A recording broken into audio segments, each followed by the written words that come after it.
Broadcasting live from Houston, Texas, where the retractable roof of Minute Maid Park is closed. Ought to be a good one here between the Miami Marlins and the Houston Astros. It's interleague baseball next on MLB Network.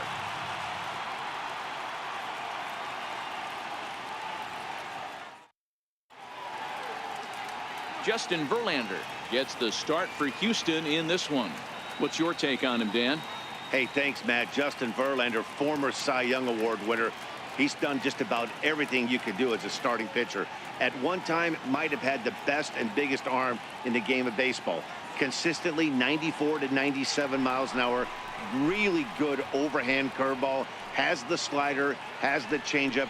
Usually you'll know if Justin Verlander is on early. If he gets through the first couple innings, 1, 2, 3, he's going to be tough to beat. And this ball runs away for ball 2, 2-1.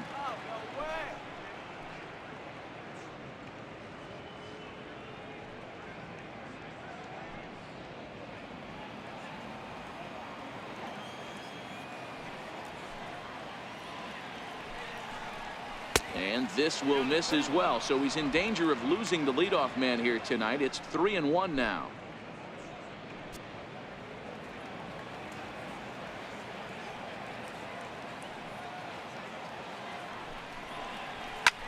Hit high and deep out there to left center field. Gonzalez ranging back on the warning track. He makes the catch. With that, a look at the batting order for the Marlins. Dan Plesac, who are you focused on? Well, I think the focus has to be on Cameron Maybin. He's an imposing figure with a bat in his hands. Always seems to turn in a good at-bat, and he could do a lot of damage when he barrels up the ball.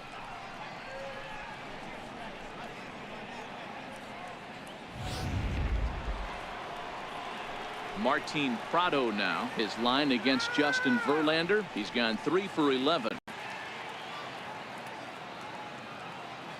The 1-2 pitch. And that one just missed outside. So let's take a peek at the umpiring crew in this one. Behind the plate is Matthew Ross. Hey, D-Row, this is a pitcher's best friend. Matthew Ross, very wide strike zone. Yeah, no excuses from the offense today. You know coming in when you see the lineup card and Matt Ross is behind the dish, you better be aggressive. Popped him up. Gurriel has room in foul territory. Makes the play, and there are 2 gone now. Batting third, second baseman, Starlin Castro. Stepping into the box, Starlin Castro. He'll get to take his first cuts here.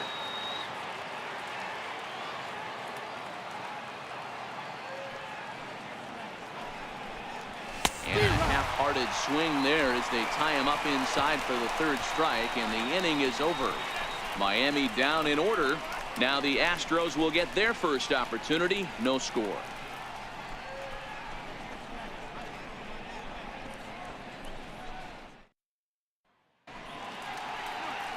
Dan Straley, the California-born right-hander, is on the mound. Dan Plesac, what's the word on him? Dan Straley's bounced around for a little while, but he's a 4-pitch guy. Fastball, curveball, slider, changeup. Not an overpowering pitcher. Needs all 4 of his pitches. If he has that good changeup, he could be really tough. Here's George Springer. He'll lead things off here in the bottom half of the 1st.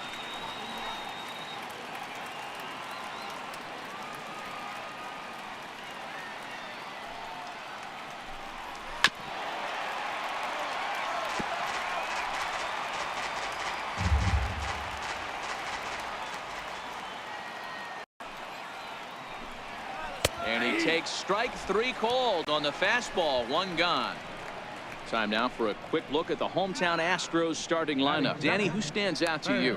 Well, fellas, there's nobody that I'm more excited to watch play than Carlos Correa. Go look at the numbers. He hit over .310 last year and was consistent most of the year. I'm looking forward to him having another solid campaign.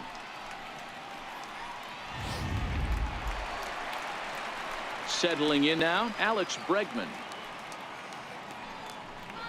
Bases are empty, 1 man out.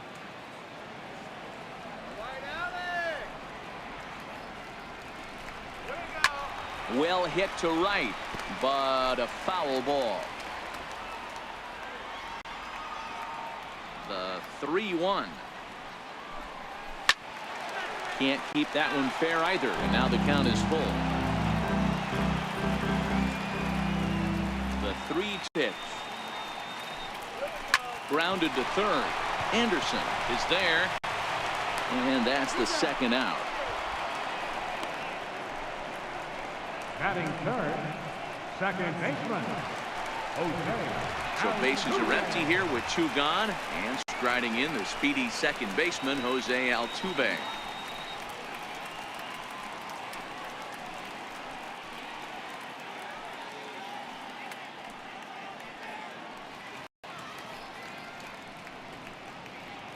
Two out, nobody on.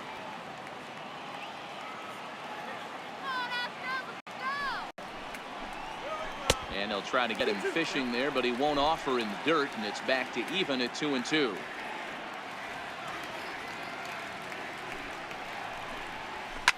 Softly hit out towards short. And a close play at first, but he's called out and the side is retired. An inning in the books tonight, still scoreless here on MLB Network.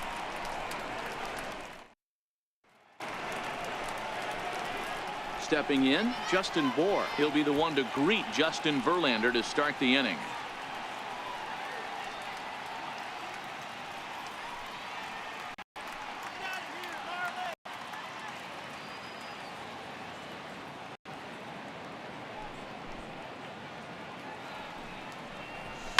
Swing and a liner. Oh, and this kicks right off of him.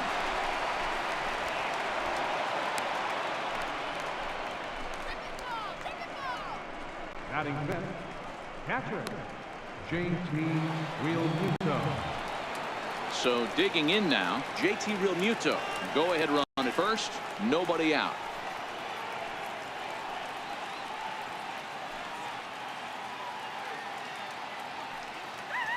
The 2-1, and he fouls this one off.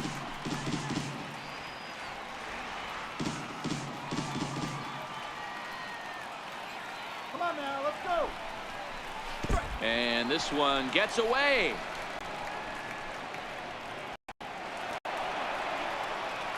And forget about the double play now as he'll move up to second here on the wild pitch.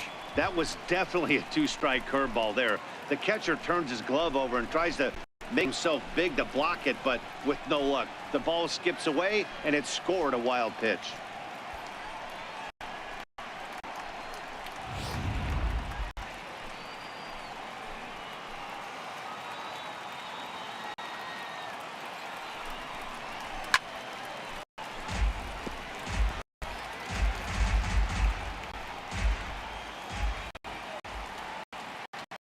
The next 2.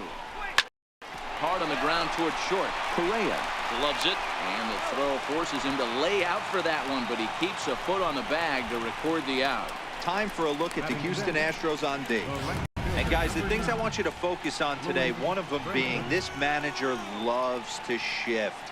He has the pitching staff to trust to be able to manipulate his defense to try and get as many outs and play the numbers as much as he can. So coming to the plate, Lewis Brinson, and he could very well get the intentional pass here, as that would set up a potential double play ball that might keep the game tied. Even at a ball and a strike, here's the pitch. Nope, that's a ball. And the slider just stayed north of the strike zone that time.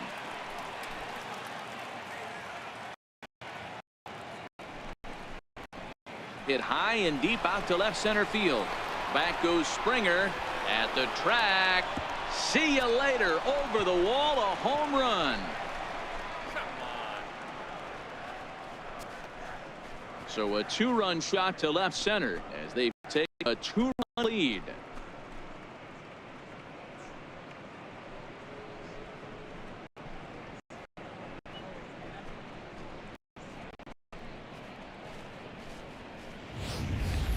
Hey, that's one of the toughest parts about standing out there on the bump. Giving up a long home run or giving up a bomb at any time as a pitcher. You just have to regroup and get back on that horse. Into the box, Brian Anderson. And he takes one off the inside corner for 2.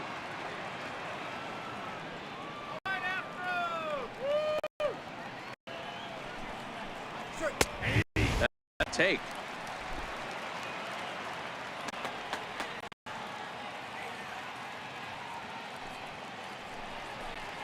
Swing and a miss on the fastball that time. Out number 2.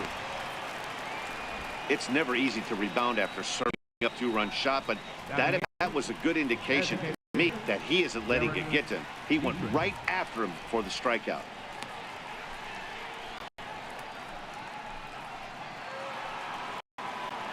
So the Marlins DH, Derek Dietrich, on keeping this top of the second alive.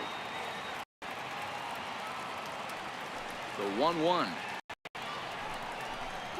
It's the outside corner for the second strike.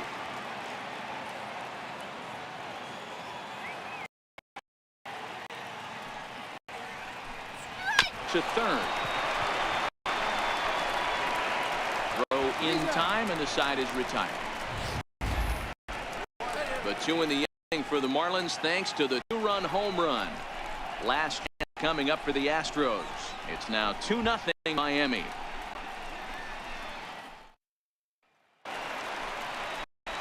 So here's the Astros cleanup hitter, Carlos Correa, as he'll get his first opportunity in the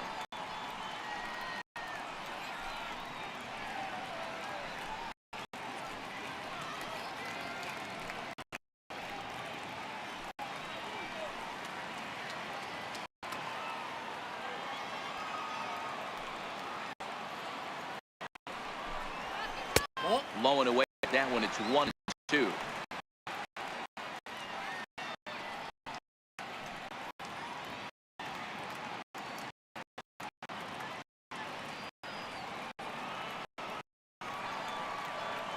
The 1-2. Swung on and missed. He got him on strikes. Check out the Miami Marlins on defense. Hey, let's focus on Cameron Maybin in the outfield. One of the more dynamic outfielders in our sport. He's able to cover a ton of ground, gap to gap. Almost feel like he's playing left center to right center. He's not playing center field. He's got it all covered. Big guys out, and not shabby with the offensive tool either. Stepping up to the plate, Yuli Gurriel.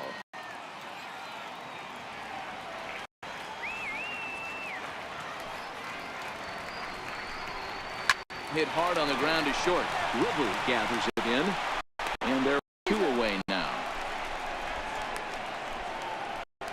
Batting 6th, left fielder, Marwin. Here's Marwin Gonzalez now. Better pitcher numbers against Dan Straley. He's 1 for 4.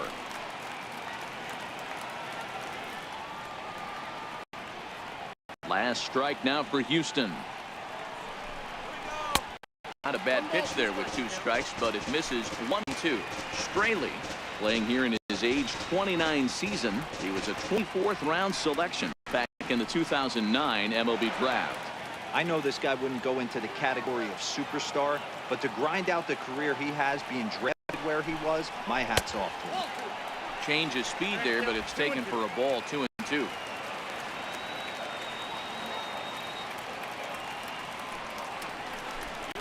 A little bouncer.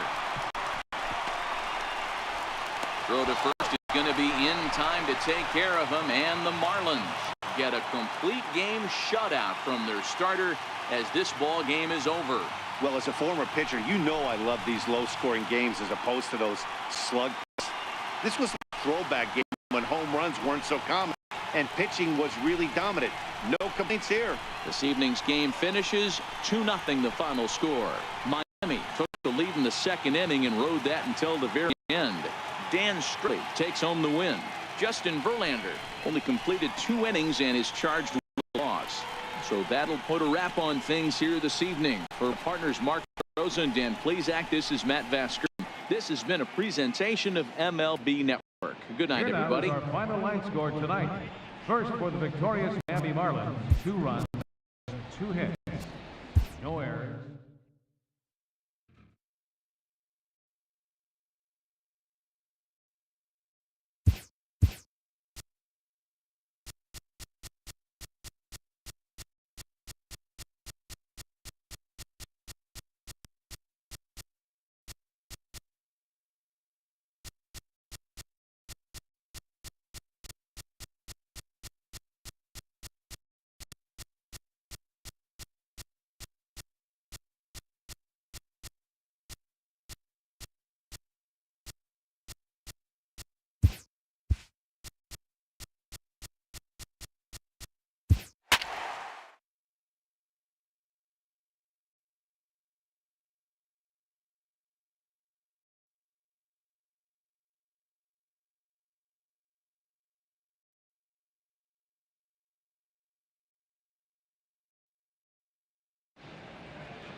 Matinee baseball on tap for you on MLB Network, coming your way from Fenway Park in Boston. Should be a good one here this afternoon. From the Tampa Bay Rays and the Boston Red Sox. First pitch of a great pitcher's duel is coming in next.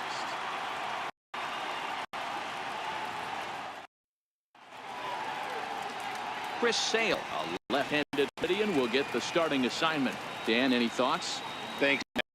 You're talking about one of the pitchers in the game of baseball. Big fastball, 95 to 98 miles an hour.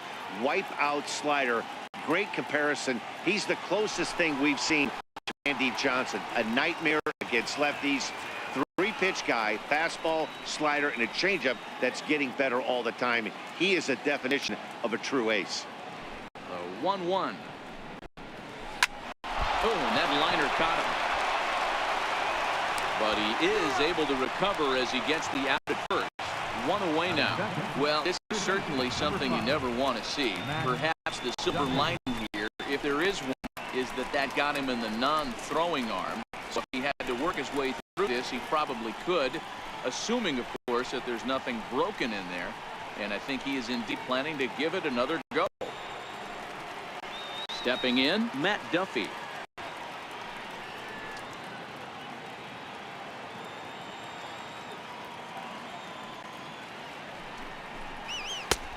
That one's in there. 3-1. 64 degrees our temperature here at first pitch this afternoon.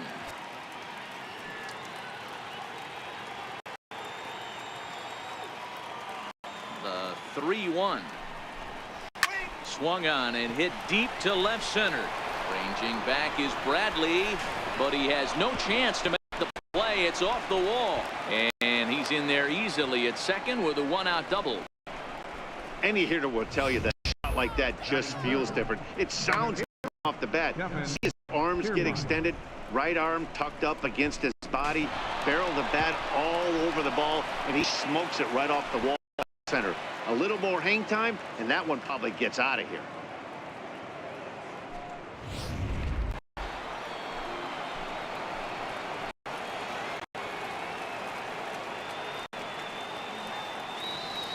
Into the box now, Kevin Kiermaier. Very weakly on the ground.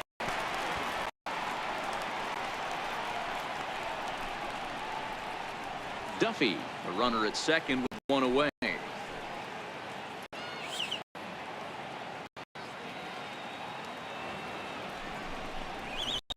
Fastball swung on and grounded out towards second.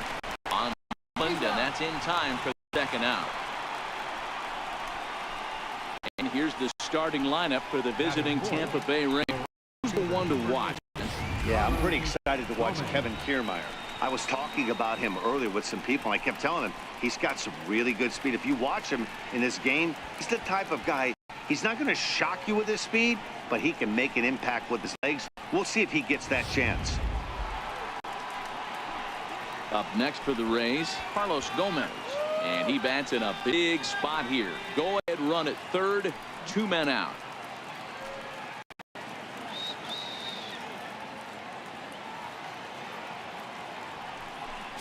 Hey. 3-1.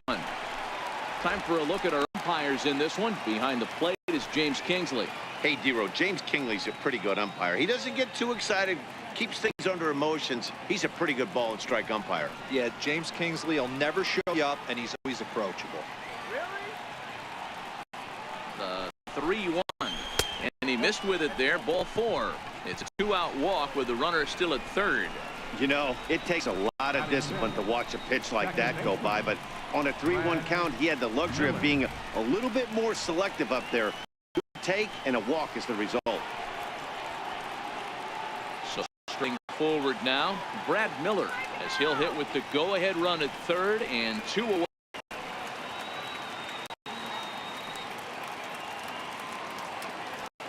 Trying to escape unscathed here in the first. Lifted in the air toward the line and right. Betts puts this one away for the third out. So a great job there of working out a potential trouble. Rays strand a pair. Tampa Bay held scoreless in the top of the inning. Red Sox coming back. You're watching MLB Network. Chris Archer, a right-hander from North Carolina, is the man on the mound. Dan Plesac, what do you got? Chris Archer, one of the premier pitchers in baseball. When he's good, he's nearly unhittable. Great fastball with movement. Slider probably his best pitch, and the changeup has been much better recently. If Chris Archer brings his A game, it's going to be a long night for the hitters. Here's Mookie Betts to lead things off here in the bottom half of the first.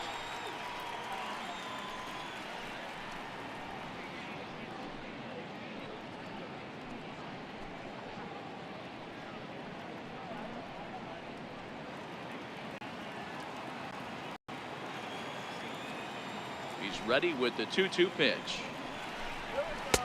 Not where he wanted that fastball to be, and it's 3-2 now. Well, the 1-2 pitch didn't go his way, and now a miss there on 2-2. You know he doesn't want this at bat to get away from him, so I think we're going to see a challenge pitch on a full count. Now the 3-2 pitch. Popped him up. Home over to his left. And he brings it in on the warning track. With that, here's how the hometown Red Sox line up in this one. Thoughts, Dan? Who stands out? Well, you have to be really impressed with what J.D. Martinez does for this offense. This guy hit over 300 last year, and man, it was impressive. Just hitting over 300 is really something special to look at. He's a consistent hitter. I love watching his approach. He doesn't make a lot of mistakes. He'll be there again this year if he continues to stay within himself. The 1-1. It's a slider taken for a ball.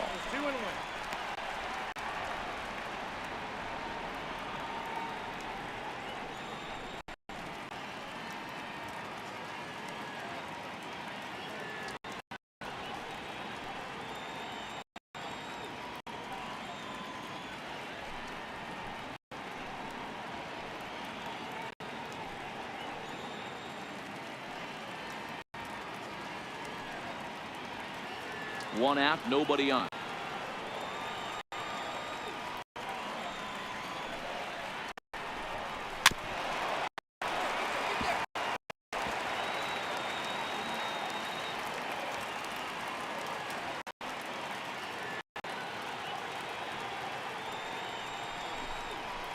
A swing and a high drive to right field.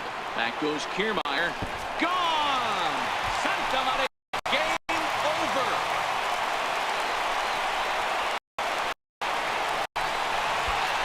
Solo shot to right center, and none bigger than that one as this ball game is over. Hey, this game looked like it was going to be one of those wild ones running. When you can win this thing walk-off fashion, what a way to win a ball game. A walk-off win?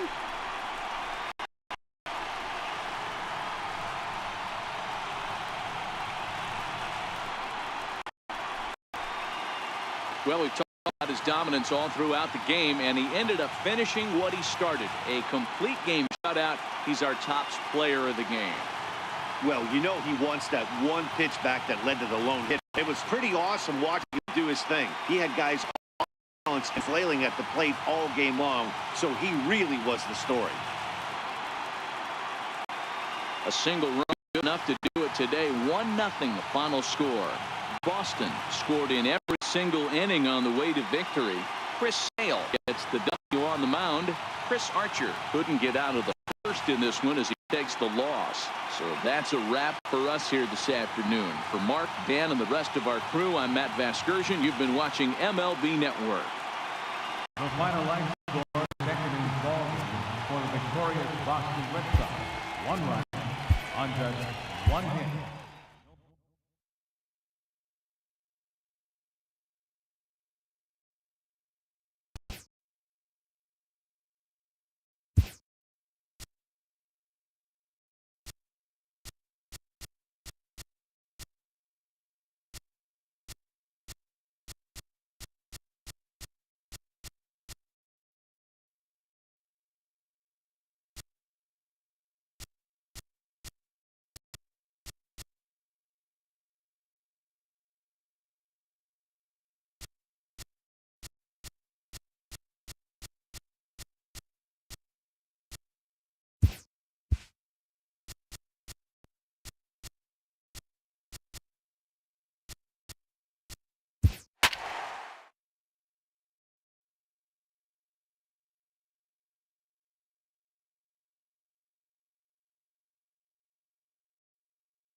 We are under the bright lights tonight as MLB Network welcomes you to this presentation of Major League Baseball. Coming up, we've got a good matchup in store between the Baltimore Orioles and the Milwaukee Brewers.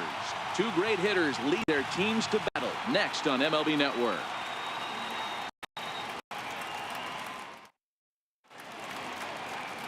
Zach Davies is on the mound for the Brewers in this one. What's your take on him, Dan? Hey, thanks, Matt. Zach Davies coming on to pitch. Not a big, strong guy, but he's a control guy that pumps the strike zone full of strikes. 89, 82 miles an hour with sink. Has a curveball, has the slider, and also the straight changeup. He needs all four of his pitches, not overpowering. You'll know if he's on early, he'll be throwing a lot of ground balls. Coming to the plate now, Tim Beckham. And we are set for baseball here this evening. Swinging bunt up the line, but it gets foul. And to be on the beach in Hawaii tonight. 43 degrees at first pitch.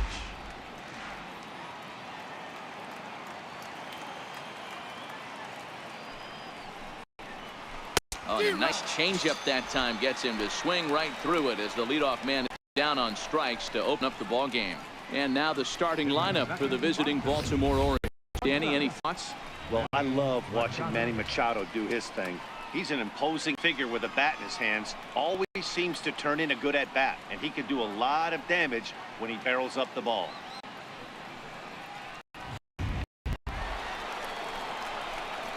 Here's Manny Machado now.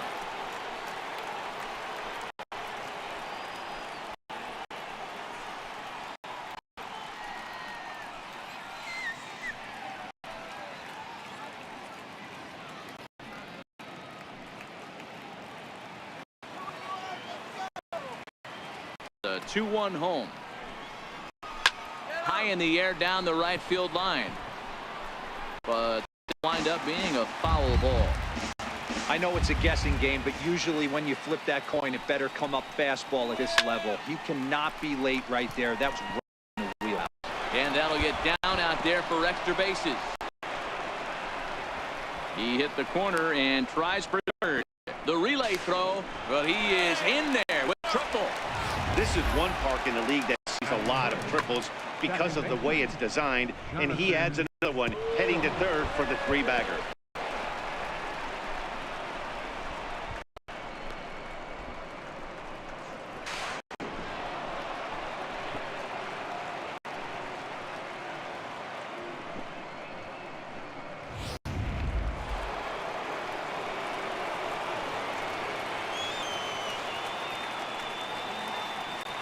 Standing in now, Jonathan Scope. Here's a little chopper up the middle. VR charging this one. The tag, and they cut down the potential go-ahead run at the plate. Sort of a daring move there going for the plate, but it didn't pay off. It was hit softly, but it gets scooped up quickly and fired home on target. Ideally, you want to go home like that on a ball that's hit beyond the pitcher.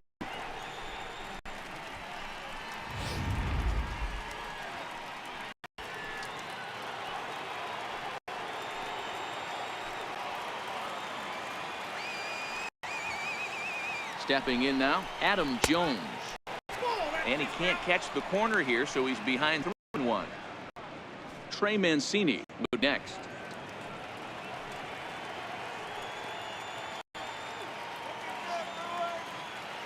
Three and one, here it is. Fly ball out toward left center field. Kane is after it. He gets there to make the play, and that ends the inning. So no runs here on a base hit, no errors, and one man left aboard. Now it's the Brew Crew's turn in a scoreless ball game. Dylan Bundy gets the ball for the Orioles in this one. Dan Zach, what's the word on him? Boy, Dylan Bundy's come a long way. It wasn't that long ago where he went to camp, but he had to make the team coming out of spring training. Former first-round draft pick out of high school from Oklahoma, 94 to 95 miles an hour. Good and 12-6 curveball and a changeup that's getting better all the time. He's turned himself into one of the league's premier pitchers. 2-2 the count. He might not want to throw that one again. I know his timing was a little bit off at the dish, but he kept his hands back, just missed that one, fouled that one off really hard. And it's fouled away.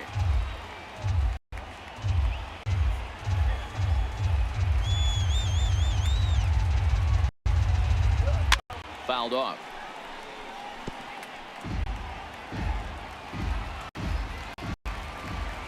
The 2-2 one more time. Hit on the ground down the first baseline. Davis has it. He'll take it to the bag himself, and the leadoff man is gone here to start the home first. Time now for a look at the hometown Brewers starting lineup. Who do you have your Dan? Well, look out for Lorenzo Cain as this game moves along. This guy hit over 300 last year, and man, it was impressive. Just hitting over 300 is really something special to look at. He's a consistent hitter. I love watching his approach. He doesn't make a lot of mistakes. He'll be again this year if he continues to stay within himself. Bases are empty, one man out.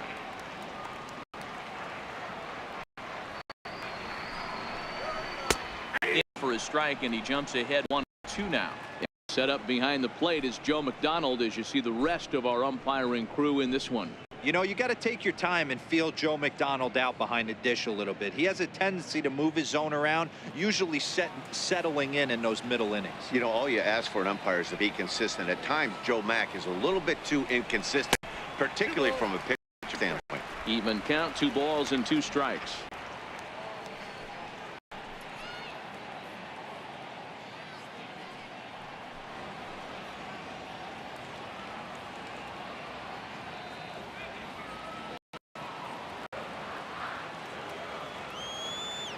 The 2-2. In the air out to right field. Hayes moves over, and that's the second out of the inning. And that brings up the left-handed hitting Travis Shaw. First cut for him here with the bases open and 2 away.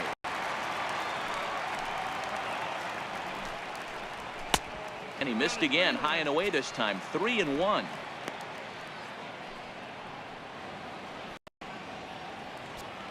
Bases are empty here with 2 men out.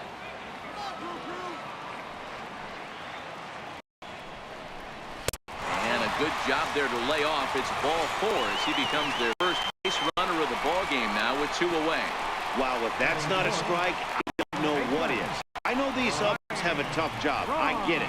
We'll see if he gets the next borderline call or if there are any makeup calls coming up. Here's Ryan Braun now. He's got a chance to end this one and send these fans home happy if he can get a ball deep enough into the gap. Takes this the other way to right. And as it turns out, the 2-out walk doesn't come around to haunt him as that ends the inning. Brewers strand 1. Still no score.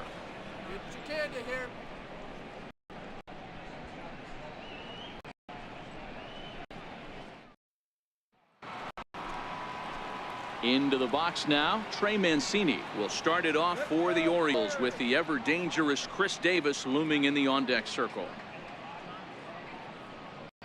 Let's go, let's go.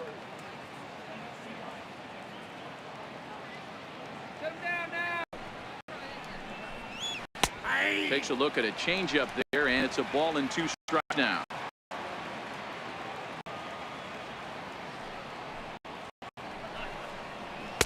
Fastball is right by him as he swings and misses for the first out of the inning. All right, guys, here's a defensive alignment for the Milwaukee Brewers. And let's shine the light on Stephen Vogt right here. Solid big league catcher, also very versatile. Ability to move to first base, handles himself from the left side of the plate.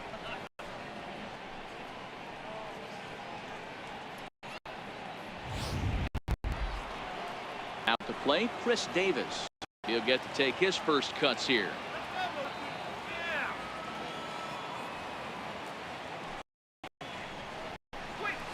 Hit to the right.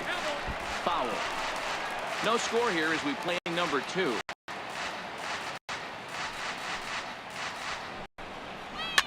Fouled away.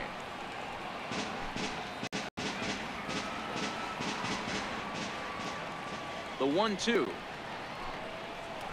is looked at for ball number 2.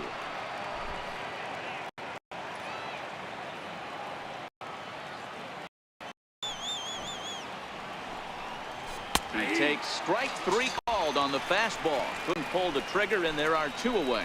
Well, that call looked like it was a little in the pitcher's favor, but it wasn't outrageous. Hey, listen, calling balls and strikes is a really tough job, and the best are going to miss some from time to time, especially when they're sort of borderline like that last one. Not sure the hitter would want to hear that, though.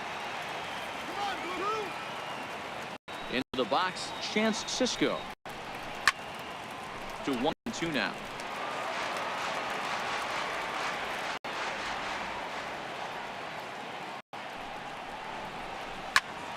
Again, he sends it out of play.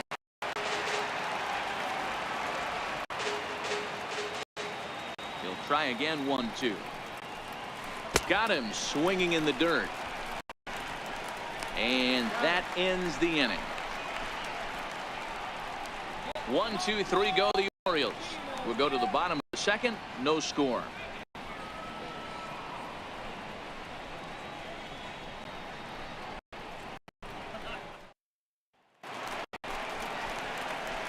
Digging in, Domingo Santana.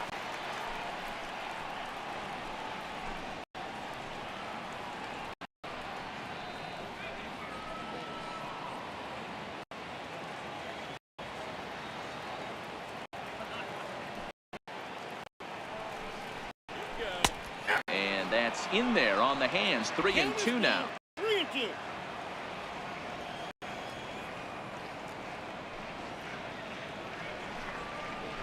Swing and a miss as he couldn't connect on the 2-seamer. That's out number 1. All right, let's take a look at the defensive alignment for the Orioles. And let's take a look at Jonathan Pope, another one of the versatile new regime ball players. Ability to play second base, turn to double play at 6'2", 200+ pounds, and move over to third base with a rocket arm.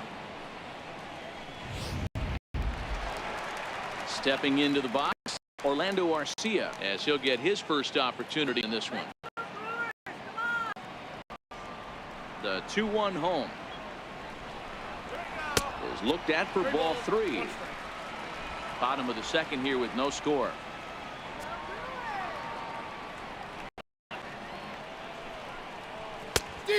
Swing and a miss way behind the big fastball. When you get yourself to a 3-1 count and you get a fastball, those are the ones you really want to punish. You can get the bat on it, so we'll see if that comes back on it. Something has to give. Here's the payoff pitch. Squared that one up just a little late. Another full count pitch home. Too close for comfort, and he did a good job just to make contact. 1 out, nobody on.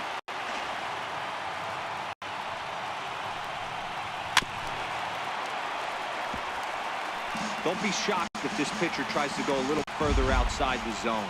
3 foul balls in a row. He wants to get a swing and a miss on this next pitch. And he finally wins the battle as this is swung on and missed for the 2nd out. Hey, I'm not sure what he was sitting on right there. He might have been sitting on an off-speed pitch, but instead he gets the fastball way late. Had no chance to put that ball in play.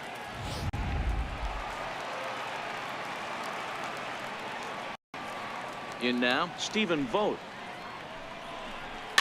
1-2 now as that one's fouled off. 2 out, nobody on.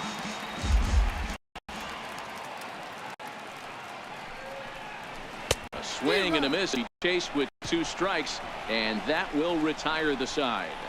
3 up, 3 down, 3 strikeouts. Not too shabby. 2 complete, scoreless here on MLB Network.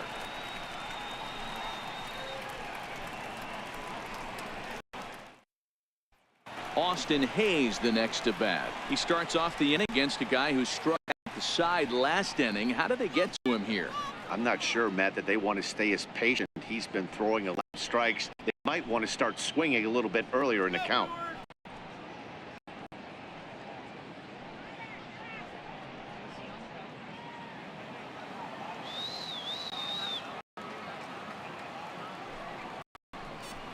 And he lays off there, ball 4. So the leadoff man is on here to begin inning number 3. And that hole at bat, I feel like he really did want to challenge him. And I'm really surprised by that because I think this is a guy in the bottom third of the order. You have to go right after him. Mark Trumbo will come on to pinch hit now with a runner at first and nobody out.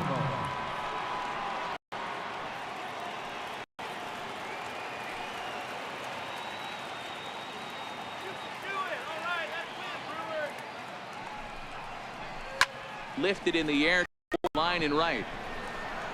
And this is just what the manager ordered as he's off the bench with bases.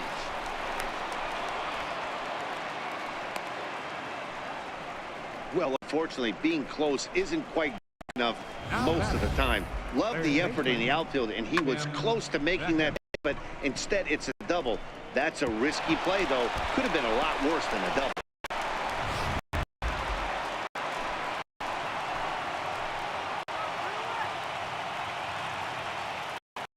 Into the box now, Tim Beckham.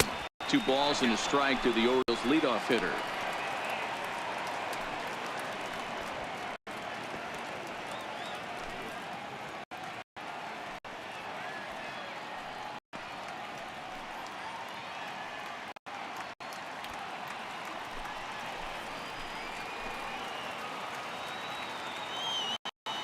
The 2-1 home in front of the changeup, and he can't keep it fair. 2 strikes on him now. The 2-2. Swung on and missed. He got him on strikes. Nice 2-seam fastball there. You don't usually see a lot of swings and misses with that pitch unless it's really moving. So that one must have had some real good late life.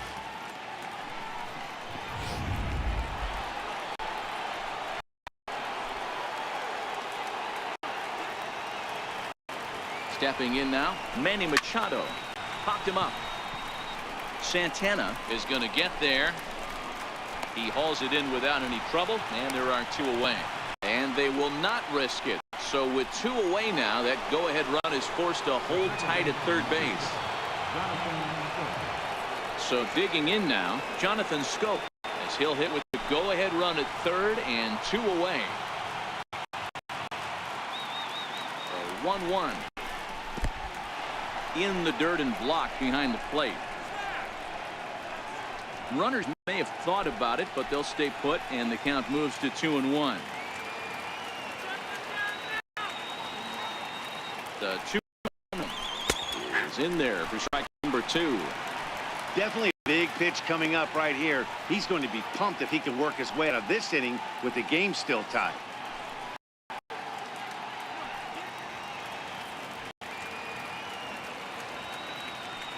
Hayes at third. Trumbo on at second with 2 down.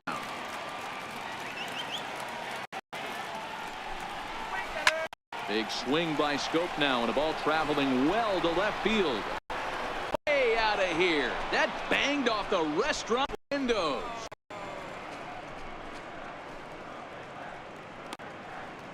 So a 3-run blast to straightaway left as they jump ahead by 3.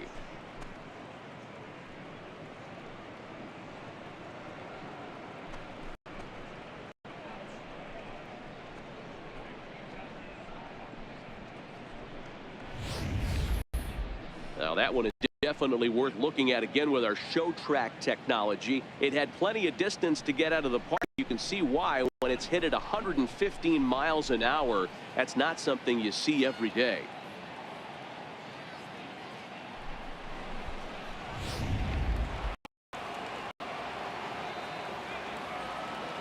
Into the box, Adam Jones. Now this ball's hit deep to left field. Yelich going back, and he makes a nice catch on the track as that ends the inning. But the Orioles push across 3 on the strength of a 3-run home run. Last chance coming up for the Brewers. It's now 3-0 Baltimore. Miguel Castro will take the ball now as the new pitcher. Number 50, Miguel Castro.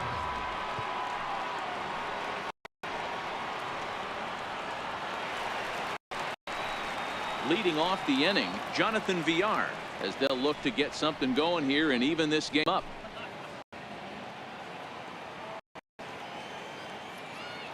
1-1. Hughes here out towards short, and 1 gone.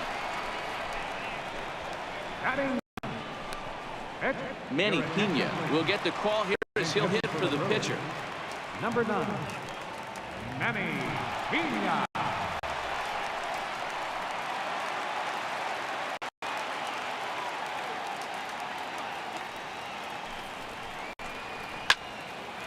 Moves to a ball and 2 strikes now.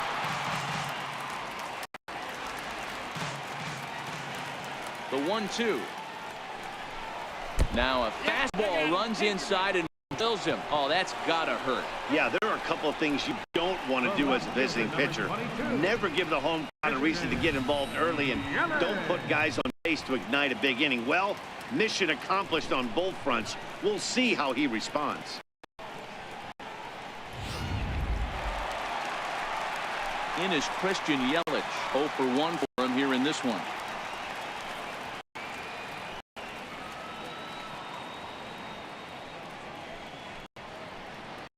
Runner at first here, 1 man out.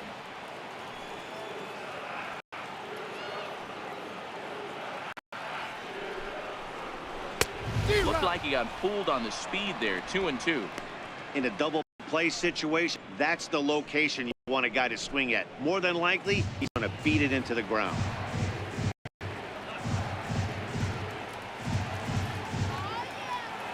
Here now, 2.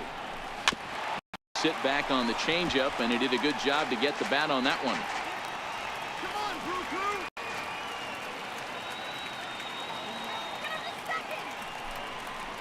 Good bite to that sinker. Gets him to swing through it for out number 2. Well, I'm glad we get another look at that beauty of right there. You can't spot a sinker in a better location because even if you do get bad on the ball, there's not a whole lot you can do with that. Textbook sinker. Standing in now, Lorenzo Cain. And a full count to Cain. 3 balls and 2 strikes. Full count with 2 outs now, so if he could put the ball in the gap somewhere, he could have a good shot of driving in a run because the runner at first will be in motion.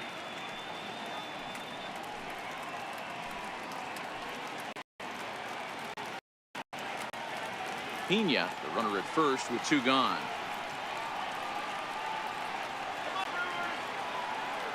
The Brewers down to their final strike.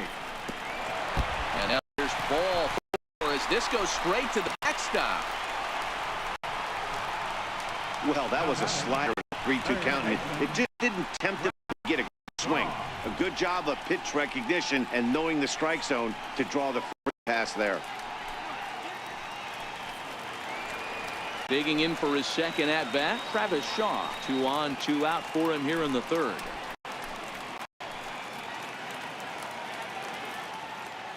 So 1-1. A ball and 2 strikes now.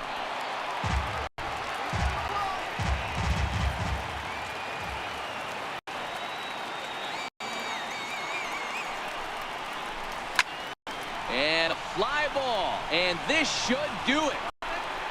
Jones is there to make the catch, and with that, the ball game is over. Hey, it's hard to win games at any point, but to win games on the road, especially in this ballpark, so they are very happy with this win. And tonight's ends as a 3-0 shutout win. The Orioles in the victory despite being held to only 3 hits.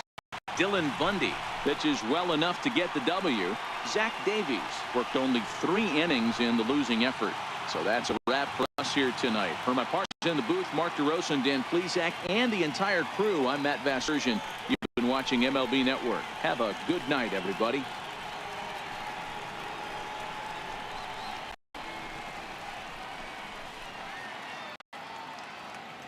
Our final line score tonight.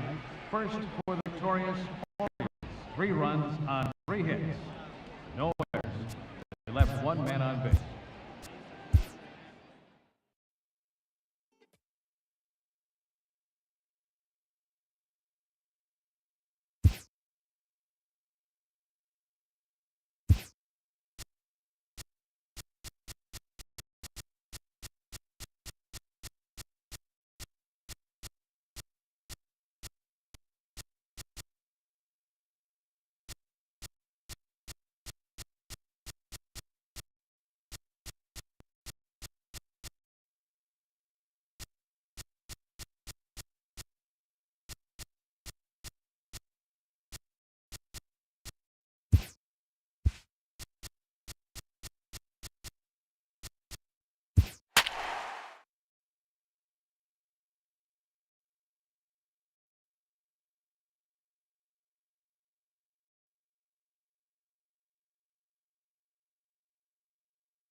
MLB Network's coverage of Major League Baseball is on the air. Ought to be a good one here between the Minnesota Twins and the Baltimore Orioles.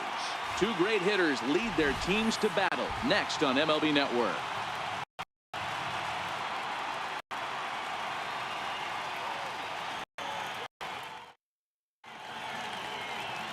Dylan Bundy, a right-hander from the Sooner State, gets the starting assignment here. Dan Plesac, what's the word on him? Boy, Dylan Bundy's come a long way. It wasn't that long ago where he went to camp and he had to make the team coming out of spring training. Former first-round draft pick out of school from Oklahoma, 94 to 95 miles an hour. Good overhand 12-6 curveball and a changeup that's getting better all the time. He's turned himself into one of the league's premier pitchers. This one sinks low and a touch outside. It's a count 3-2. Starting to get a bit chilly here tonight. 57 degrees at game time.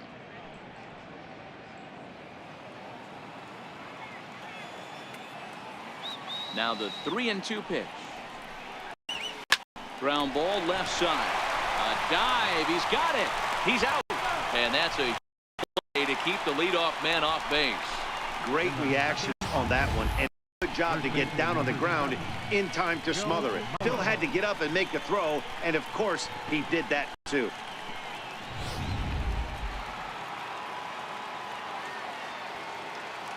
In now, Joe Mauer. The middle. And into center field as he's aboard with a one-out single.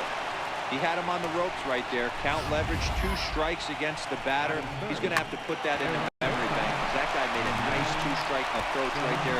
Made a nice 2-strike adjustment.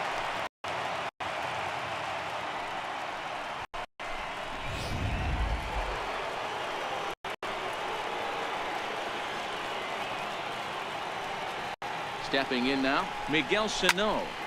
High pop-up. Beckham waits on it. He hauls it in without any trouble, and there are 2 away. And now here's a look at the Minnesota Twins starting lineup. Dan, who do we keep an eye on? Well, you have to be excited to watch Brian Dozier play. You can bet the opposition spent a decent amount of time crafting a game plan to stop this guy, because as he goes, so goes the team. You stop him, you've got a chance to win. You don't, you're probably going to lose. Standing in, Eddie Rosario. His past history with Dylan Bundy, just a couple matchups, no hits in 2 at-bats.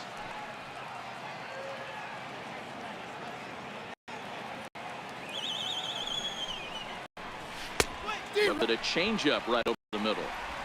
Got to believe he had the green light in that situation. 2 outs, 3-0 count. The guy can certainly handle the bat. That's a perfect situation to let him loose. But I love the fact that he's keyholed in a certain area, and it wasn't what he was looking for. And it's a 3-2 full count now.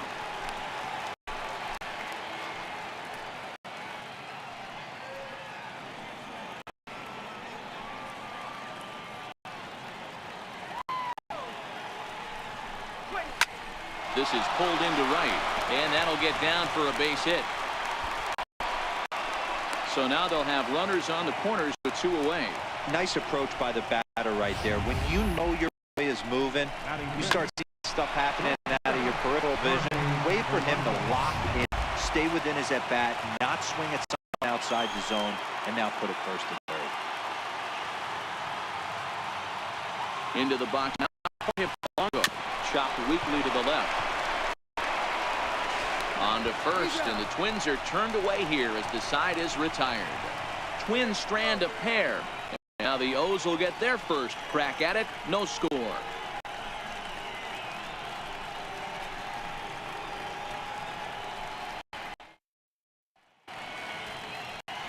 Jose Barrios, the right-hander out of Puerto Rico, will be the starter. What do you have for us on him, Danny?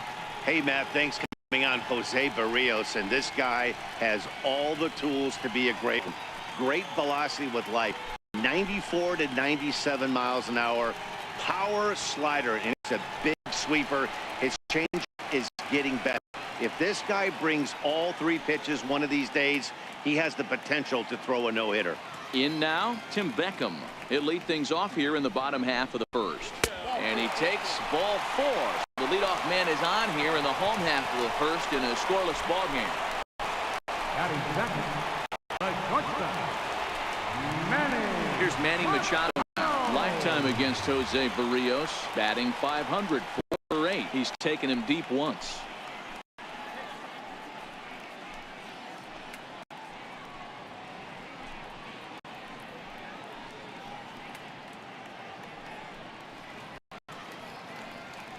Beckham gets his lead at first, nobody out.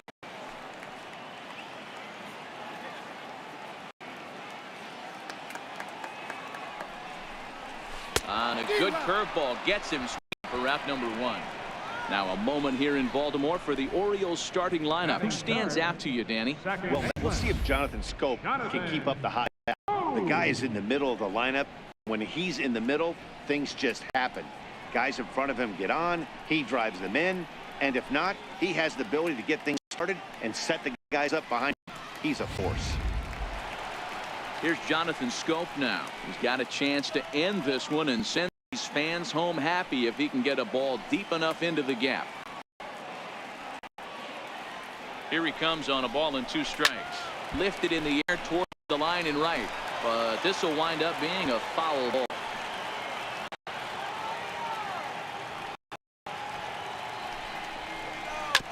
Hit on the ground out to short. Fielded cleanly. The Dozier for 1. On to Mauer. It's a double play, and that ends the end. He played an inning. Score here on MLB Network. Here's Byron Buxton now. He'll get started in the top of the second. Ready on 1 and 2. And the changeup swung on and missed for the first down. Okay, here's how the Birds line up today on defense. And let's shine the light on shortstop Manny Machado. That's right, shortstop. He could play third, he could play short. It doesn't matter. He's one of the best defenders in the game.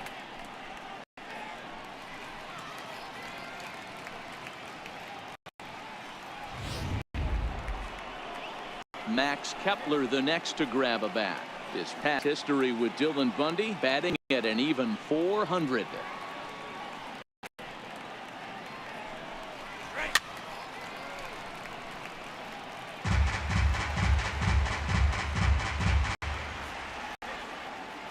Here now the 2-2. It's the top of the zone. He struck him out looking. Great spot on that 2-2 fastball. You can't bat it on the inside corner any better than that. And as a hitter, there's just not a whole lot you can do with that unless you're looking for it and time it just right. Love seeing a guy that can work the inside with his fastball. Standing in now, Robbie Grossman. No offer on that one. 2 balls and a strike. Time for a look at our umpires in this one. Behind the plate is Ed Drummond. Yeah, Matty. Hey, you know, Dero, this Ed Drummond, he's a good umpire. Fair umpire, good ball and strike umpire. Pretty much straight down the road. That's all you look for, Dan. Just be consistent. I don't care if you're given 2 to 3 inches off the outside corner, but you can't do it on the inside corner. If you're going to stick to one thing and stay consistent with it, no player will have a gripe with you. Looking to set down the side strikes. Here it comes. Struck him out, so he makes quick work of him here. 3 straight strikeouts, and the side is with 3 up, 3 down, 3 strikeouts. Not too shabby. Don't touch the remote. More on MLB Network right after this.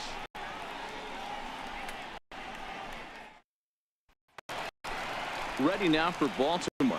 Adam Jones. He's set to lead off the home half of the second.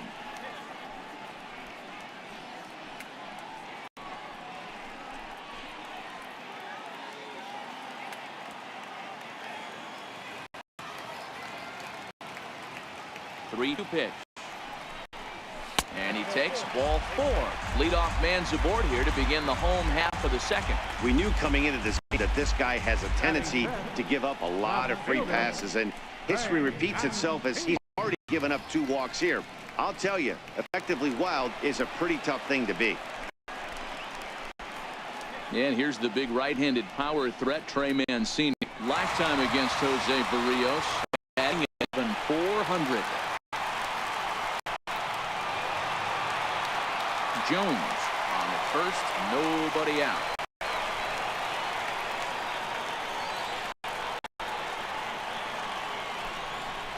Two balls and two strikes to Mancini now.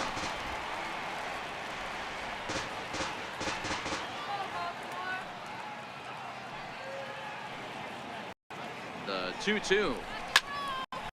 Line to left. Rosario is right there as he puts it away. No problem for the first out. Hey, guys, let's take a look at the Twins on defense. And let's focus our attention on second baseman Brian Dozier. We know what he can do from the offensive standpoint, light tower power. But he doesn't get enough credit for defense, his ability to manipulate the bag and do all this while his hair never moves. Here's Mark Trumbo now. First swing for him in this one with a runner still at first and one gone. Runners on first with one down.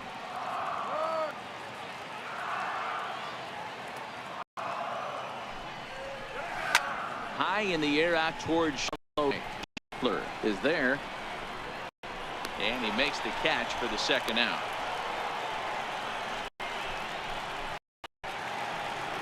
Here's Chris Davis now. He takes his first cut in this one with a man at first and two away.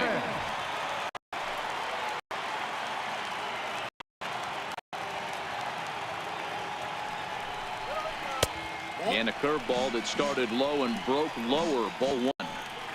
Tried to get him to chase the 0-2 curveball there, but he wasn't biting. Very well could see it again here, though. Bottom of the second here with no score.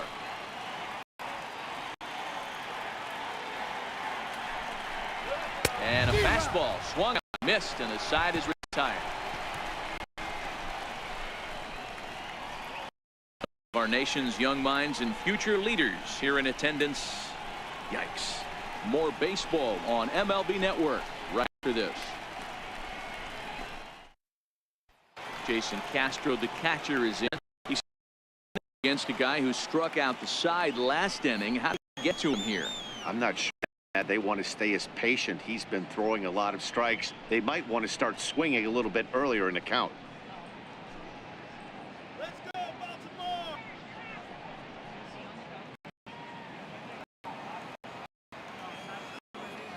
From the windup, the 1-1 pitch. Fastball, and he swings through it to fall behind. Case in point right there, Matty. We're seeing a trend, the north-south. A lot of pitchers working that elevated fastball and then breaking stuff off in the dirt. We used to see east-west, not the case anymore. And he'll lay off the curveball that's at that time, and it's back to even now at 2-2.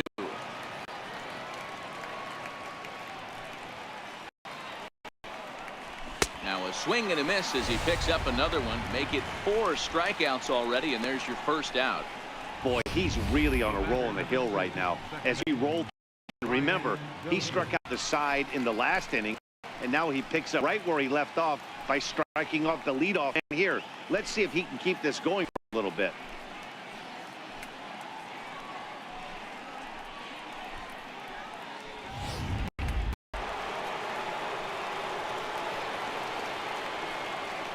In now, Brian Dozier. Boy, and they cannot touch him right now. 5 straight strikeouts on the ledger, and there are 2 away.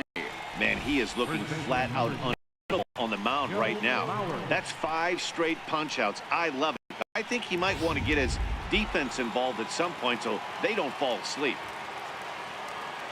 Into the box, Mauer. 1-2 now as that one's fouled off. Third inning, no score to this point.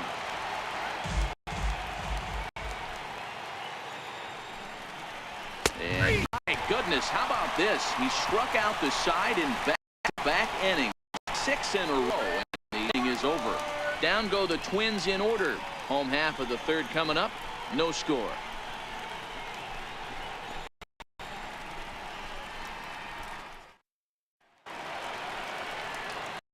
So stepping in, Chance Sisco as we move on to the bottom of inning number 3.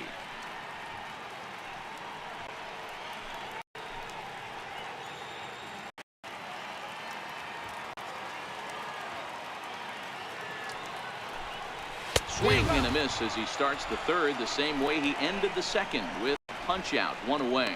Boy, there's nothing like seeing a good power pitcher that has a good fastball. And what does he do? He just throws this good fastball right by, brings the express. No chance to put that ball in play. Stepping in now, Austin Hayes. High and wide, 2 balls and a strike.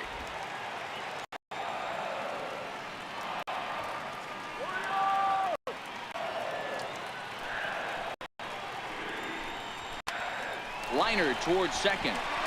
And the Orioles have their first hit of the game. Hey, just a nice piece of hitting right there. He's able to keep his hands inside that ball, stay square as long as possible, and feed it into the opposite field for a base hit.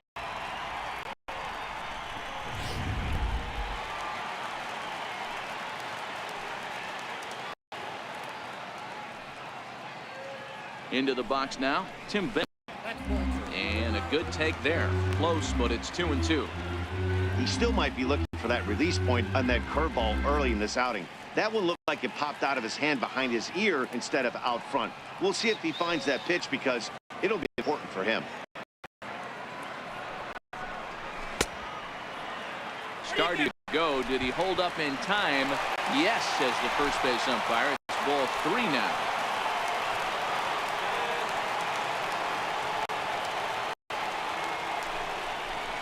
Fastball, strike 3 called as he couldn't pull the trigger, and there are 2 away. Yeah, as they say, there's a hole in his swing in that location.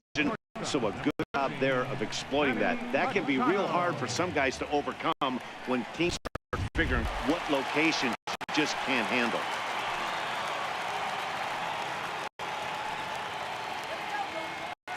Standing in now, Manny Machado takes this the other way to right, and that's in there, base hit.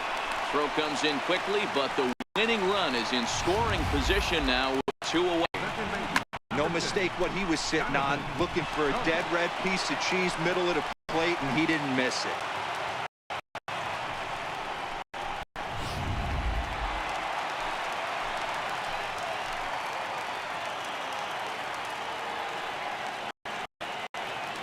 Now, Jonathan Scope hit back up the middle. He's got it, and the 2-out threat will not come past as the inning is over. Orioles strand a couple. We'll head to the 4th, still scoreless.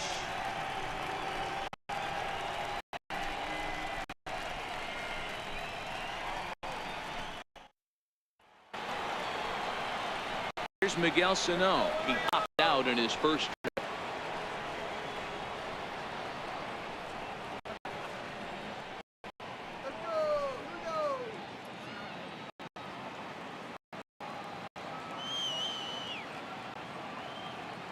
Now the 1-1 pitch.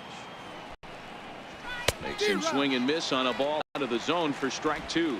Well, if you love pitching and defense, this has been a game for you. Are you happy with that, Dan? I think this continues for a while, Matt. Both of these pitchers are throwing very well, throwing strikes, having good command of their off-speed pitches. This is going to be one of those low-scoring affairs. Outside and low that time. Now it's 2 balls and 2 strikes.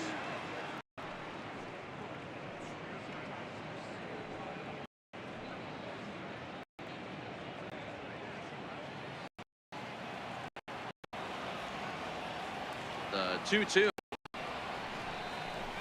is a wave and a miss. He struck him out.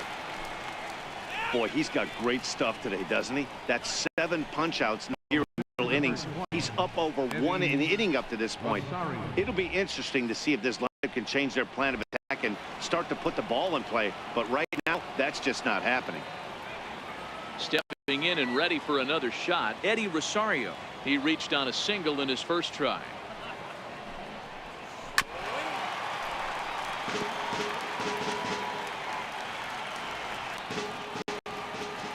The 1-2. Still a ball and 2 strikes.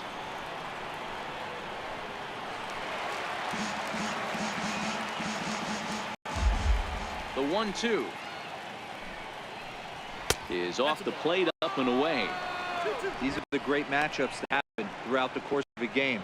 I don't think as a pitcher you can give in right here. He's a great hitter at the plate. He knows it. You know it. Keep executing. Maybe get him to roll something over. The 2-2. He's offered at and missed. He chased it for strike 3. Certainly not showing any signs of intimidation with these middle of the order guys. That's back-to-back Ks, and the 3 and 4 guys are harmlessly back in the dugout. Ready now, Jorge Polanco. First 2 men in the inning have both gone down via the punch-out, so we'll see if he can fare any better.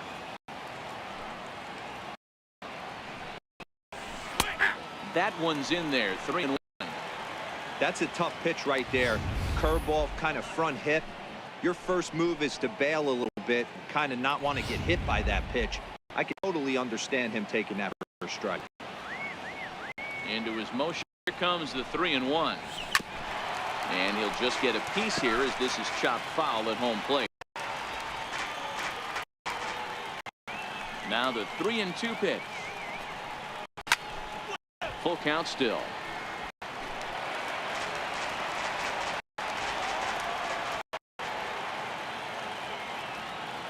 Payoff pitch one more time. Left side, but well foul. Both teams with just 2 hits apiece thus far.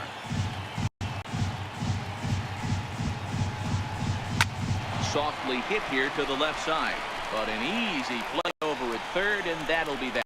We'll see Adam Jones come back on the bottom of the 4th now, still with no score.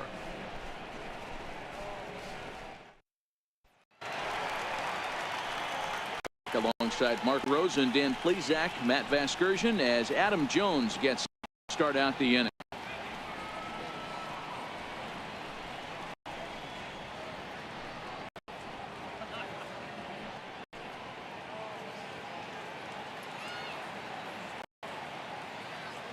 The 1-1 now to Jones.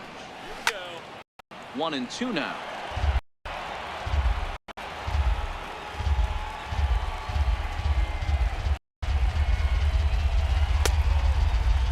Tried to hold up there, appeal down to first, and no swing. It's ball 2. Into the windup, here comes the 2-2 pitch. Hit high and deep to right center. Buxton is to his left as he puts it away in the alley for the first out of the inning. Now batting, left. Digging in, try it again. Trey Mancini hit it hard, but lined first at bat. Now the payoff pitch home. And he fouls this one off.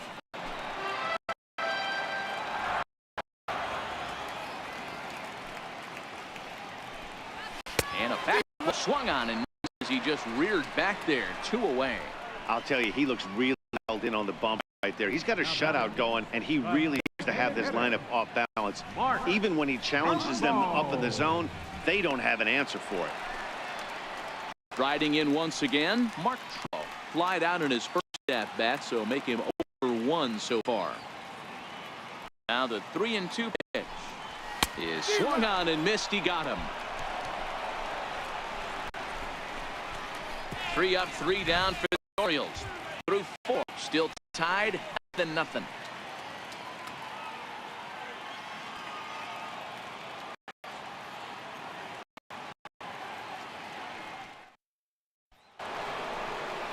At the plate, he'll start off the 5th in this one.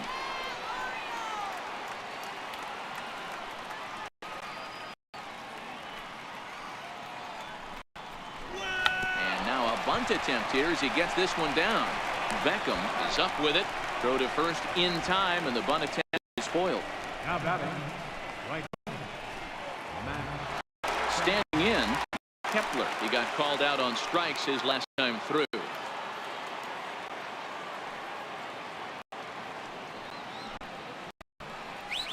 Now a curveball here, nowhere close. That's in the dirt. It's 3-1.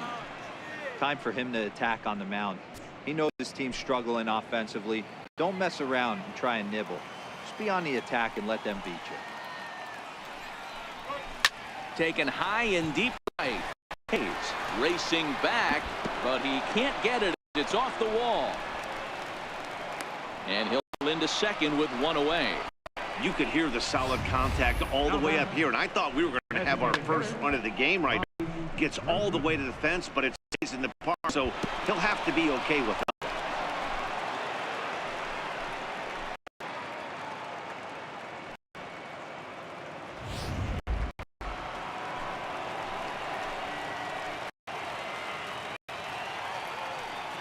In box, Robbie Grossman struck him out, and he becomes the 9th strikeout victim thus far.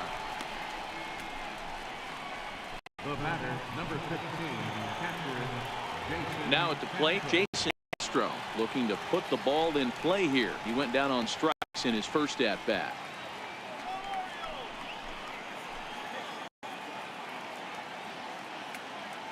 From Bell, kicks and deals to short. Machado has it. Throw in the dirt, but a good scoop at first saves an error as this side is retired. One left for Minnesota. Halfway home, still no score.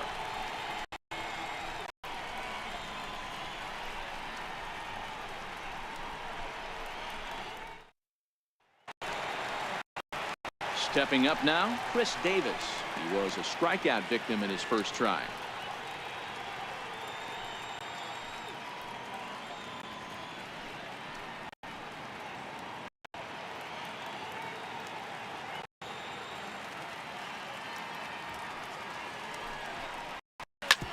Hard up the middle.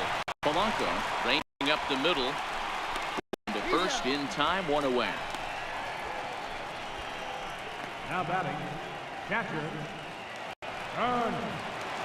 And that'll bring up the catcher, Chance Sisco. 0 for 1 for him here in this one.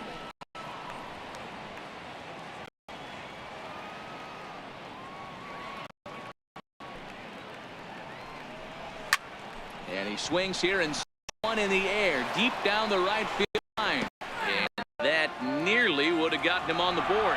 Instead, it's a long foul ball. And a fastball swung on and missed as they set him down for the second time here tonight. I always like watching pitchers that attack with their fastballs until there's a reason to mixing it up. He hasn't needed many of his secondary pitches so far in this one. And there was another good fastball for a strikeout there. Into the box now, Austin Hayes. A little bit outside. 2-1. No runs, 2 hits, and no errors for the Orioles so far. Line toward center field. And that is in there for a 2-out base knock. Givers 2 away, and the bottom of the 5th marches on.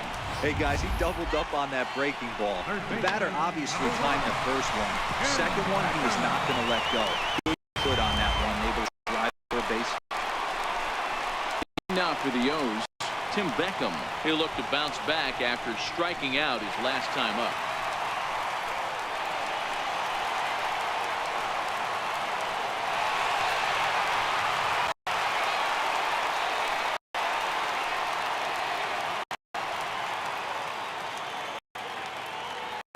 One and one, here it is.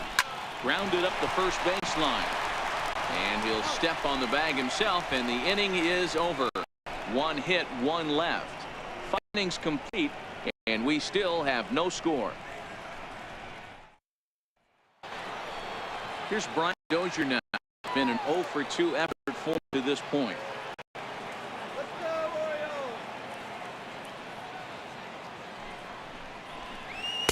To 2 balls and 2 strikes now.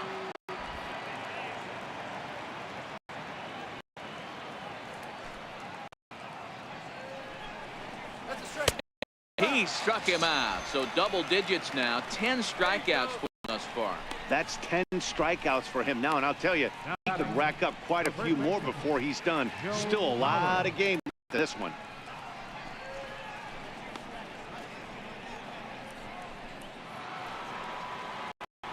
So here's Joe Mauer. He was packing on strikes in his last trip. Both clubs with 3 hits in the game.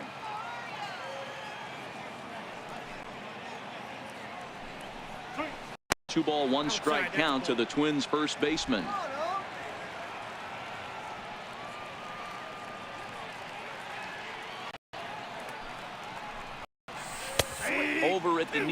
that's the second strike. Balls, 2 strikes, a crucial count for both pitcher and hitter. So, Dan, what was your approach on the mound in that count? Do you still pitch for the strikeout here? I think one of the keys, Matt, want to try to initiate contact. The one. And whoa, this is off the third base bag. And that's through for a. And he will pitch it first, but it's very possible that he might have had 2 bases there had that ball not hit the bag. Hey, there's a base hit right there on a changeup. Maybe not a good idea to throw this guy back-to-back changeups. Yeah, he seemed to be timing that first one. He let the first one go by, Dan. He was not going to let the second one go by. Nice job right there staying through that baseball. Standing out, Miguel Sano. Count 3-2.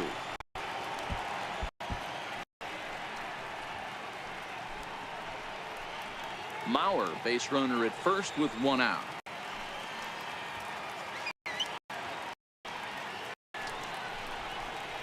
And he struck him out. And there's strikeout number 11 in the ball game. In a double play situation, you kind of expect most pitches to be down in the zone, hoping for a ball. So it was an interesting situation to go up in the zone. I think he caught him off guard a little bit.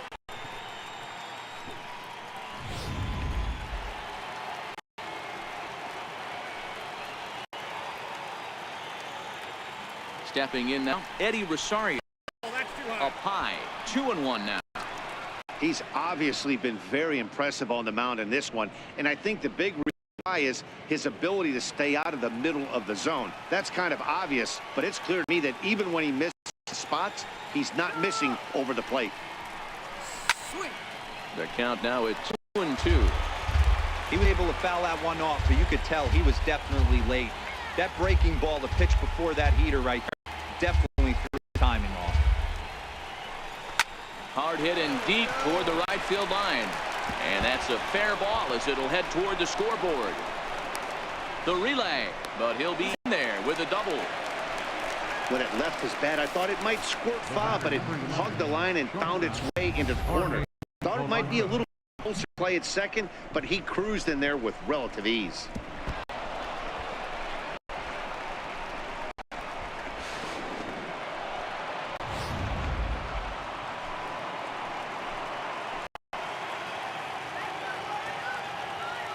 Into the box, Jorge Polanco, very easily on the ground.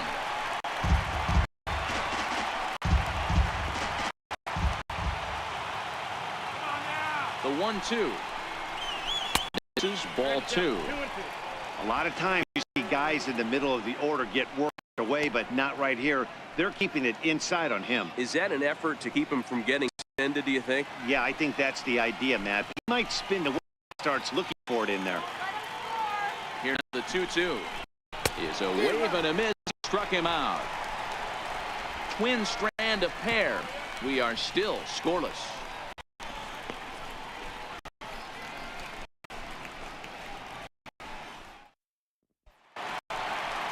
Here's Manny Machado now. He's 1 for 2 in the ball game.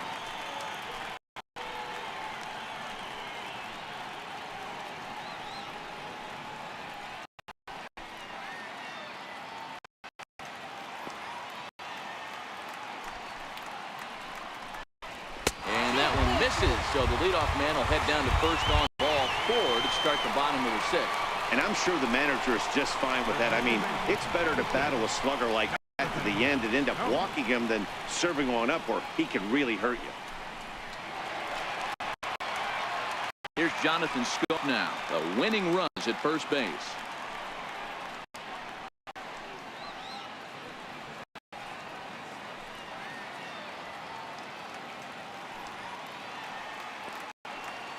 Now the pitch home.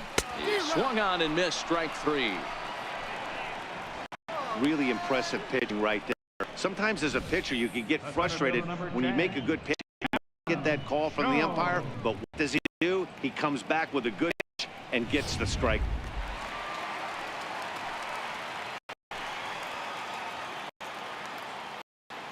Into the box now, Adam Jones.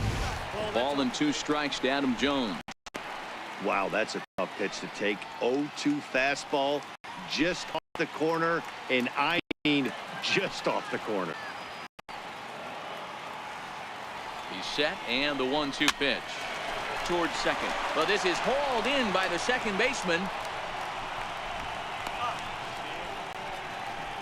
Now batting, left fielder, Ray. Coming to the plate now, Trey Mancini. He struck out swinging in his last trip to the plate. Machado leads off first with a pair of outs in the inning.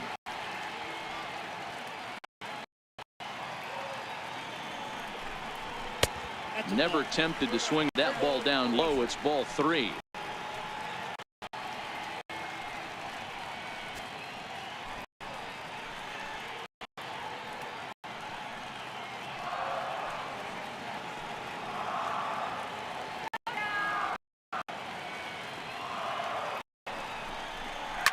Late swing, but he's still able to get a lot of this one out to deep right field. Ball game.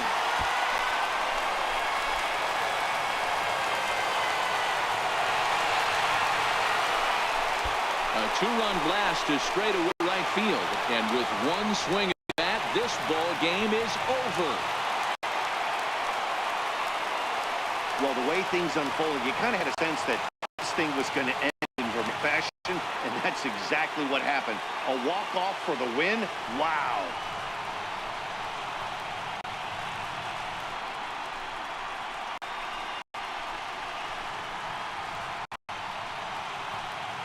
Well, we watched a really solid start performance, kept the opposition at bay, and as a result, he's our top player of the game.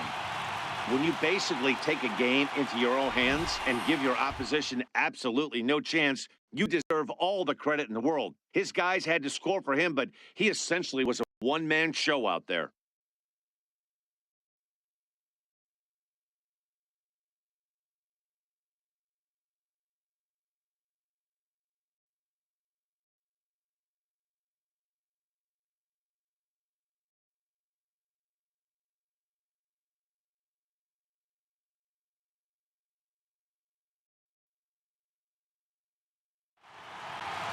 This evening's game finishes 2-0 the final score. The O's rode an important 6th inning to victory in this one. Dylan Bundy earns the victory on the mound. So that just about does it for Mark DeRosa and the lefty Dan Plesac and the rest of our crew. I'm Matt Vasgersian. Thanks for watching MLB Network. Our final line score tonight, first for the victorious Orioles. 2 runs on 4 hits. No errors. They left 5 men on base. For the Twins, no runs, 5 hits, no errors. They left 5.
It's time for baseball on MLB Network. Today we've got a good matchup ahead between the Pittsburgh Pirates and the Detroit Tigers.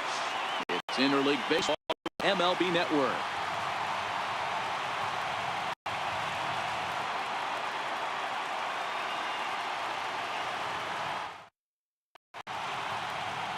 Michael Fulmer is ready to go as he'll be on the mound for Detroit.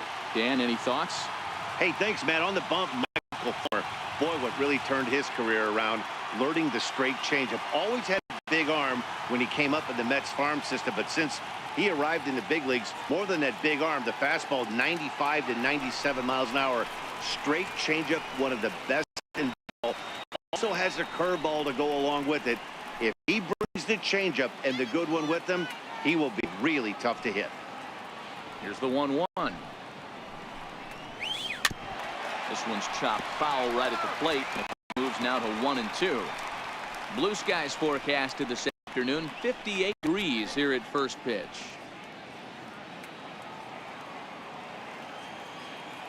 The 1-2. Down the third baseline. To his right, Candelario. And at first, but a great stretch that time as they get him by a step for out number 1. A chance here to check out the starting lineup for the visiting Pirates. Vero, what's your take on this team today? Well, Matty, if I could tell this lineup one thing, it would be let's get on this guy early. Day game in this ballpark, the sun starts glaring, starts getting later in the day. Those shadows start creeping in right around the time that bullpen starts getting up. How to find a way to scratch a few across early. So the next to the plate for Pittsburgh, Corey Dickerson. The 1-1. 1 ball and 2 strikes to count.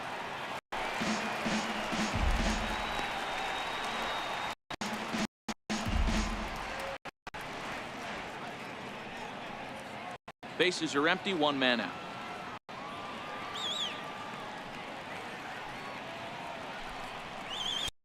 Lays off the 1-2 changeup and he worked it back to 2-2. So let's take a look at our umpiring crew in this one. Behind the plate is Joe McDonald. Hey, Joe McDonald, he's a tough guy to figure out sometimes, Dero. One inning, he'll be given that inside corner. The next inning, he doesn't give much of that inside corner. His zone fluctuates a lot. You know, Dan, you could see some definite confusion on the face of some hitters today. Questioning in the strike zone. One pitch is a strike on the outer half. The next time it's a ball. Kind of a little cat and mouse with the air when you should be focused on the pitcher. So he ran the fastball by him for the punch out. Corey Dickerson goes down for out number 2 in the top half. In now, Starling Marte. Fastball close, but he didn't get it. 2-1.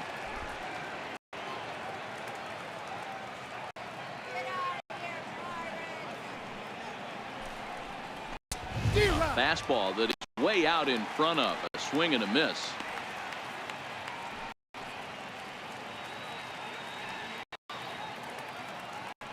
Bases are empty here with 2 men out.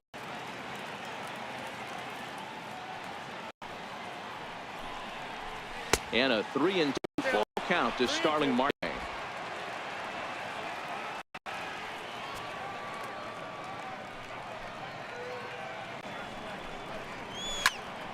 Into the corner and slicing foul. The 3-2 one more time. And we'll have the first base runner of the ball game here as that misses, and it's a 2-out walk. Man, you hate to give a 2-out walk to anybody, but especially to a speed demon like him. Good chance he's running here, and good luck trying to stop. Josh Bell the next to hit. There are 2 gone and the possible go-ahead run at first.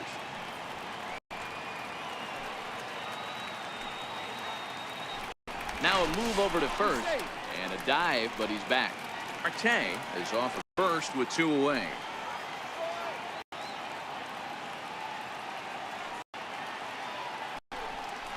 It's 2 balls and a strike to Josh Bell.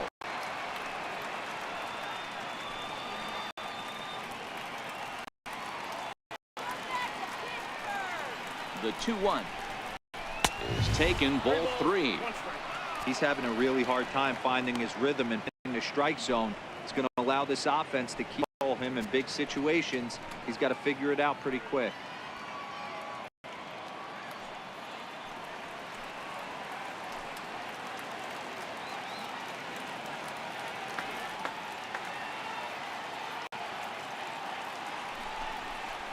And he may be starting to lose feel here as that misses for ball 4, and that's back-to-back walks now with 2 away. Some guys take a little time to find home, but with the second walk of the first inning, it might be a little more than just settling in here. Not sure how long of a leash they'll give him, but they're not going to let him walk the world out there. Up next for the Buccos, Gregory Polanco.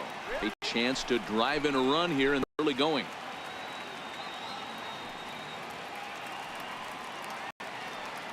Now the 2-1 pitch. Is a fastball swung on and missed. 2 men are on, 2 men out.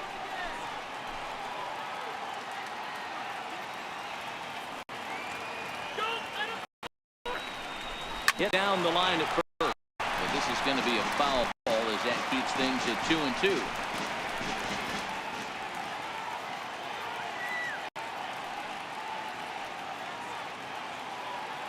Going to send him packing. Pitch on its way. High fly ball out to straightaway center. After it is Martin. And that's the 3rd out. A couple of walks, but no damage. Bottom of the 1st, straight ahead. We're scoreless on MLB Network.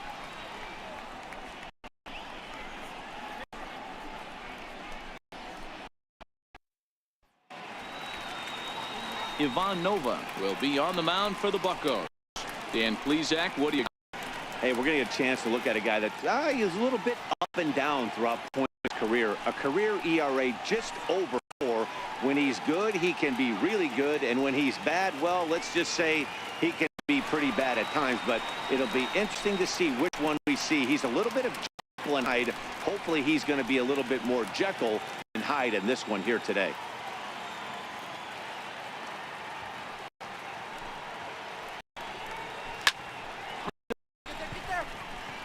Mercer is under it. 1 down. A moment now in Motown to check out the starting lineup. Mark DeRosa tells us about this lineup in a daytime home contest. Matty, I love the way this lineup's constructed. Talking to the manager before the game, he focused on the fact that they passed the baton mentality. Everything flowing for this lineup. Chance to score a lot of runs. Digging in, switch hitter, Jeimer Candelario.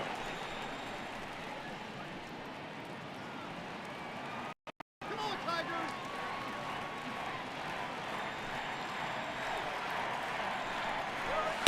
And he gets his fastball over, back to 3-1 now.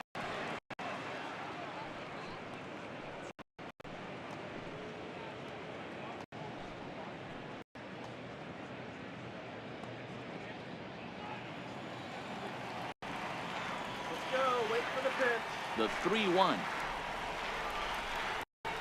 And he missed with that one. It's ball 4. A 1-out walk here in the home first. Batting first baseman, First baseman Miguel Cabrera stands in. He's got a chance to end this one and send these fans home happy if he can get a ball deep enough into the gap. Runner at first, 1 man out.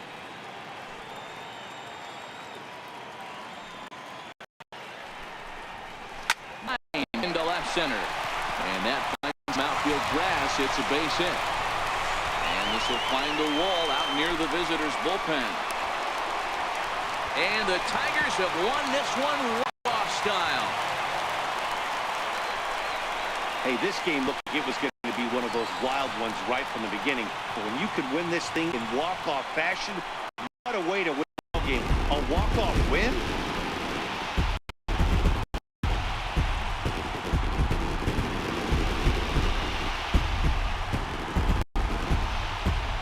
And guys, a very important outing turned in on the mound for the man you see right there. He was a big factor, of course, and is the recipient of our Topps Player of the Game award. Yeah, probably the easiest player of the game decision we'll have to make all year. He got some help along the way from the defense. All in all, this was his show, and he winds up in the history books with a no-hitter.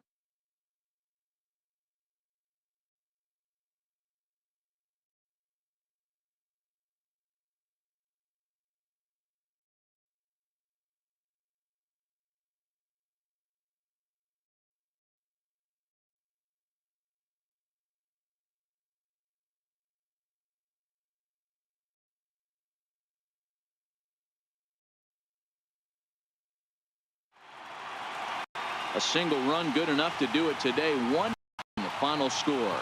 Detroit scored in every single inning on the way to victory. Fulmer takes home the win. Ivan Nova couldn't get out of the first in this one as he takes the loss. So that'll just about do it. For my partners Mark DeRosa and Dan Plesac, this is Matt Vasgersian. You've been watching a presentation edition of MLB Network. So, everybody. That was our final line score this afternoon. First.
Welcome to the gateway to the West, St. Louis, Missouri. MLB Network is live from Busch Stadium. A good one on tap for you this afternoon between the New York Mets and the St. Louis Cardinals. Who will get the better of this compelling matchup? We'll find out next on MLB Network. Carlos Martinez, a right-handed native of the Dominican Republic, will be the starter. What do you have for us on him, Danny? Hey, Carlos Martinez, one of the biggest arms in the game of baseball. Electric fastball, 95 to 99 miles an hour with movement up, down, in, and out of the zone. Powerhouse slider, and I mean as good as any slider in baseball. His changeup has gotten better. If Carlos Martinez brings his A game, he has the chance to throw a no-hitter every time he takes the mound. Oh, a nice changeup that time gets him to swing right through it as the leadoff man is down on strikes to open up the ball game. And now a chance to meet the Mets. What's going to be the key for him today, Mark? Well, Matty, if I could tell this lineup one thing, it would be let's get on this guy early. Day game in the ballpark. The sun starts glaring, starts getting later in the day. Those shadows start creeping in right around the time that bullpen starts getting warmed up. Got to find a way to scratch a few across early. So the bases are empty with one man gone, and that'll bring in the second baseman, Asdrubal Cabrera. Asdrubal Cabrera ahead in a 3-1 count now. Altogether, a fine afternoon for baseball. 66 degrees, the game time temperature. One out, nobody on.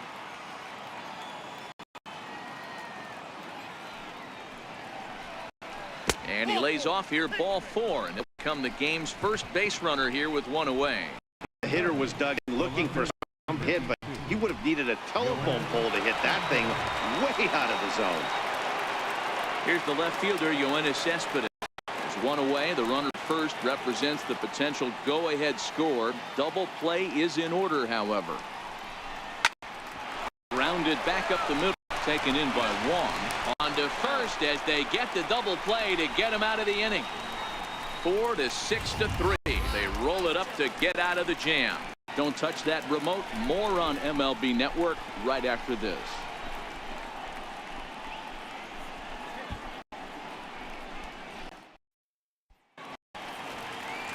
Jacob deGrom, a right-hander from Florida, gets the ball as the starter here. What's your take on him, Dan? Jacob deGrom is just a solid pitcher. He's not overpowering in any sense with any of the pitches. Good sinking fastball, 93 to 96. Great slider and a really good changeup. What makes him so good? He'll throw all 3 of his pitches at any time. Digging in, Dexter Fowler. He'll lead things off here in the bottom half of the first. Now the 2-1. A swing and a shot hit down the corner. Nearly a big fly to start the inning. Instead, a foul ball. Here now the 2-2. Swing and a miss. Strike 3. And now here's Mike Matheny's starting lineup for the Redbirds.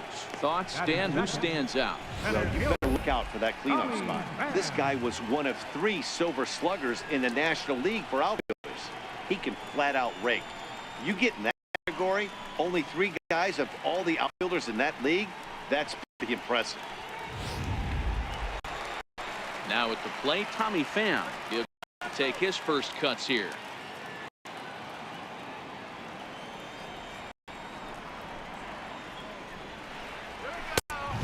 No offer on that one. 2 balls and a strike.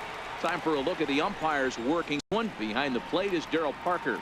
Well, you wrote Darryl Parker behind the dish, and you never really know what you're going to get from this guy. Yeah, sometimes, and I hate to be mean and say he flips a coin back there, because that's not the case. But as an offensive player, you have to find a consistent zone. You just can't. Inside for a ball as he falls behind to him here. 3-1. This is where you cash your checks right here. 3-1. You're one of the best hitters in the game. You live for situations like this.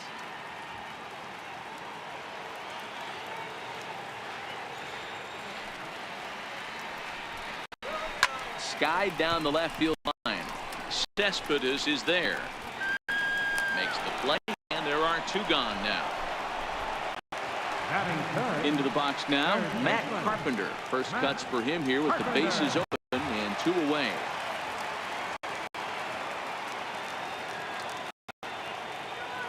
Here's the 1-1 pitch. Now he gets on top of one here and chops it foul right at home plate. 2 out, nobody on. Yanked fouled off to the right.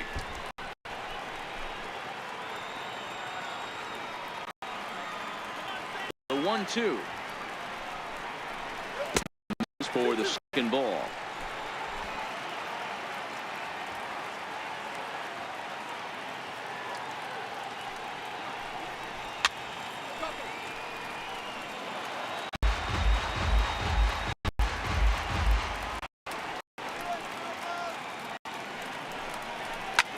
Line to the right side, but that's a foul ball.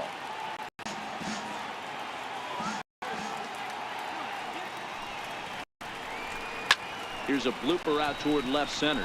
Here comes Cespedes. He can't get there, so the inning will continue. Hey, just a nice piece of hitting right there. He's able to keep his hands inside that ball, stay square as long as possible, feed it into the opposite for a base hit.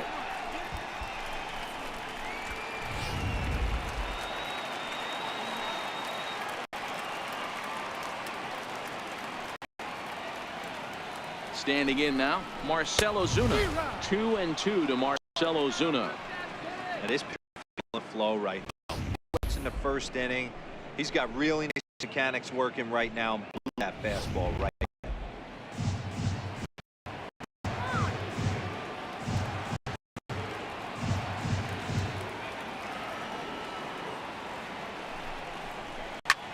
Swing and a ball hit out toward right center. Nimmo in pursuit. No trouble with this one, and the inning is over. 1 left for the Cardinals, and this is still a 0-0 ball game.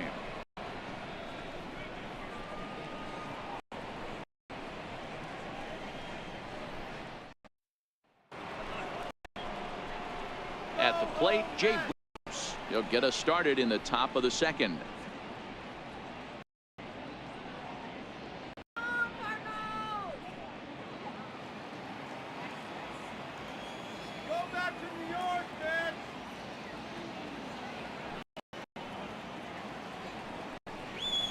High and deep to center field. Pham ranging back to the track on the warning track, makes the catch. The St. Louis Cardinals attack you on defense in this fashion. And guys, the thing I want you to take a look at today is in today's game, the new age, everyone wants to move around. This manager does not like to shift a lot. Maybe a step to your right or left. There's a lot of trust that the pitchers are going to execute. So let's see how it works out for them in this. So the base is empty here with 1 away, and standing in a power threat in Todd Frazier, the third baseman.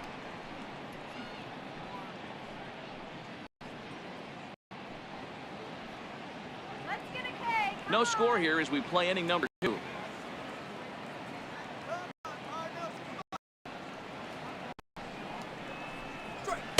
And this low, ball 2. 2-1.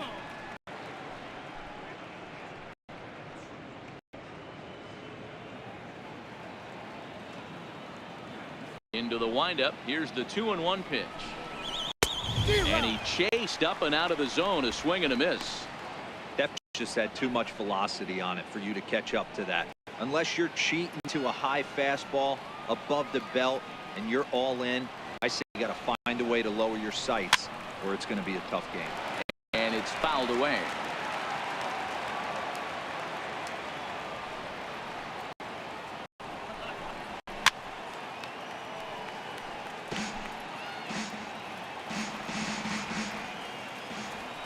The 2-2 one more time. Scott to straightaway right. And he will make the play out there, and there are 2 away now. Here's Adrian now. His head-to-head numbers against Carlos Martinez. He's 3 for 15. He also has 1 home run. And he takes 2, and it's 2-1. In his career, Gonzalez is certainly one of the right guys to have at the plate in this spot. A long ball would be huge, and he's hit more than 300 of them in his career. Oh, yeah, when he knocked the donut off his bat on the on-deck circle, Matty, that was the only thing that was on his mind. He's been in this situation multiple times in his career. The moment will not get too big for him. He knows how to slow it down. Don't be shocked if he leaves Earth right here. 2-2 pitch just missed. That's the kind of pitch that reminds me of many reasons why I wasn't a very good hitter. This thing was inside and coming hot, and he gave a stone-cold take. I'm bailing out of the way if I'm in the box, no doubt about it. Stopped on the slide by Wong. Wow. So nothing happening this time around. We'll go to the bottom half of inning number 2, and we are tied 0-0. The next to bat for St. Louis, Yadier Molina. He's set to lead off the whole half of the second. Something has to give. Here's the payoff pitch. Softly hit out to short. Oh, and this deflects right off him. And they'll have play as he reaches first base safely. I know that has to be frustrating from a pitcher's standpoint, but nice execution, nice hustle. Bottom line, nice hustle. Pitcher still 1 good pitch away from getting a double play. You know, D-Row, one of the things you want to do is make quality pitches as a pitcher, and there's not much you can do right there. You make a pretty good pitch, and the next thing you know, you have a leadoff single on an infield ground ball.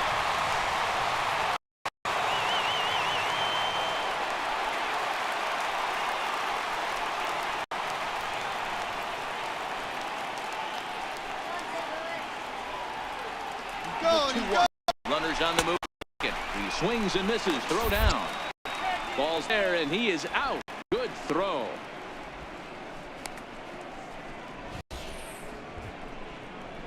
A lot of times, if a guy is going, it's going to be on the first couple of pitches, but he waited it out that time. Didn't matter, though. A good catch and throw, and they nabbed him at second.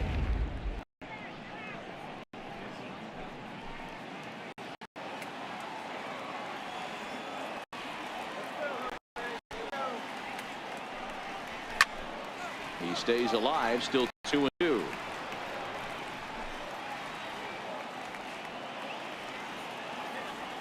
The 2-2.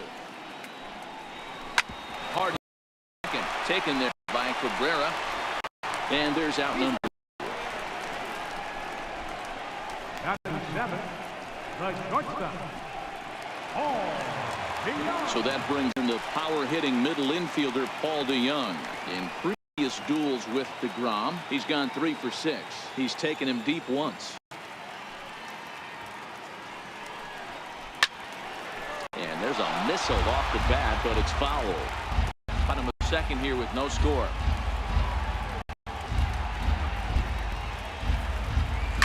Swing a ground ball to first. Frazier is there. Throw will go to Adrian at first, and with it, the side is retired. Redbirds down quietly. Will move to the third with no score.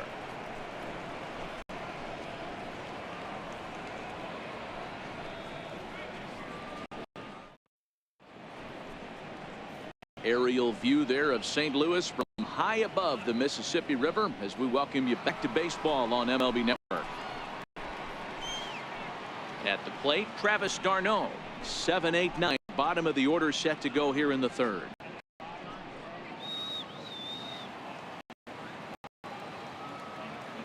The 1-1. Fouled off.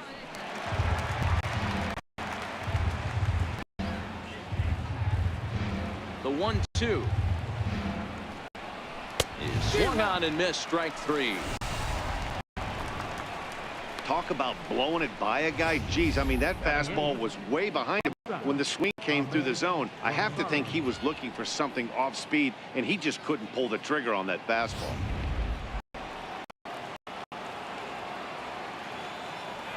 Into the box, Ahmed Rosario. Now a swing and a chopper foul right at home plate.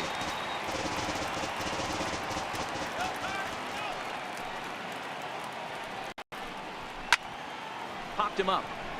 Martinez there for it. And he brings it in for the second out of the inning.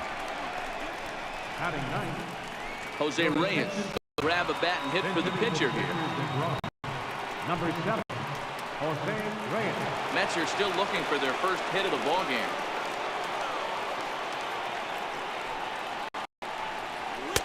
Two and two. I mean, the obvious key right now is the movement on his two-seam. He's able to spot it up in when he has to, and he's able to go back door.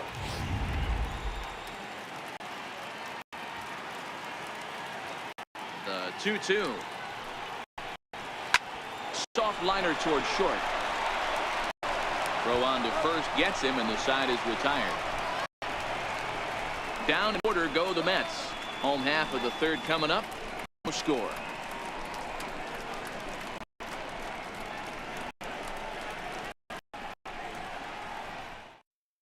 Rafael Montero, a right-hander standing 7 foot even, will take over the pitching duties here. Rafael Montero.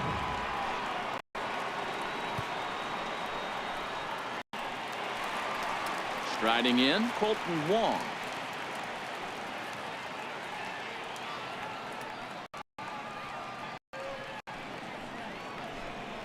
Two balls and a strike to the St. Louis leadoff hitter.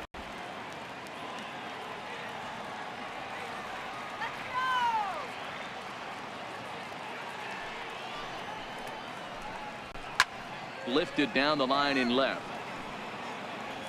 And that will end up a foul ball. Into the windup. Here comes the 2-2 pitch. Fastball called, strike three. And there's the first out of the inning. Batting Greg Garcia will get the call here as he'll hit for the pitcher. number 35, Greg Garcia.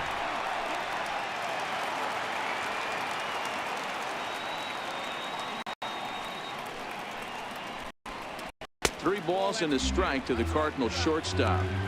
One thing that could nag at you as a pitcher is having to work really hard to get a guy that you think you should be able to cruise right through. He's not known for his offensive prowess, but he's putting together a real nice at bat here.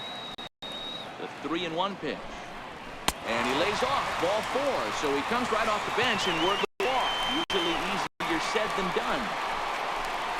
Now batting right fielder. Here's Dexter Fowler now. The head-to-head with Rafael Montero. 2 hits in 7 tries.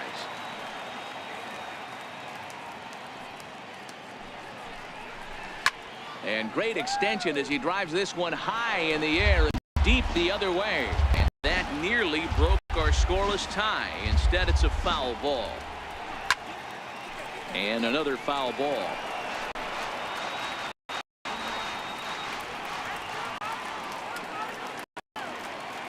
He'll try it again. 3-2. Turned on that one and crushed it. Just pulled it foul.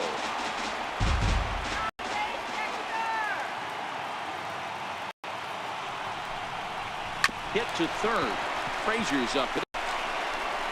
And a long throw across the diamond gets him. That's a nice play. The center fielder, number 28, Tommy Pham. Ready for another chance. Tommy Pham. And he's got it.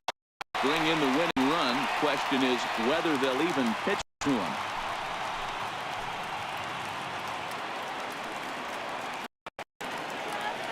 Here now the 2-2. Hard on the ground to second. Cabrera's up with it. On to the first baseman. Gonzalez will take care of him, and the inning is over. So it's no runs on no hits, no errors, and a runner on now to the top of inning number 4. And we are tied 0-0. Sam Tuivalala, a right-handed reliever standing 6'3", gets the ball now out of the bullpen. Sam Tuivalala.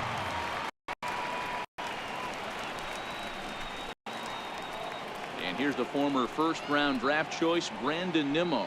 He was a victim to open up the ball game. The 3-1. On that one as it's fouled off to the left side.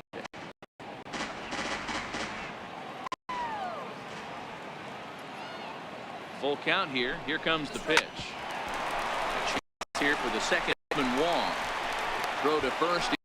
One gone here in the 4th. Now batting, second baseman. Cabrera. Here now is Asdrubal Cabrera. A base on balls, his first time up.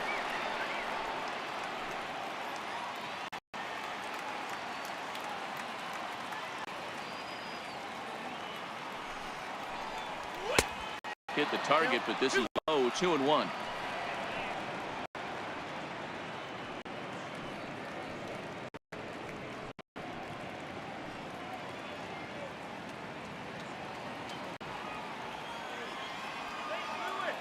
Now the 2-1. And this one's tapped foul at home plate.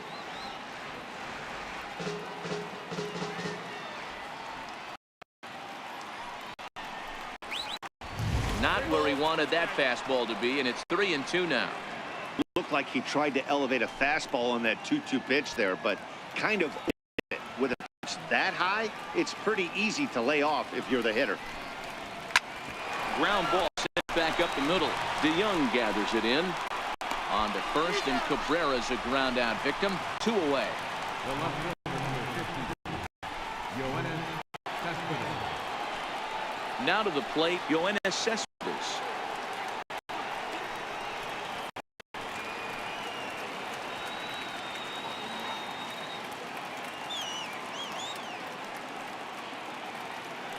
Here's the pitch. Yanked on the ground down the line. But a foul ball, 1-2 now.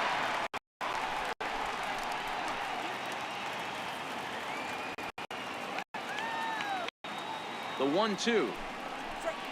Hit on the ground is short. DeYoung fields it cleanly. Throw to first will get him easily, and the side is retired. Mets go down 1-2-3. On to the bottom of the 4th now, still with no score.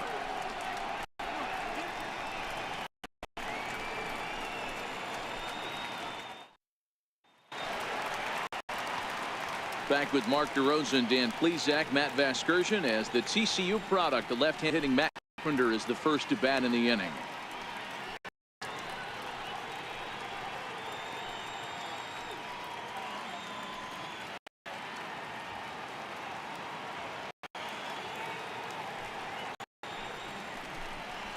Nope. Good waist pitch, 1-2. I got 1-2.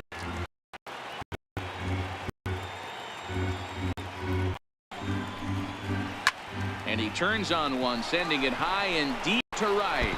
But that'll be off the right field wall. And he'll pull into second here with nobody out. You could hear solid contact all the way up here, and I thought we were going to have our first run of the game right there. It's all the way to the fence, but it stays in the park, so he'll be okay with the double.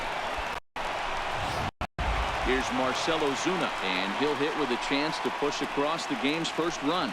Yeah, great RBI opportunity here, but at the very least, he needs to find a way to advance that runner to third. Small things like that in a tight game can make a big difference.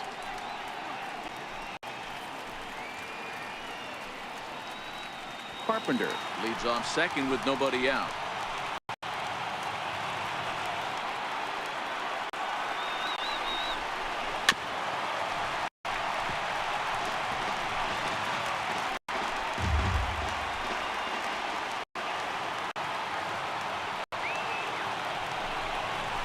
swing and a miss on the slider, and that's out number one. Classic slider down and away for the strikeout there. Not a whole lot to say about that pitch that hasn't been said a million times already. That's just a real tough pitch for a hitter to pick up out of a pitcher's hand, so they end up chasing when they're in protect mode.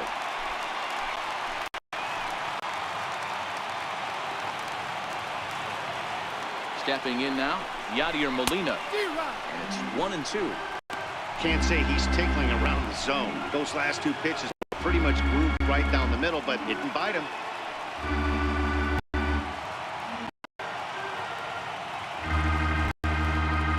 No runs, 3 hits, and no errors so far for the Redbirds.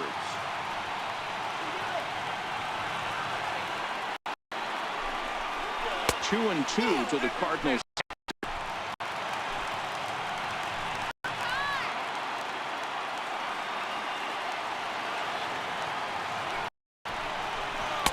Good eye to lay off the slider there, and he works it to full 3-2 here.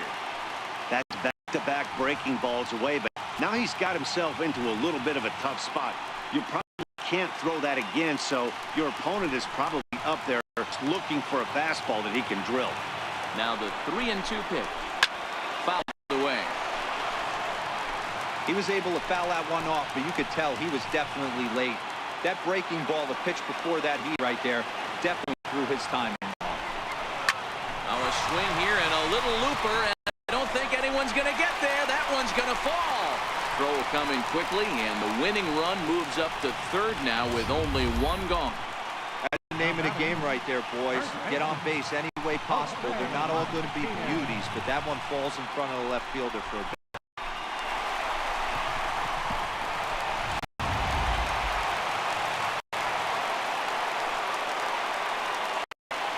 In now, Jose Martinez. And here's a slider for a strike, and he's behind 1-2 now. With 2 strikes and runners at the corners, this is a big pitch coming up. Got to execute to hope to either get a strikeout or a double play ball to help you get out of this thing.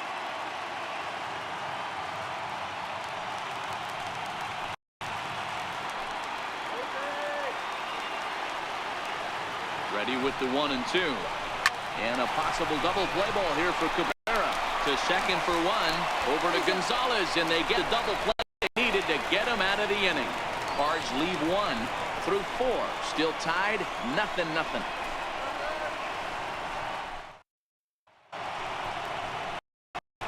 So here's the cleanup hitter, Jay Bruce. So far 0 for 1 with a flyout.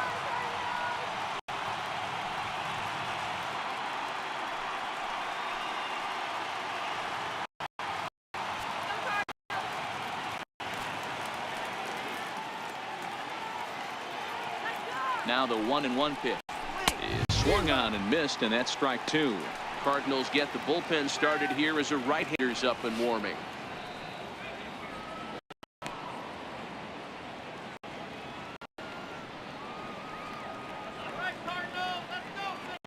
The 1-2. And he fouls this one off.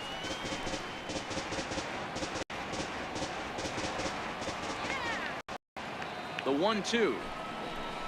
Is looked at number 2.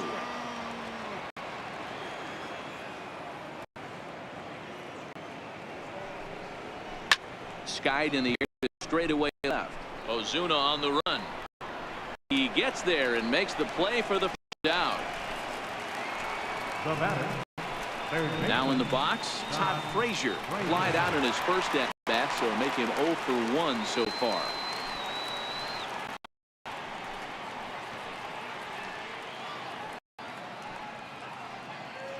No runs, no hits, and no errors on the Mets line score so far.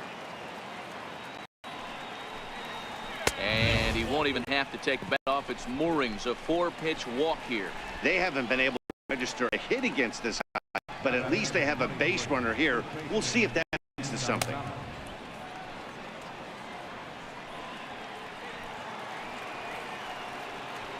Riding into the box, Adrian Gonzalez. He got on top of one and was a ground out victim last time.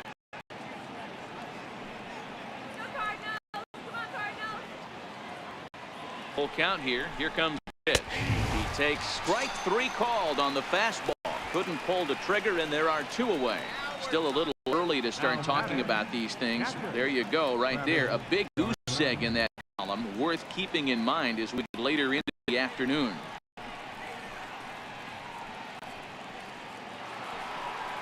Digging in now, Travis d'Arnaud. There are 2 gone, and a possible go-ahead run at first.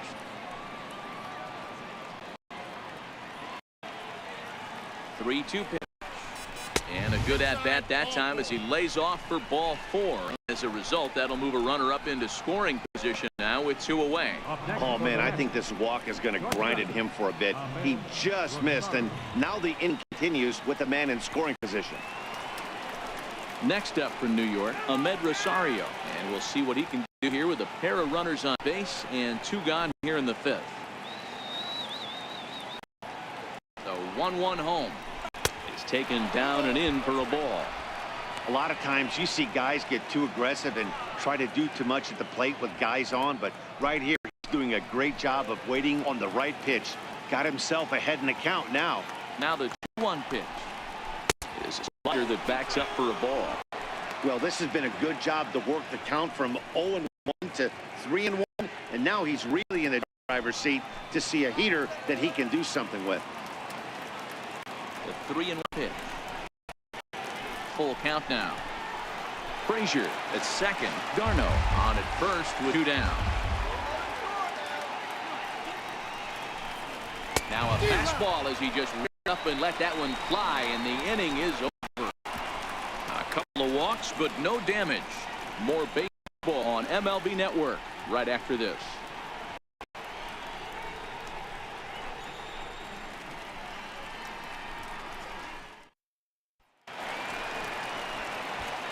Stepping in for the Cardinals, Paul DeYoung. 0-for-1 for him here in this one.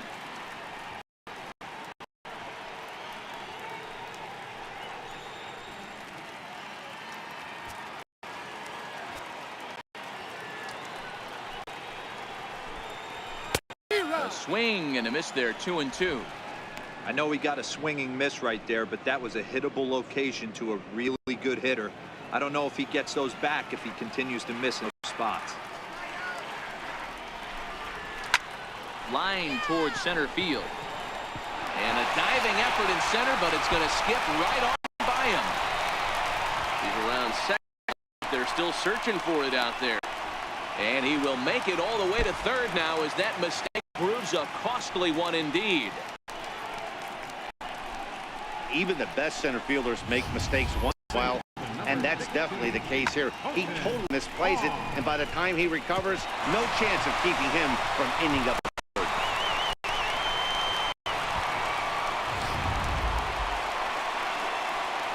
So striding in, Wong, winning run at third. Nobody out.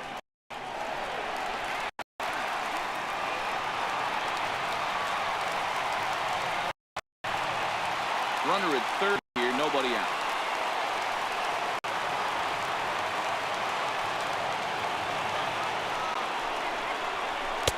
A ball and 2 strikes. It looks now like a right-hander's begun to get loose in the Mets bullpen.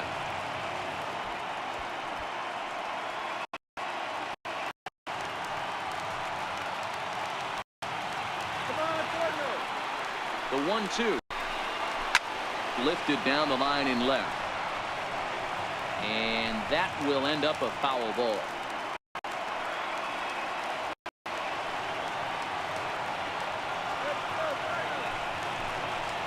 And now a slider in on the hands, and he's lucky that didn't come and get him. Everyone relax. Not a fastball there. Obviously a little arm side run. He missed his spot. No big deal. 2-2. There's a changeup that drops below the knees for a ball. The runner in scoring position with none out.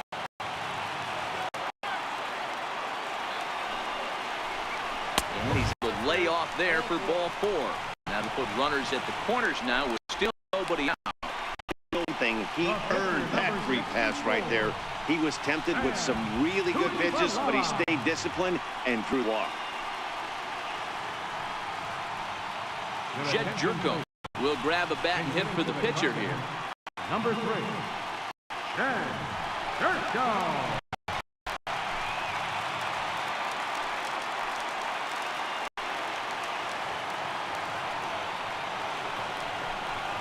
And he lays up ball 4, so he comes right off the bench and works the walk. Usually easier said than done. I think he was trying to be a little too far there, and a walk is the result. Well, the good news is he has a base at every base. The bad news, a single probably drives in a couple of runs.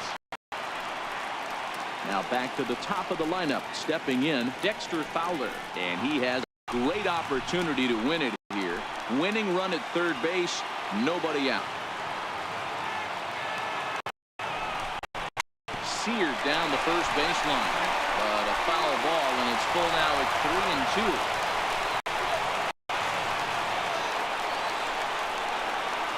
3-2 pitch. Swung on and lifted in the air to left center. Cespedes is there. He hauls it in, but here comes the winning run from third. And the Cardinals are going to walk off a winner.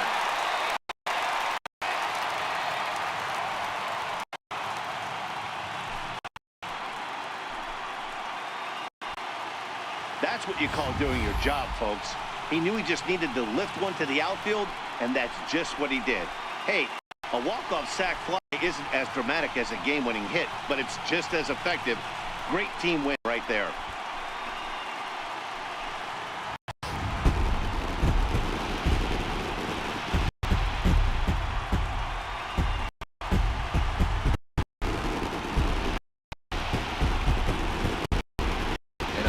Game like this, you look for that one guy who produced when it mattered most, and this is the guy. He's our top player of the game. Well, the numbers don't just jump out at you, but his lone hit was a really important one. And sometimes you just come through when it matters most to be the hero, and he did just that.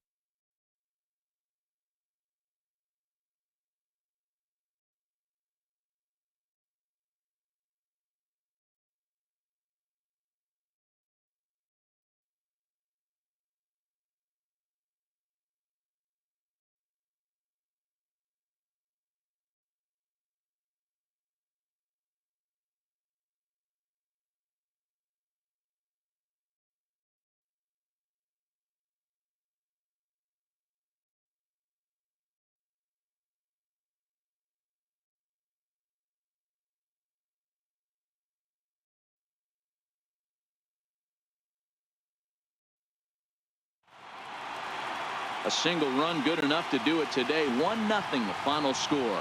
St. Louis used a nice 5th inning to take the lead, and they never gave it back.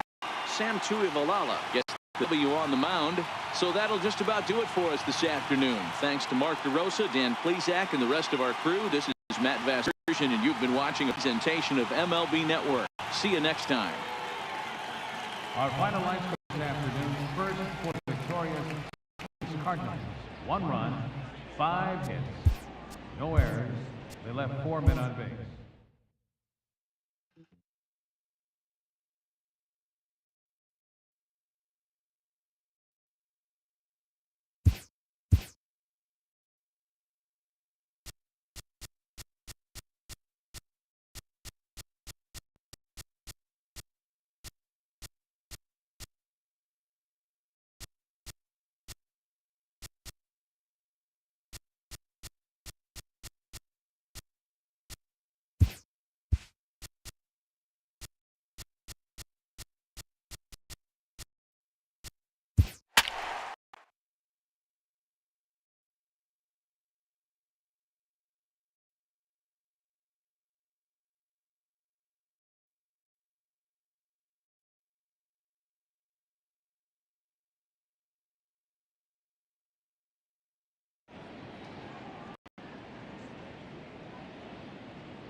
Time for baseball on MLB Network. Citizens Bank Park in the city of brotherly love. Tonight we've got a good matchup in store between the Toronto Blue Jays and the Philadelphia Phillies.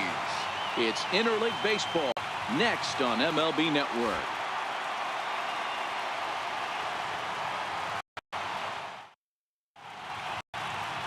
Aaron Nola gets the ball for Philadelphia in this one. Dan, any thoughts? Hey, Aaron Nola coming on, the pride and joy of Louisiana State University. Kind of a four-pitch mix. Fastball, slider, curveball, and change. None of his pitches rate really on a scale of 10. None of them are 8s or 9s, but he's solid and he throws strikes. You'll know early if he's on, he'll induce a lot of ground balls. Set to go now as Curtis Granderson is into the box to get this one underway.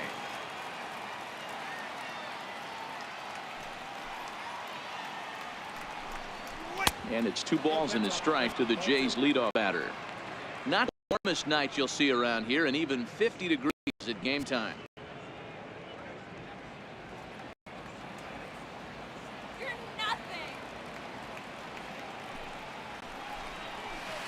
You're nothing. Could have been 3-1.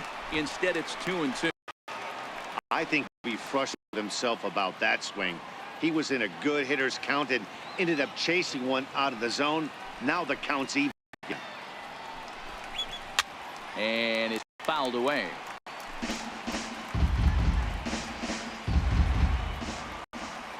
Here now the 2-2. Is a swing and a miss. Strike 3. Now a moment as we take a look at the Jays starting 9 for this one. What's the key for them tonight, Hero? Well, Matt, you walk into this yard today and it's nothing but a hitter's park. But that could work against you at times. You have to stay within yourself. You can't just be turning and burning on everything. Stay within the game plan and know that a mistake doubles leaving this yard. Stepping in for the Jays, Josh Donaldson, as he'll get his first opportunity in this one.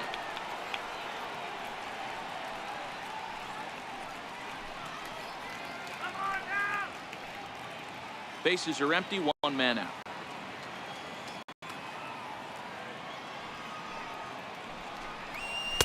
And he looks at a ball, 1-2.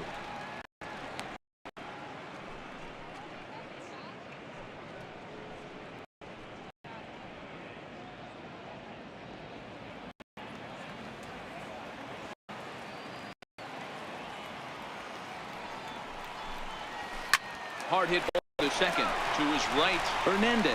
And that's the second out. Batting third, baseman Justin. Into the box, Justin Smoke. First chance for him here in the top of first with nobody on.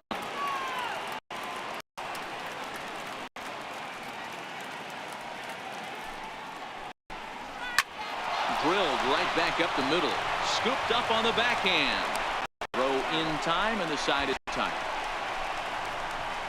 The Blue Jays go down and ordered. So now the Phillies offense will see what they can do. No score.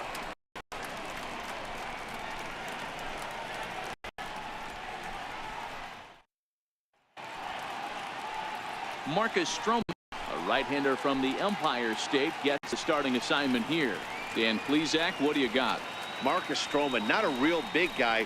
First-round draft pick out of Duke University. Power sinker, 92 to 94 miles an hour. His slider is good. Throw an occasional curveball and changeup. His best trait, ultimate competitor. So striding forward now, Cesar Hernandez. He'll lead things off here in the bottom half of the first.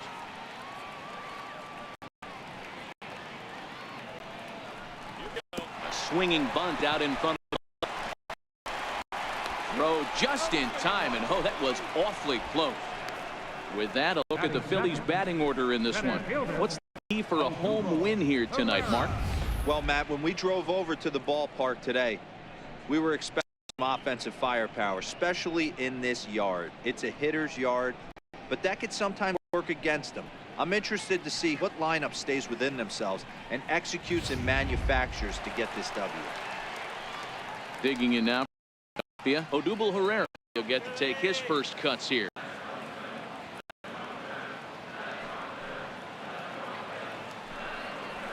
Hit on the ground down the first baseline. This will get foul, so they'll do it again. 3-2.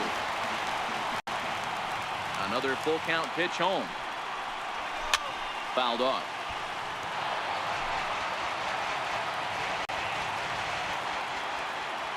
Another payoff pitch. Line to the right side, but good hands over there at first, and that becomes out 2. Batting third, first baseman, Carlos. So now Carlos Santana. No one aboard for him, and 2 gone here in the first.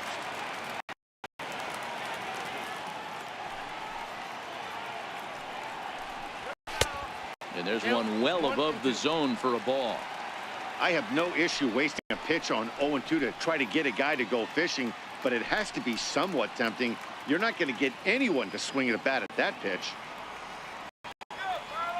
The 1-2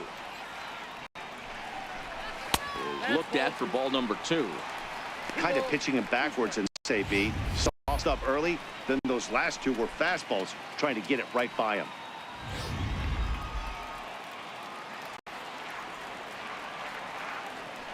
The 2-2 is let off, and the count runs full. That was another good pitch and a tough call that could have gone either way. Didn't get him to bite on it again, so the count's gone from 0-2 to 3-2.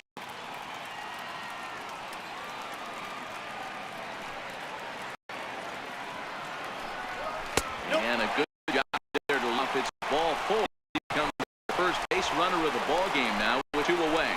2 ways to look at this walk. If you're the hitting coach, you say, that's a great beat. Down 0-2, you work the walk. But if you're a pitcher like me, that's just a case of letting a guy off the hook, and that can really frustrate you. And that'll bring up the Sacramento product, Rhys Hoskins. He's got a chance to end this one and send the hands home happy if he can get a ball deep up into the gap.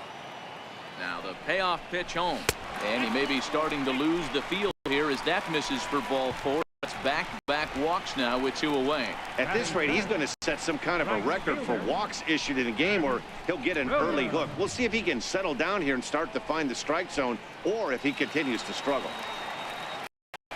Up next will be Nick Williams, as he'll look to get the ball into the outfield and bring home what would be the winning run from second base. The 2-1 is looked at for ball 3.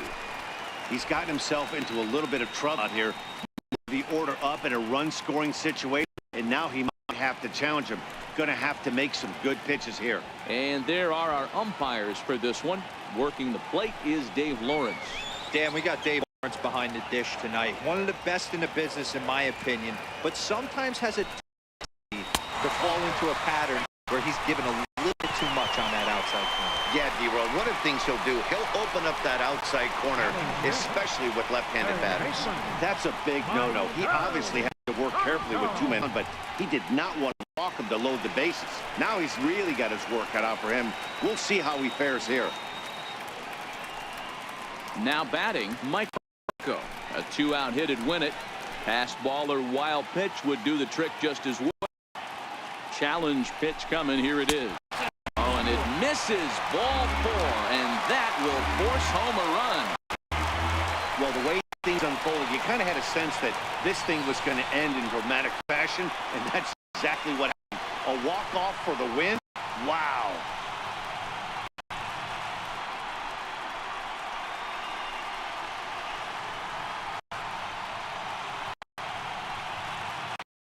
Starting pitching, so obviously to a team's success, and a great performance given here in this one by the fella you see on your screen. He's our top player of the game. Yeah, no need to offer any debate this time. All you have to do is look at the box score. No hits, no walks, not even a base runner. We talked about his brilliance all game long, and you can bet he's going to celebrate this one tonight.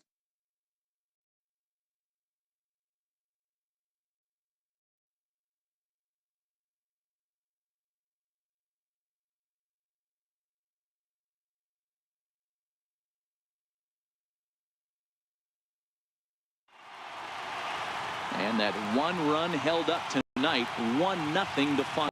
The Philadelphia Phillies jumped out to an early lead in the first and never looked back. Aaron Nola pitches well enough to get the W. Marcus Stroman couldn't get out of the first in this one as he takes the loss. That'll put a wrap on things here this evening. For my partners Mark DeRosa and Dan Plezak, this is Matt Vasgersian. This has been a presentation of MLB Network. Good night, everybody. Philadelphia Phillies, 1 run on no hits. No errors. They left no runners on base.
We are under the bright lights tonight as MLB Network welcomes you to this presentation of Major League Baseball. Coming up, we've got a good matchup in store between the Oakland A's and the Chicago Cubs.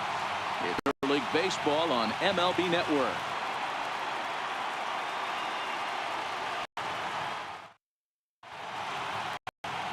John Lester, the southpaw out of the state of Washington, will be the starter. Dan Plesac, what's the word on him?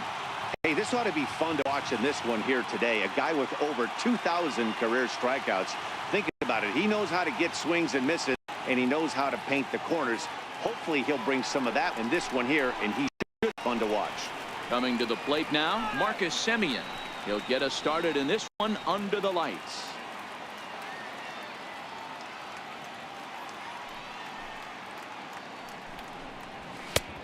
Three and two now. Not a bad night to bring Parka along. 54 degrees at game time.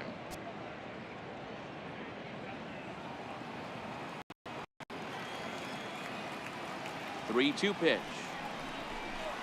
Hit sharply but foul down the right side.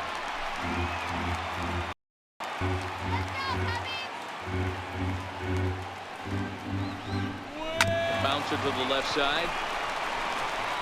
Throw on to first, and one shortstop rounds out to the other, one away. And here's a shot of the Athletics starting lineup for this one. Who stands out to you, Danny? Well, I think the focus has to be on the man hitting third. The guy is in the middle of the lineup, and when he's in the middle, things just happen. Guys in front of him get on, he drives them in, and if not, he has the ability to get things started and set the guys up behind him. He's a force. Next up for the A's, Stephen Piscotty, as he'll get his first opportunity in this one.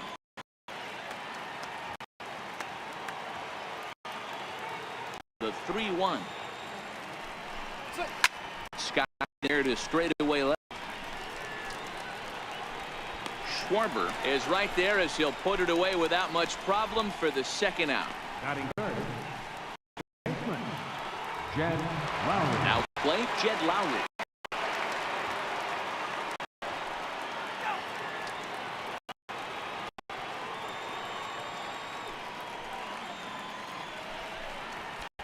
And that misses. 2-1. In today's game, everybody's trying to work off the mound north-south, trying to elevate that heater. He wanted that pitch right there, but I can tell you as an offensive player, I'd rather give you 6 inches off east-west than to have you call that high fastball. And there's a sinker that he just spits on as it misses low. And set up behind the dish, Clyde Washington, as you see the rest of our umpiring crew there. You know, D, he is a pitcher's best friend, Clyde Washington. Down in the strike zone, he'll definitely call that ball right at the knees. If he's consistent with it, Dan, which Clyde always is, I'm okay with it. Hayward is there, makes the catch, and the side is retired. A solid start to this one for John Lester. And now it'll be the Cubs' turn in a scoreless ball game. Sean Manaea, a lefty from Indiana, is on the mound here. What's your take on him, Dan? Hey, on the mound now is Sean Manaea, the pride and joy of Indiana State University. Low three-quarter arm angle. He reminds me a lot of former Met pitcher Sid Fernandez. Mid to upper 90s fastball, a true serve. He also has a straight changeup and a funky arm angle. He's really tough on lefties. At the plate, Albert Almora. He'll lead things off here in the bottom half of the first. And he takes ball 4. So the man is on here in the home half of the first in a scoreless ball game. Third baseman. Here's Chris Bryant now. The winning run at first base.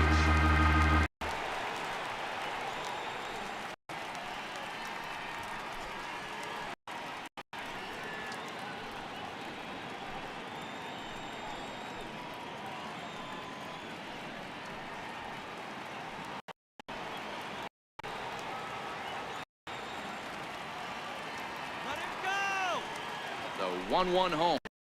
Gets him out in front on a good changeup.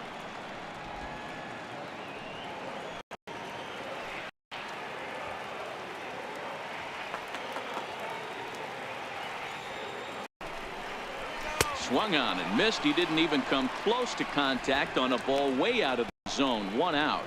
And now time to check how Joe Madden has lined the Cubbies up in this one. Who do you have your eye on, Dan? Well, Matty, the guy I'm here to see is big Chris Bryant. You can bet the opposition spent a decent amount of time crafting a game plan to stop this guy, because as he goes, so goes the team. You stop him, you've got a chance to win. You don't, you're probably going to lose. Anthony Rizzo stands in now. Get a chance to end this one and send these fans home happy if he can get a ball deep enough into the gap.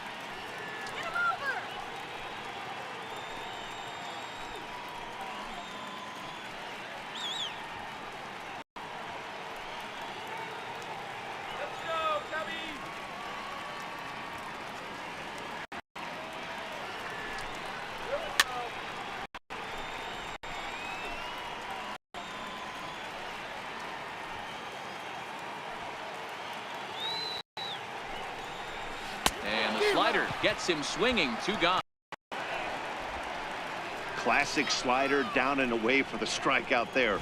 Not a whole lot to say about that pitch that hasn't been said a million times already. That's just a real tough pitch for a hitter to pick up out of a pitcher's hand, so they end up chasing when they're in protect mode. Here's the young catcher, Wilson Contreras. His career numbers against Minaya, just a couple of matchups, no hits in 2 at-bats.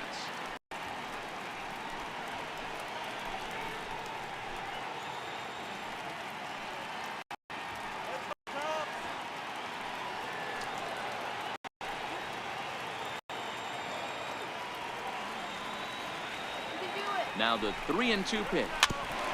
Good job to steal that one away, and he stays alive.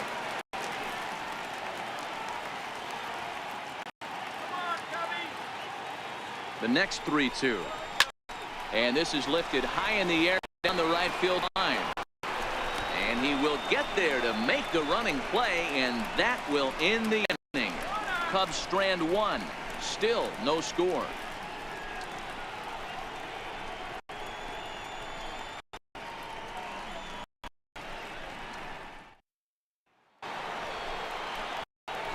So here's the Oakland cleanup batter, Chris Davis.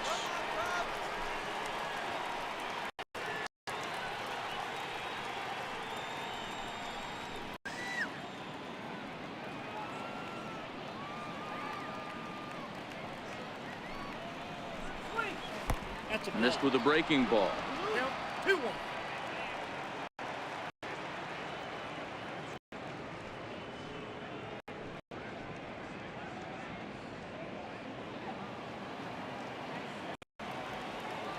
Two and 1. Here's Lester's offering. 3-1. Come on.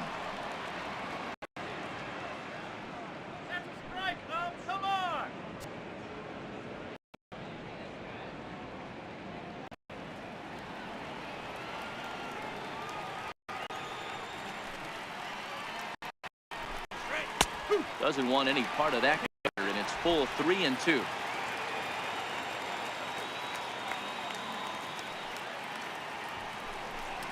And that misses for ball 4, so it's a leadoff walk here to start the second.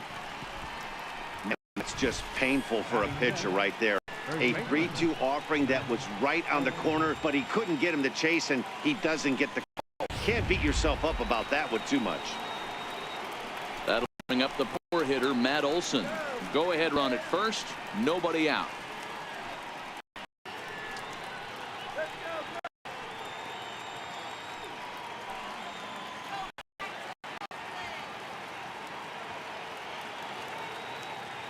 The 1-1 home. Sinks below the knees, taken for a ball. Sometimes you got to be aggressive offensively, but sometimes you just let the pitcher dig his own grave. Patience and discipline seem to be the way to go right here.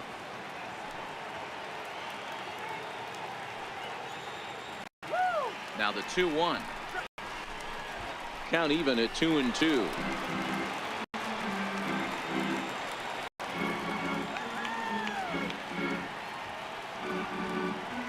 Ready with the 2-2 pitch. And he lays off, so it's full now, 3-2.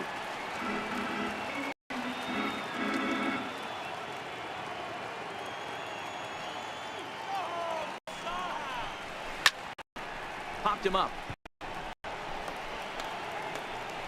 Bryant is under. He's got it for the first down. So here's how the Chicago Cubs are positioned defensively. Let's take a look at catcher Wilson Contreras. This guy has got one of the best arms in the game. Think Gary Sanchez, but in the National League. Nobody wants to attempt stealing bags on this guy, and brings a powerful bat to the lineup. Digging in, Matt Chapman. There's one away. The runner at first represents the potential go-ahead score. Double play is in order, however. Skied into straightaway right. On the move is Hayward. He's got it, and there are 2 down now.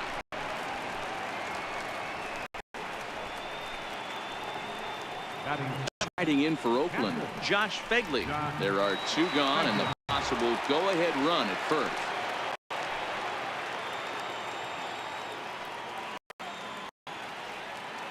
Now the 1-1 pitch is looked at for ball number 2. 2 balls, 1 strike, the count.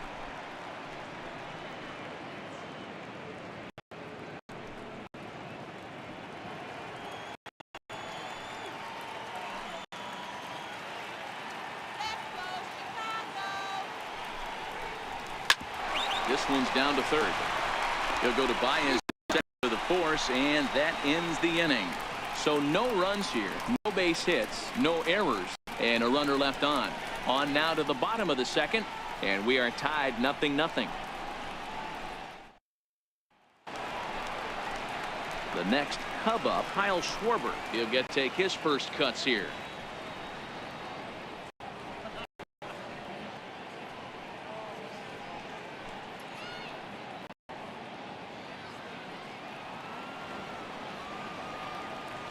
Now 3-2 pitch. Count still full, 3-2. The next 3-2. And that's a swinging strike 3 in the dirt. He'll throw down to first, 1 away. All right, guys, so here's how the Oakland A's are lining up on defense for this one. And let's take a look at the guy playing shortstop up the chute today, and that's Marcus Semien. This has been a work in progress. He's had to grind, take countless hours of ground balls, and work on his accuracy. But don't get it twisted. He's made some big highlight reel plays, and if you miss middle, we all know the power. Here's Addison Russell. His career numbers against Minaya. He's hitless in 3 at-bats. Into the windup. Here comes the 0-2 pitch. Inside with the slider, and that'll back him up a bit. You know, I'm not sure he didn't throw that pitch out of the zone on purpose. They've been swinging pretty much everything he throws, so why not give it a shot? Here's the 1-2 delivery. Now that ball's hit well deep down the left field line, headed toward the foul pole, and that nearly broke our scoreless tie. Instead, it's a foul ball. Fly ball out toward left center field. After it is Smolinski. He gets there and makes the play for the second out of the inning. Batting seventh. Here's Jason Hayward now. Jason Hayward.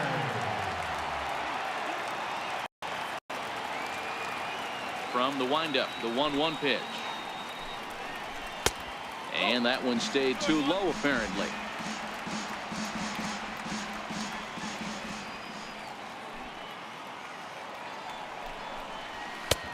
Fastball down near the tops.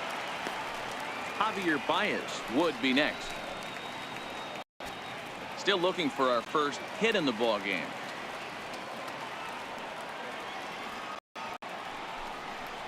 And he misses here for ball 4. Already 2 walks surrendered in his first couple of innings of work. Well, this guy's been prone to giving up walks at bunches, and that's already 2 walks here in the early going. We'll see if this continues to be an issue for him as this start continues. Here's Javier Baez, and we'll see if they can make him pay for the 2-out walk. Always considered a big no, of course.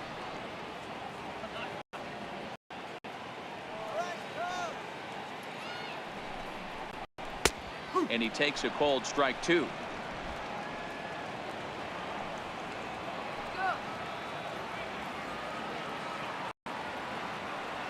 The 1-2. Line drive in there, a base hit. Throw comes in quickly, but the winning run is in scoring position now with 2 away. Batting ninth. Pitcher Sean. And it appears as though we'll see a pinch hitter now. Switch hitter Ben Zobrist has grabbed a bat and moved into the on-deck circle. Zobrist.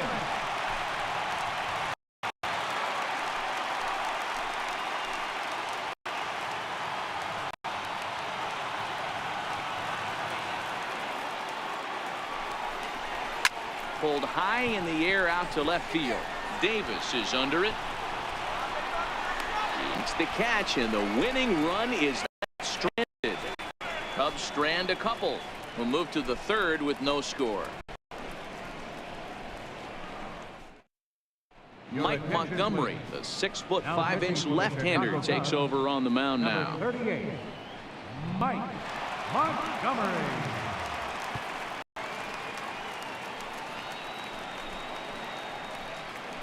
Settling in now, Jake Smolinski.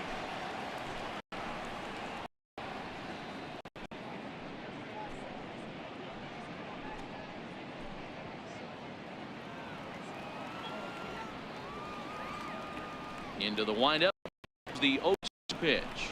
Swing. Fouled away.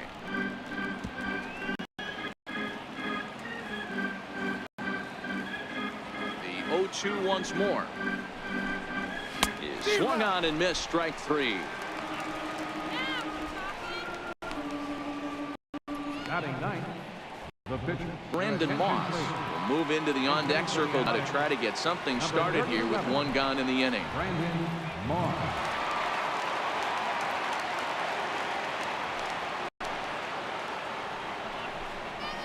Hold high in the air out to right field. Hayward giving chase. 2 gone. Now batting. Stepping in, Marcus Semien. His head-to-head history with Montgomery, batting at an even .400. He also has 1 home run. Now the 1-1 pitch. Misses for the 2nd ball.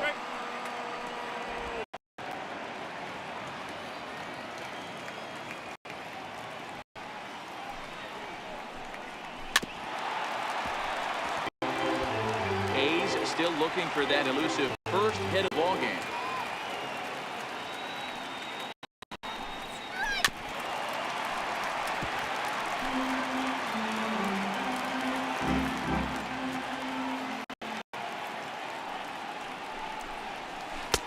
And he lays off a pitch off the plate and high.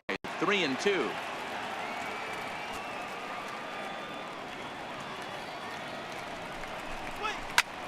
Now this is swung on, and here's another fly ball out to right field. Hayward will reach out with 1 hand to make the catch on the move, and that ends the inning. A's are on in order. Home half of the 3rd coming up. No score.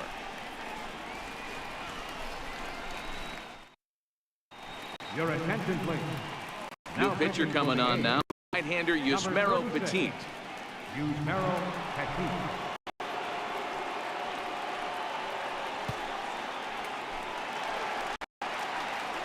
So in now for Chicago, Albert Almora. Second trip to the plate for him. He drew a leadoff walk in the home first. Hey, going back to his first at-bat, that was a terrific at-bat. Saw a lot of pitches, and one of the things you want to do is try to drive that pitch count up early on the starting pitcher. And that fastball's too much for him there. 1-2.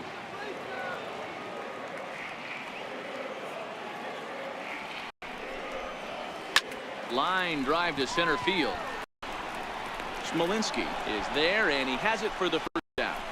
Good contact to start out the inning. Thought he might be on base with some sort of hit, but it hung up there too long. Just unlucky that time.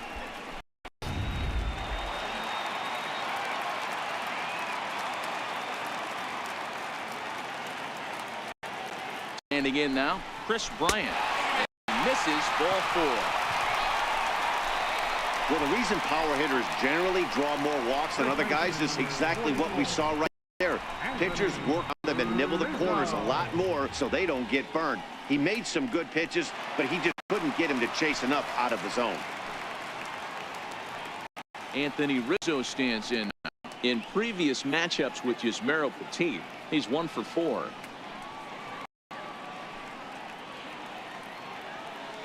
The 1-1 is a changeup that's looking for a ball. Petit has proven to be a guy that throws strikes coming out of the pen and doesn't walk a lot of batters. Every manager, pitching coach, they love to bring a guy in that they know one thing: he's going to throw strikes and himself. And this guy is certainly not afraid to attack the strike zone. And he'll get back in slowly.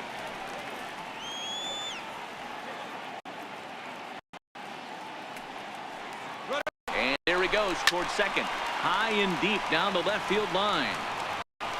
And that will end up a foul ball.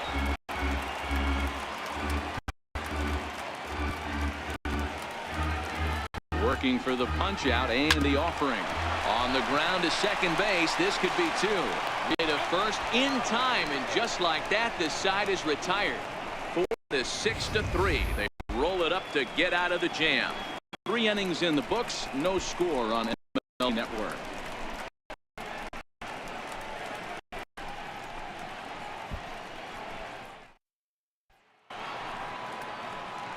Outfielder Stephen Piscotty the next to hit. 0 for 1 for him here in this one.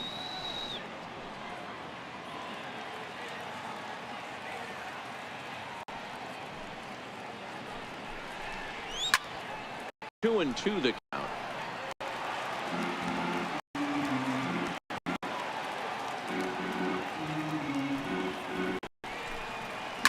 Hit down the third baseline. Throw to first in time. 1 gone here in the 4th. The batter, number 8, second baseman, Jed Stepping into the box, Jed Lowry. So far, 0 for 1 with a flyout. No runs, no hits, and no errors in the ballgame for the A's so far. Hit out towards second. On to first, and there were 2 down. Now batting, left fielder, Chris Davis. So now it'll be the 4-hole hitter, Chris Davis. He drew a walk his first time up. No runs, no hits, and no errors in the ballgame for the A's so far. That misses. 1-2. That ball stayed up in the zone. You'll see often early in the game where pitchers trying to find that release point, particularly with his off-speed pitches. We'll have to keep an eye on him, see if he's able to settle down as this game moves on. 2 balls and 2 strikes, the count to Chris Davis.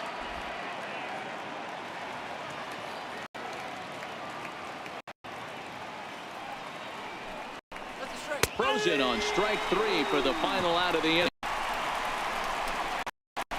1, 2, 3 go the A's. On to the bottom of the 4th now, still with no score.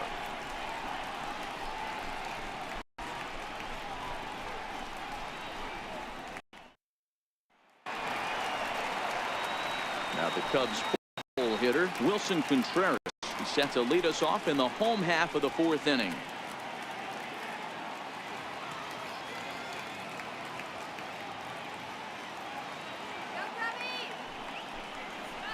Hit hard toward first, but this is gloved over there at first.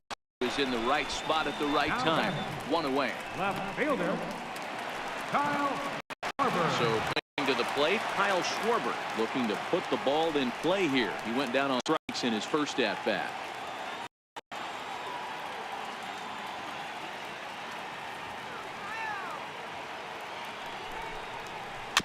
Slow bouncer to the right side. Throw on to first, 2 gone. The batter, the shortstop, Anderson. Here's Addison Russell. In previous matchups with Yusmeiro Petit, he's 2 for 4.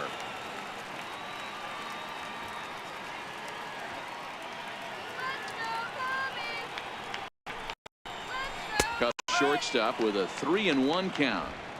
Love that pitch right there, and he executed it perfectly. A big arcing curveball that starts at the batter's hip and then just bends onto the inside corner. A lot of hitters have a tendency to open up way too early, and they can't make good contact on that pitch. Hit hard down the line.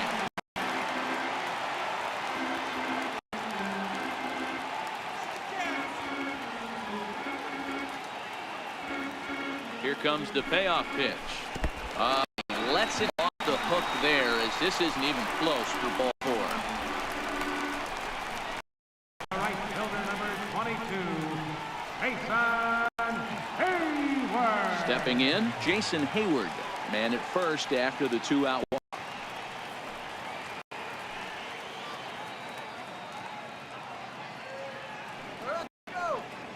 Set to deliver on 0-2. Here it comes. And a breaking ball in the dirt that time for a ball. Tried to get him to chase that 0-2 curveball, but he wasn't biting. Very well could see it again here, though. Here's a look over to first, and the runner back safely.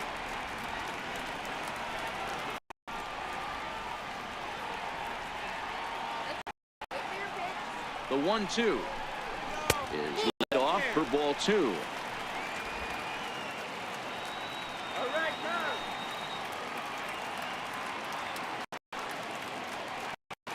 The 2-2 doesn't get the zone. Count full now. Full count with 2 outs now, so if he could put the ball in the gap somewhere, he could have a good shot of driving in a run, because the runner at first will be in motion.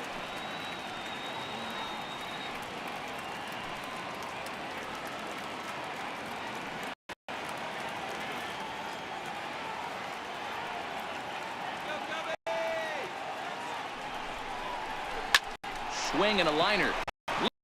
Makes a terrific catch, and with that, the side is retired.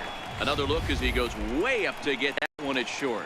Don't touch that remote. More on MLB Network right after this.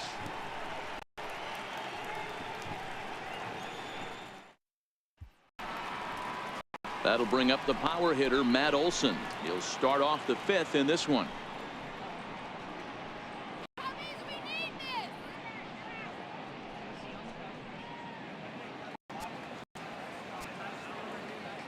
Now the 2-1 pitch is looked at off the plate for a ball. Well, that sets up a big pitch right here, Matt, because you don't want to lose the leadoff guy in a scoreless game. It's tough to work around the leadoff walk.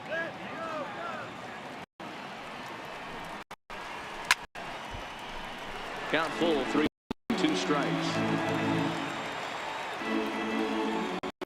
Now the 3-2 pitch. And another foul ball.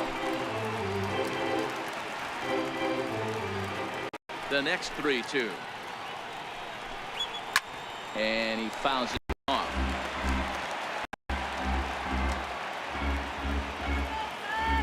Neither guy giving in. Here's the next one. And he'll finally just wear him down as this one swung on and missed for the first out. Now batting, third baseman. That brings up the always intense Matt Chapman.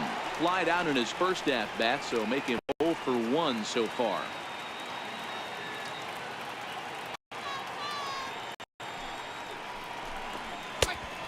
is low, ball 2.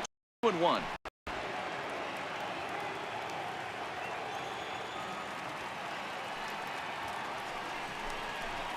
Popped him up.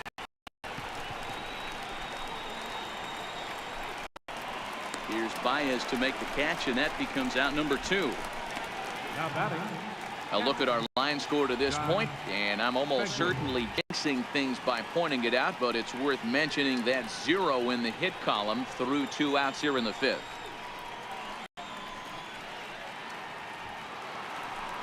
Into the box now, Josh Fegley. He's 0 for 1 thus far. Into the windup. Here's the 2-1 pitch.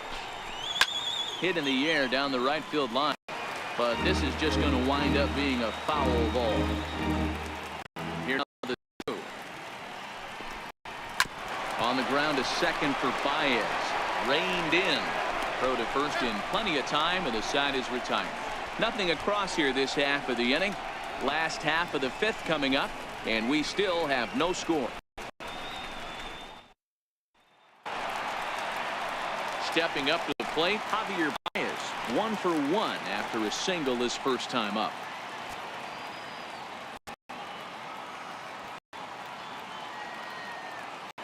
The 2-1. Swing and a little tapper. That winds up foul for the second strike.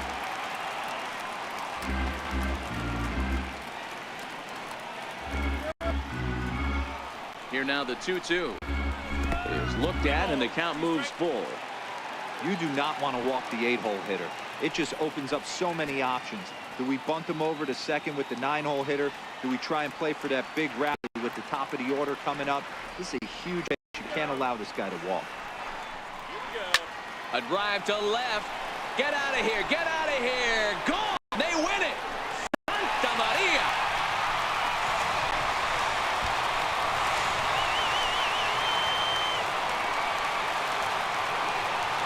So a solo shot down the line in left, and none bigger than that one as this ball game is over.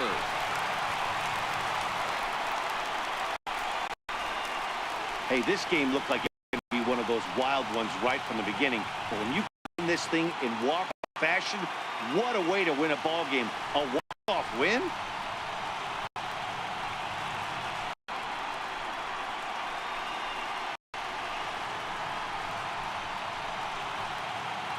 So we witnessed a close one here, but this man was a big factor in the outcome, so we're inclined to pencil him in as the top player of the game. Yeah, he really made it happen with the bat in this one. You see here 2 hits, and 1 was a long ball, so he has to feel pretty good about what he did here.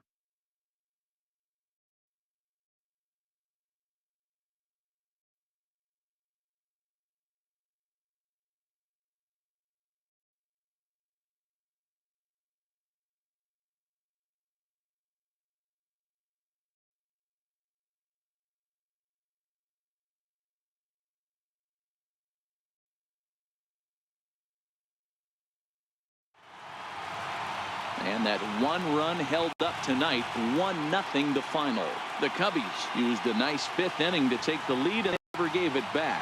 Mike Montgomery is the winning pitcher of record. So that's a wrap for us here tonight. For my partners in the booth, Mark DeRosa and Dan Plesac, and the entire crew, I'm Matt Vasgersian. You've been watching MLB Network. Have a good night, everybody. Here now is the final line score tonight. First for the victorious Chicago Cubs. 1 run on 2 hits. No errors. They left 5 men on base.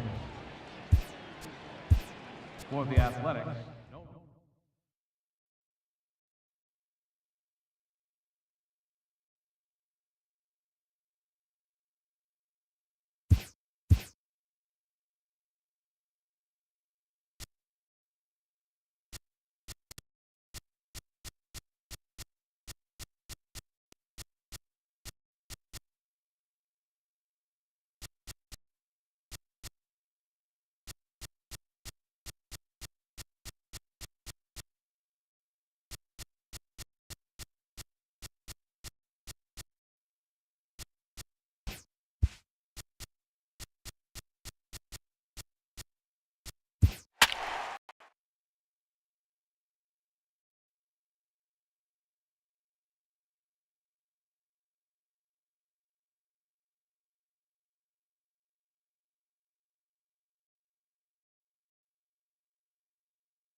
We are under the lights this evening as we get you set for another edition of baseball on MLB Network. Ought to be a good one here between the Texas Rangers and the San Francisco Giants.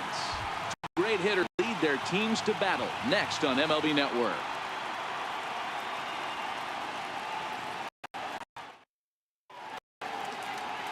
Madison Bumgarner is on the mound for the Giants in this one. What do you have for us on him, Danny? Quite frankly, one of the toughest, baddest dudes in the game of baseball. We all remember coming in Game 7 of the World Series against the Kansas City Royals. The team thinks that they have an ace. Well, guess what? This guy is a true, legit ace. Low to mid-90s fastball, good curveball. It does have the straight changeup, and just in case you didn't know this, the guy can swing the bat a little bit too. One of the best pitchers in the game. 2 balls to strike to the Rangers leadoff hitter. 53 degrees here at game time as it cooled off considerably since batting practice this afternoon.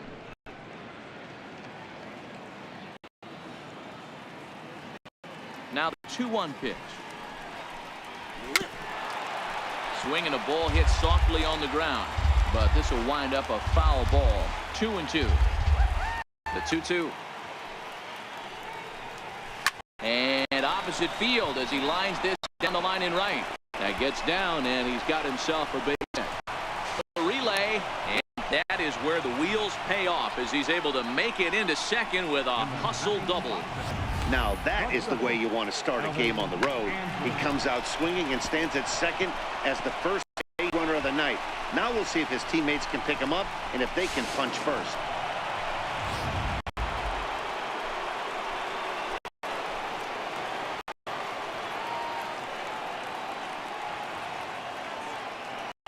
Into the box, Elvis Andrus. Ball and 2 strikes to the Rangers shortstop. I wouldn't be surprised if he uses aggressiveness against him right here. You're going to get a swing outside the zone 1-1. Might as well fish a little bit further.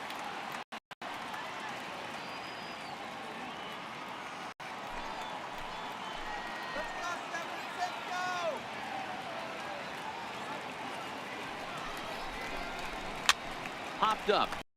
Belt over right, 1 away. A chance now to look at the batting order for the visiting Rangers. Anybody catch your eye, Dan?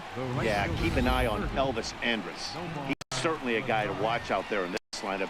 Everything he does makes them click. When he's swinging the bat, well, they just go.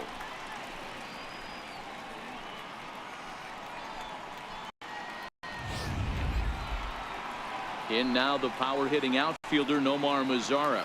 And he could very well get the intentional pass here as that would set up a potential double play ball that might keep the game tied.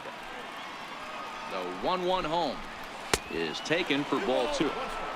And set up working the plate is Matthew Ross as you see the rest of the umpiring crew there. Well, D-Row, you better be ready to swing with Matt Ross behind the dish. Big zone. Yeah, you know coming into this one, you better trigger. If something's close, Matt Ross is going to punch your ticket.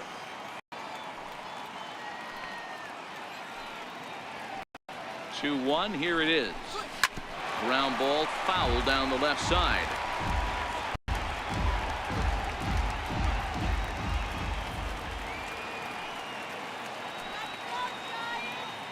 Here now the 2-2. Not much behind this as this ball is looped over toward first. But this will be easily at first, and there are 2 gone. Batting fourth, third baseman. Here's the third baseman, Adrian Beltre. Lifetime numbers against Bumgarner. He's gone 3 for 6. He's taken him deep once. The 2-1. And a big swing from Beltre, but this is a routine ground ball for short. Throw on to first, gets him, and the side is retired. Rangers leave 1. It's the Rangers nothing. Giants coming to bat. This 2010 World Series rematch is underway on MLB Network. Cole Hamels gets the starting assignment for the Rangers in this one. What do we need to know here, Danny? Cole Hamels, one of the top left-handed pitchers in the game of baseball. Early on in his career with the Philadelphia Phillies, was really almost the ace of those really good Philadelphia teams. His best pitch, the straight changeup.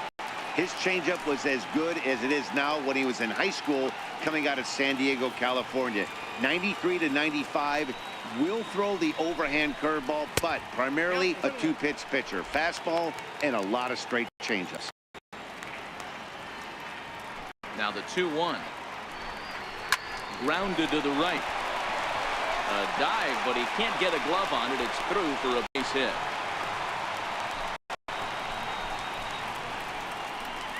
Batting second, right fielder, Andrew McCutchen. So now for San Francisco, Andrew McCutchen. The winning run is at first base.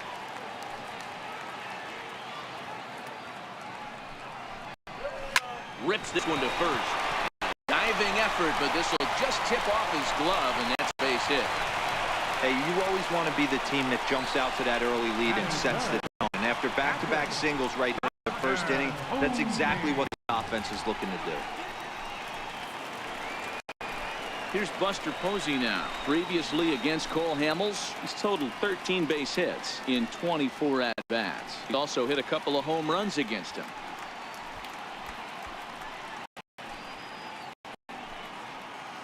Hennick over at second. McCutchen at first with no outs.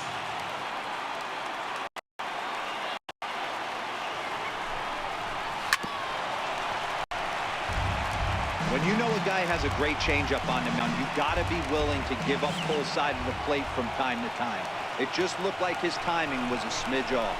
A swing and a miss on a ball way out of the zone, and there's one away. And here's the hometown Giants starting lineup in this one. Who's the one to watch? Well, Matty, when Buster Posey's in this lineup, he's a guy you have to keep your eye on. He was the National League Silver Slugger Award last year for catchers. I'm telling you, what an impressive thing. You know, catchers like to win Gold Glove, but to swing the bat the way he has swung it and to stay healthy throughout the year, really impressive. In is the third baseman, Evan Longoria, as he'll look to get the ball into the outfield and bring home what would be the winning run from second base. 1-1 is in there for the second strike. Yep, 1-2.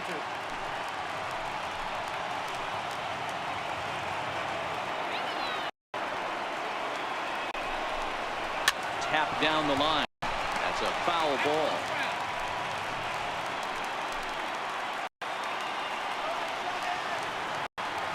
Here he comes on a ball, 2 strikes. A little bouncer. That winds up foul.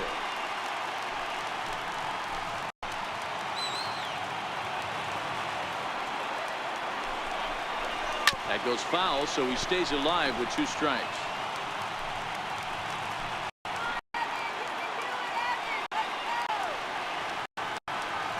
Hamels comes set. Here's the 1-2. Ball that time, not even close. These are the great matchups that happen throughout the course of a game. I don't think as a pitcher can give in right here. He's a great hitter at the plate. He knows it. You know it. Keep executing. Maybe get him to roll something over. Here now the 2-2. Sent on the ground out second. Odor has it. Andrus on to first as they get the double play to get him out of the inning. 4 to 6 to 3. They roll it up to get out of the jam. An inning in the books. No score on MLB Network.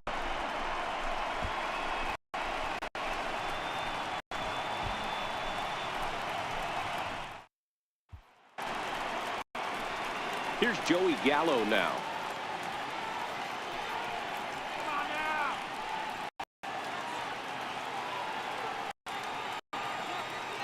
One and one. Here it comes. Strike 2 at a pitch that catches the outside corner.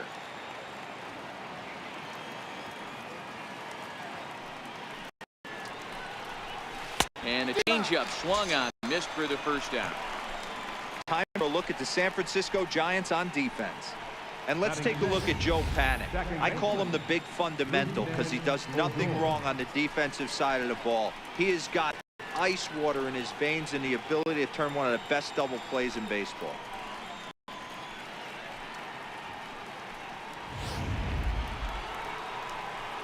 Up next for the Rangers, Rougned Odor, as he'll get his first stop in this one.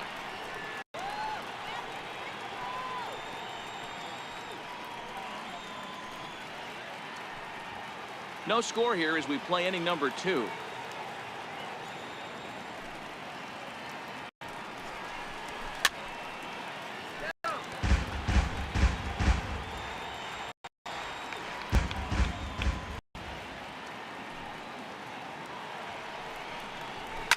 And it's fouled away.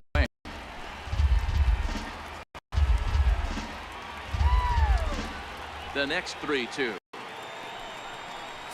is a swing and a miss. That's strike 3.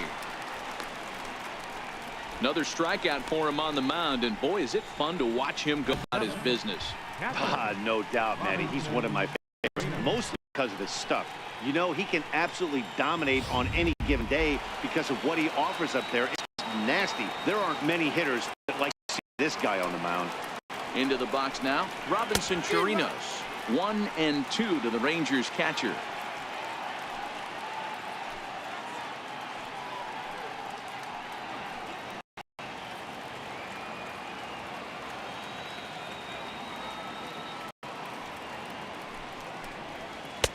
Two and two now with 2 away and the base is empty.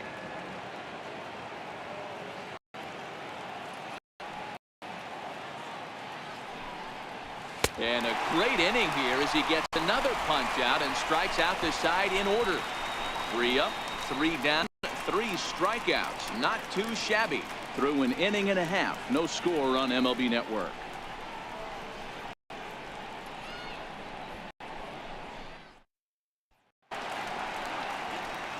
Now at the plate, Brandon Belt, as they'll have 5, 6, and 7 here to start the home half of the second.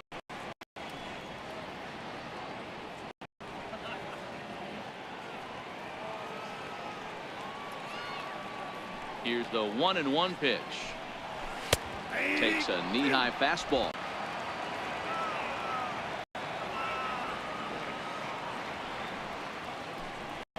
And he wasn't going to hit that one with an or. The strikeout, and there's 1 gone. Time for a look at the Rangers on D.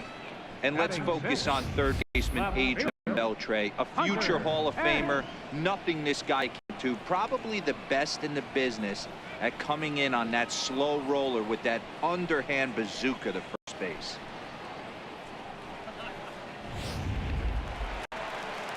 Digging in, Hunter Pence. Previously against Cole Hamels, he's got 8 hits in 31 tries. He also has 1 home run. Popped him up.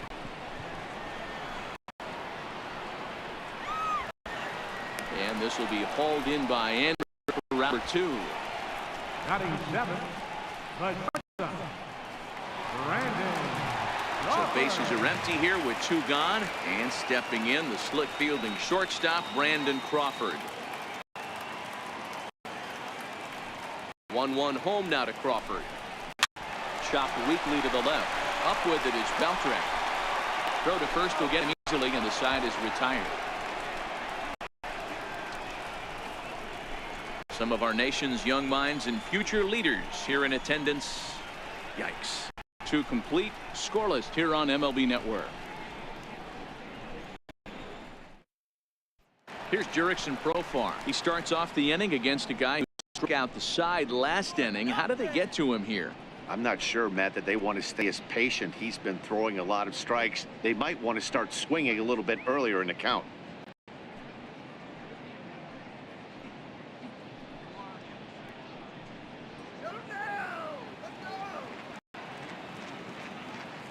The 3-1. And he lays off there, ball 4. So the leadoff man is on here to begin inning number 3. And that hole at bat, I feel like he really didn't want to challenge him. And I'm really surprised by that because I think this is a guy in the bottom third of the order you have to go right after. Shin-Soo Choo will get the call here as he'll hit for the pitcher. Shin-Soo. Profar aboard here at first with nobody out.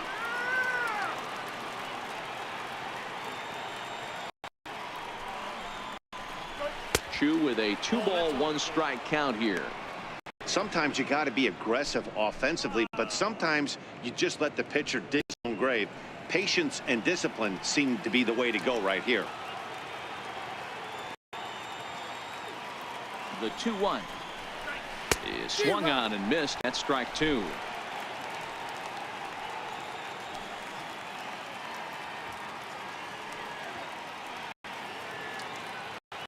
Here now the 2-2. Is swung on and missed. He got him on strikes.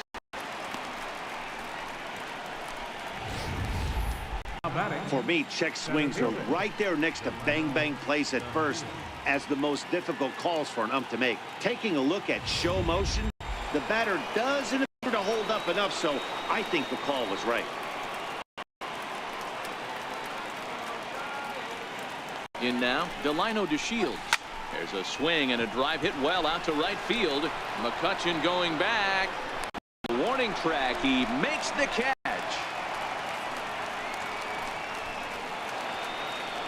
So next to the plate, Texas, Elvis Andrus. There are 2 gone and the possible go-ahead run first.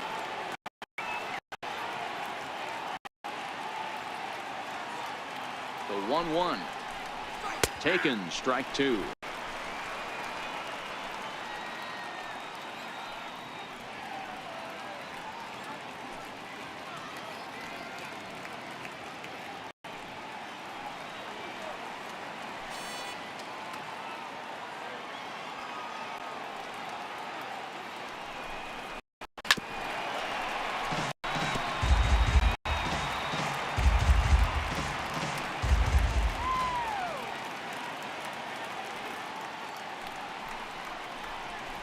Rounded down the third baseline, and the inning will continue. It's through for a 2-out hit, and that's going to move that go-ahead run to second now with 2 gone. He was able to recognize that pitch early. His eyes lit up on that one, able to pull it down the line for a nice base hit.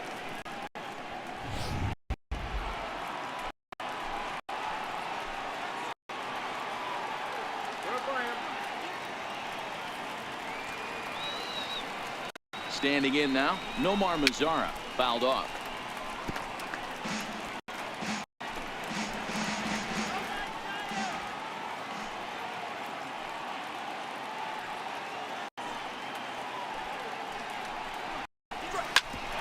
Oh, and ouch, that drilled him. Fortunately, he's able to stick with it and get the out at first, and that'll put an end to the inning. Rangers leave a pair. Home half of the third coming up. No score.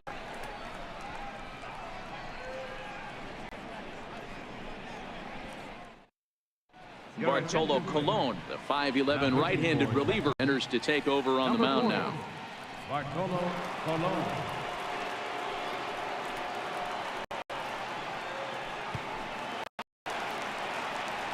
Next to bat for the Giants, Austin Jensen. He'll get to take his first cuts here.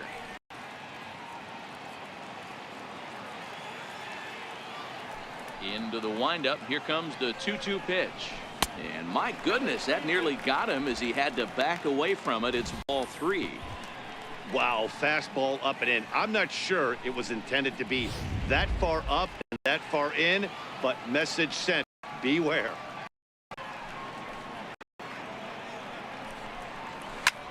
Too close for comfort, and he did a good job just to make contact. Payoff pitch one more time.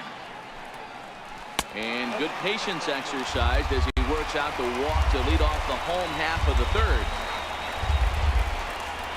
Batting ninth. Kelby Tomlinson come on to pinch hit now with a runner at first, nobody out. Number 37, Kelby Tomlinson.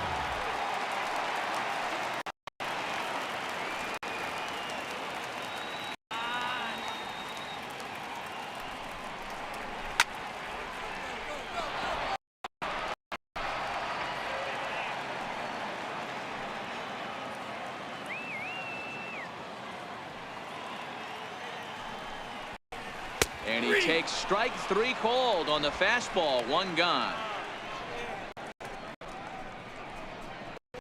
The second baseman, number 12. Here's Joe Panik. His past battles with Bartolo Colon. He's got a 3-for-7 line.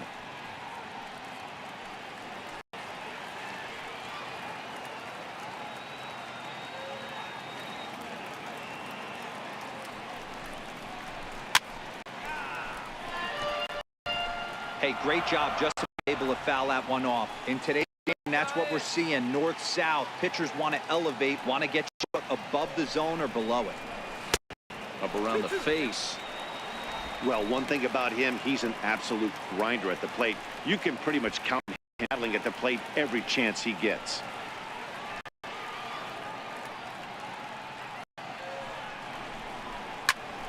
It's pulled into right. Mazzara is there to put it away, and the runner will be forced to retreat back to first. The batter, right fielder, Andrew McCutchen. So digging in now, Andrew McCutchen. He's got a chance to end this one and send these fans home happy if he can get a ball deep enough into the gap.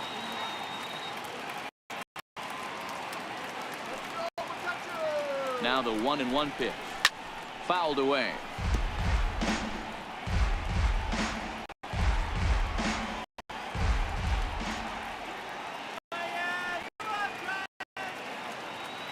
Open to him packing, pitch on its way.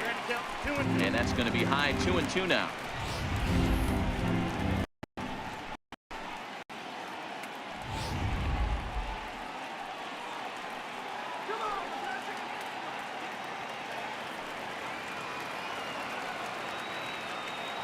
The 2-2 is laid off, and the count runs full. Full count with 2 outs.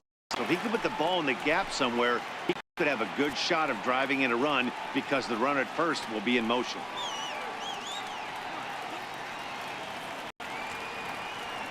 Set. Here's the 3-2. Line toward right center. That's in another base hit. He's 2 for 2. So now they'll have runners on corners with 2 away. Nice approach by the batter right there. When you know your boy is moving, you start seeing stuff happening out of your peripheral vision. Wait for him to lock in, stay within his at-bat, not swing at something outside the zone, and now put it close to third.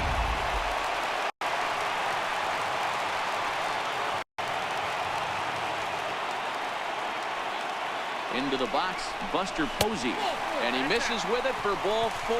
So the bases will be loaded now with 2 away. I think he was trying to be a little too fine there, and a walk is the result. Well, the good news is force at every base. The bad news, a single probably drives in a couple of runs. In is the third baseman, Evan Longoria. His past battles with Bartolo Colon, he brings a .353 batting line. Now the 2-1 is swung on and missed for strike number 2. Definitely a big pitch coming up right here. He's going to be pumped if he can work his way out of this inning. The game's still tied.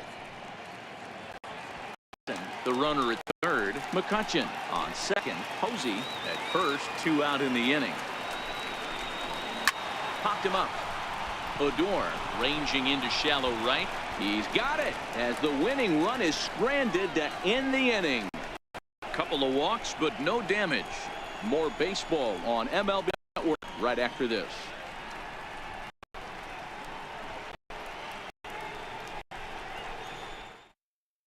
Stephen Oker, a southpaw standing 6'3", gets the ball now out of the bullpen.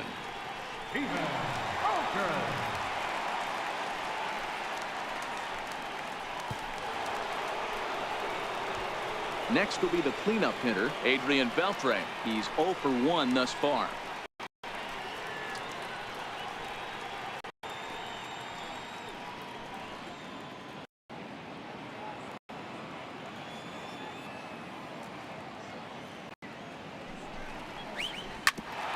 Bounce hitter. Crawford to his left. He's there. Throw to first in time. 1 gone here in the 4th. Now batting, the first baseman, Joey. Here's Joey Gallo now. He was a strikeout victim in his first try. No runs, 2 hits, and no errors in the contest for the Rangers so far. Called strike on the inside, and he can't believe it at the plate. It's 1-2 now.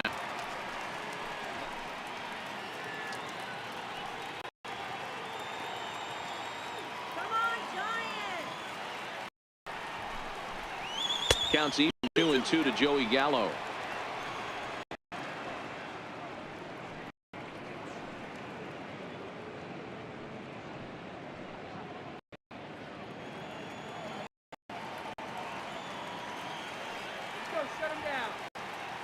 The 2-2 is swung on and missed. Strike three.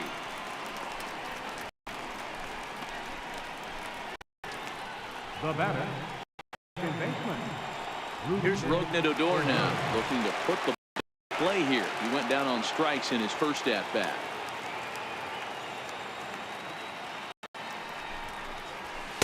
Oh, he wanted that one, but it misses for ball three. Robinson would be next if they keep this inning alive.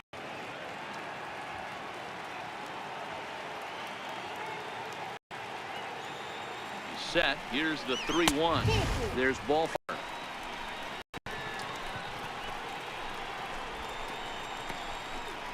Now batting, catcher. Robinson. Digging in for his second at bat, Robinson Chirinos. 0 for 1 for him here in this one.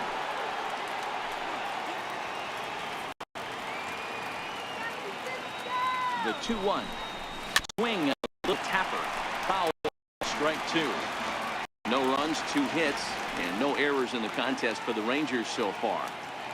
Odor on his way to second, and as it turns out, the 2 out doesn't come around to haunt him as that ends the inning.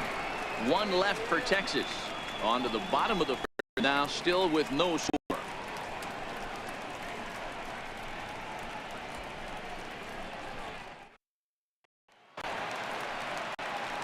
Back alongside Rosa and Dan Plesac, Matt Excursion, as it'll be Brandon Belt getting ready to lead things off here.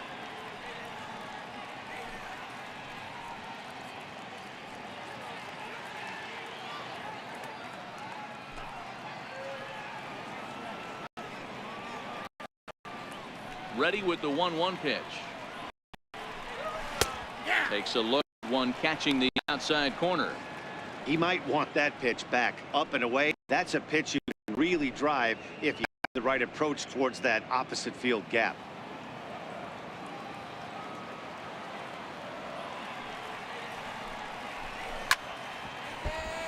Neither guy willing to give in, and the at-bat will continue. Now another 1-2. Very weakly on the ground. That rolls foul, so job to fight it off and stay alive. And a 1-2. Swing and a miss on the fastball, and that's the first out.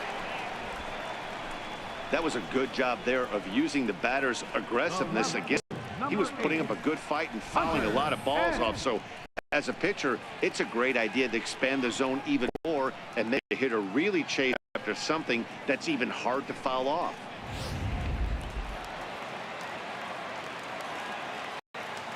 Stepping in now, Hunter Pence. Hit out towards second. Odor is there. Throw on to first, and Pence is turned away here for out number 2. The shortstop, number 35, Brandon. Here's the shortstop, Brandon Crawford. Comes into this at-bat 0 for 1 in the ball game. Now the 3-2 pitch. Great changeup there in the dirt for the third strike. And the throw to first ends the inning. You're down 1, 2, 3. Through 4. Still tied. 0-0.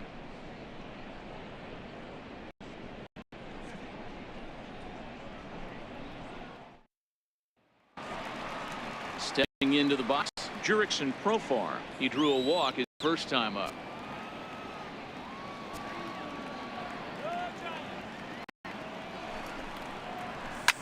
In the air down the right field line. And foul.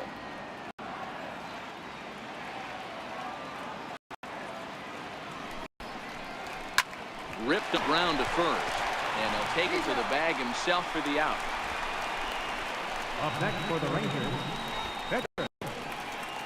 Ryan Rua will move into the on-deck circle now to try to get something started here with 1 gone in the inning. Ryan Rua.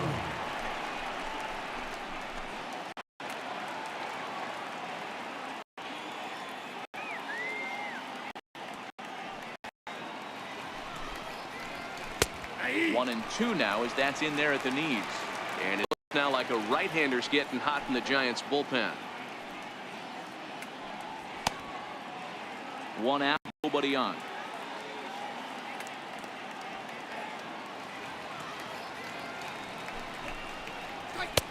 And he lays off it to even the count 2-2.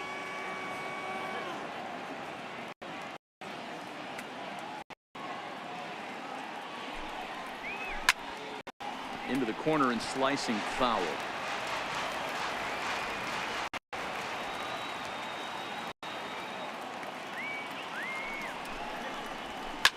Lifted in the air toward the line and right.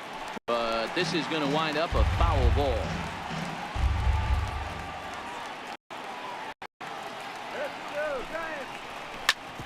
Back up the middle.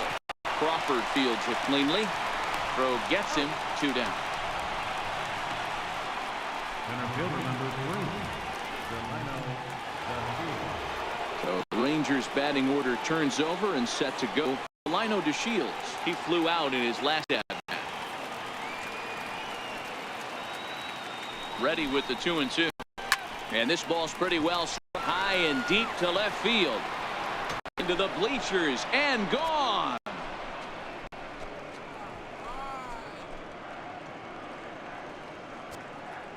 A solo shot here to left as they get on the board first. It's 1-0.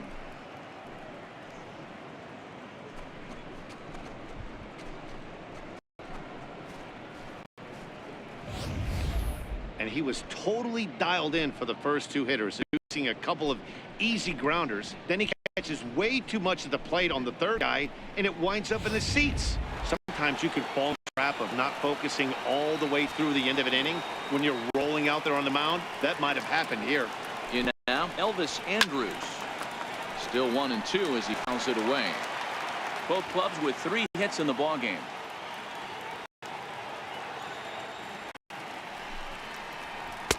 Misses, ball 2.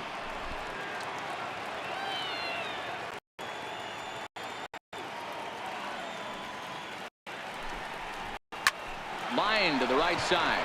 And that will be a base hit for Andrus. And the 2-out hit will bring Nomar Mazara to the plate. The right fielder number 30. Nomar Mazara. In now the power hitting outfielder Nomar Mazara. He was a grounded out victim last time up. Now a snap move over to first. Runners back.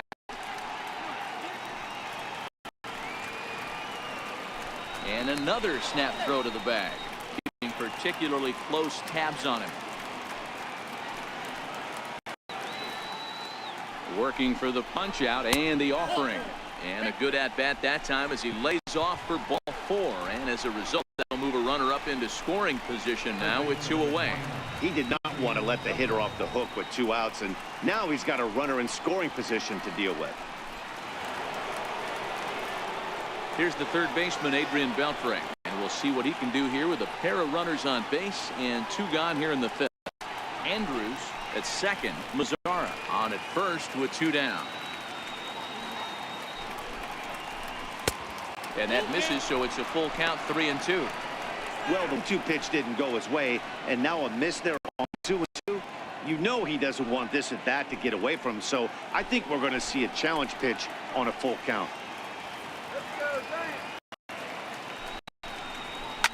Smoked on the ground up the middle. Fielded by Panic. Throw dirt, but a good scoop at first. Saved an error as this side is retired. But the Rangers are in the run column first on the strength of this solo home run. Last chance coming up for the G-men. It's now 1-0 Texas. Jesse Chavez, a 6'2" right-hander, jogs in to take over on the mound. Leading off the inning, Austin Jackson, and they'll need him to get something going here. Hitters count now. Here's the 2-1. And he can't catch the corner here, so he's behind 3-1.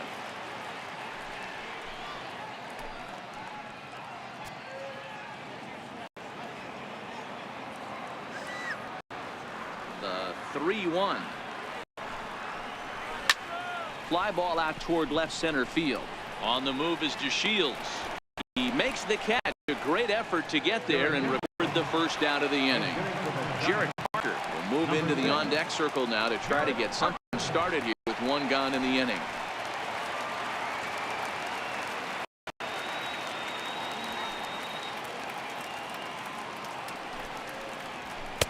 Here's a pitch swung on and missed. 1-2 now.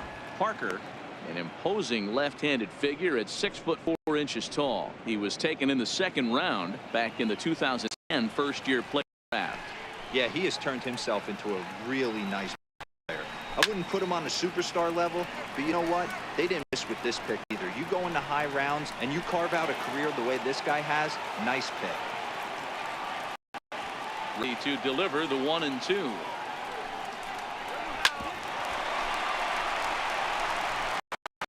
And there are two away now. The second baseman, number 12, Joe Panic.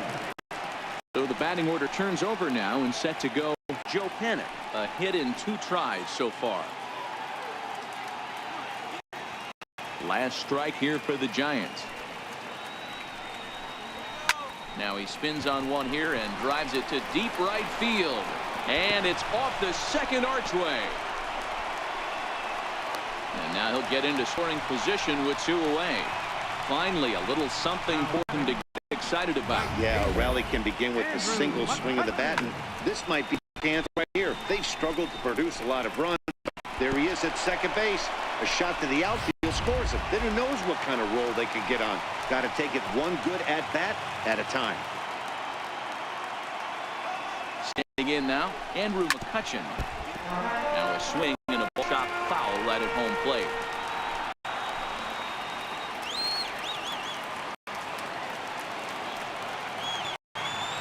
Trying to hold the lead. Here's the delivery. Struck him out. So it'll strand the possible tying run at second, and a great job of working out of trouble as this ball game is over. Wow, that's a rarity. A 1-0 game in baseball these days. Both of these pitchers pitched awfully well. It's a shame one of them had to lose this game. And that one run held up tonight. 1-0 the final. The Rangers used a nice 5th inning to take the lead, and they never gave it back. Bartolo Colon takes home. So that's a wrap here tonight. Mark DeRosa, Dan Plesac, Matt Version, we're all thanking you for watching Major League Baseball on MLB Network. Have a great night.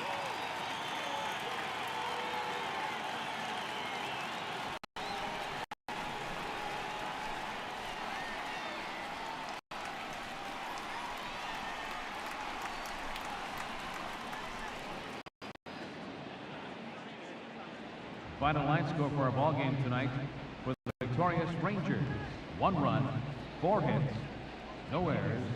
They left 6 men on base. For the Giants, no runs, 4 hits, no errors. They left 6 men on base. Time of the ball game: a swift 2 hours and 19 minutes. Tonight's paid attendance: 41,503.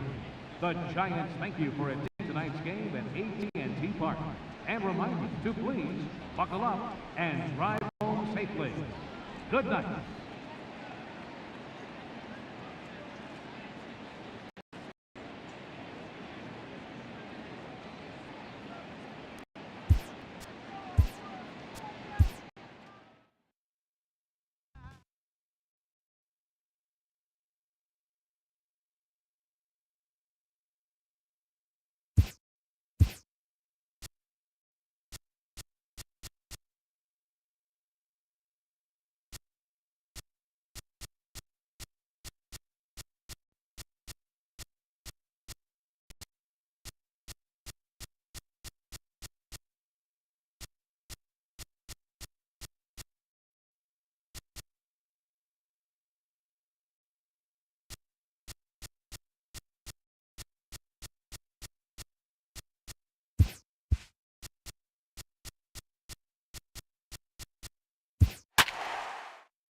We are under the lights this evening as we get you set for another edition of baseball on MLB Network. Coming up, we've got a matchup in store between the Cincinnati Reds and the Kansas City Royals. It's interleague baseball next on MLB Network.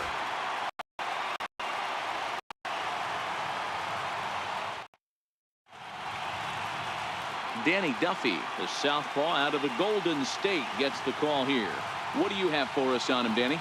Hey, thanks, Matt. And Danny Duffy, you're looking at a small stick of dynamite here. Not a real big guy, about 6 foot, 185 pounds, but good life on his fastball. Sneaky quick, 94 to 96. Good hard slider. His changeup is getting better. You'll know if Danny Duffy's on early because he's a swing and miss left-handed strikeout type pitcher.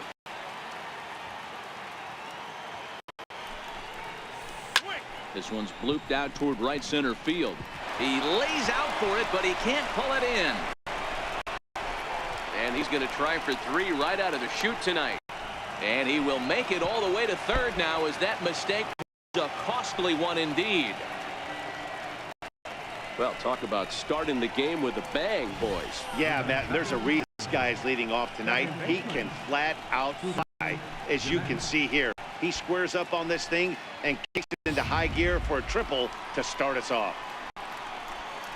Here's the second baseman, Scooter Gennett. He has the possible go-ahead run only 90 feet away at third base.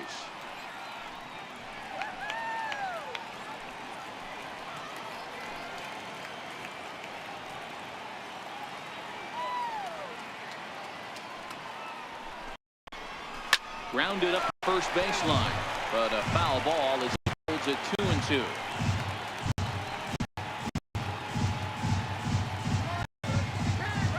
Another try at 2-2.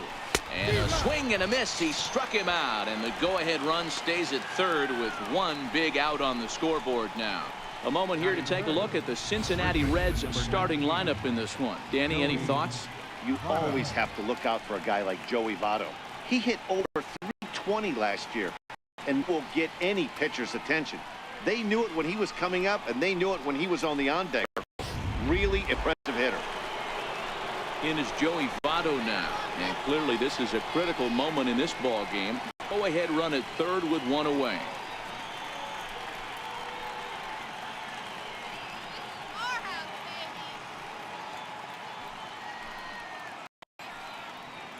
Hamilton stands at third with one gone in the inning.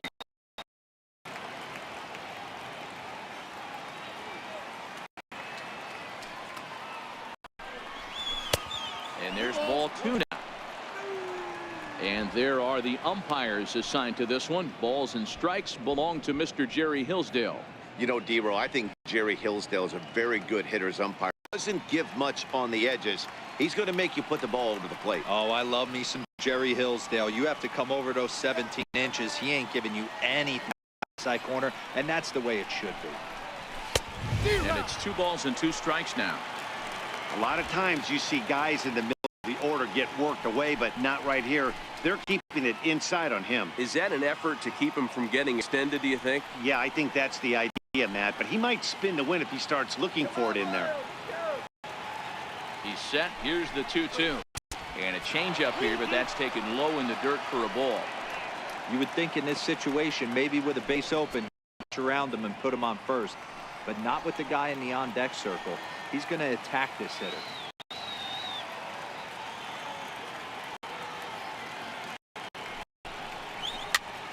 Soft liner toward first. And this gets on him quickly here and deflects off him. And the effort pays off as he's able to recover and get the second out of the inning. The left fielder, number 23. In now for the Reds, Adam Duvall. And he bats in a big spot here. Go-ahead run at third, 2 men out.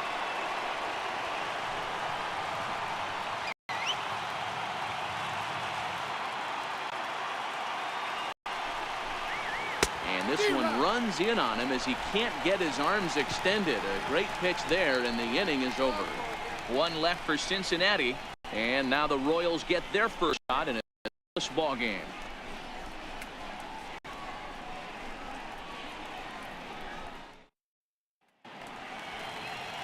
Homer Bailey will be the one towing the rubber for the Reds. Dan Plesac, what's the word on him? Hey, thanks, Matt. Homer Bailey, 3-pitch mix, fastball, curveball, changeup. This guy, when he's on, you'll know he needs the curveball. That's his best secondary pitch. At times, his fastball can be overpowering, 94 to 96 miles an hour. If he brings the curveball and he brings the changeup, he can be as good as anybody in the league. At the plate, Whit Merrifield. He'll lead things off here in the bottom half of the first. Hit in the air down the right field line. But this is going to wind up a foul ball. Now another 0-2. And he'll try and tempt him with one in the dirt, but he'll hold back here. It's 1-2. Good pitch right there with bases empty. Why not take a shot, throw that breaking ball in the dirt and see if he'll chase after it?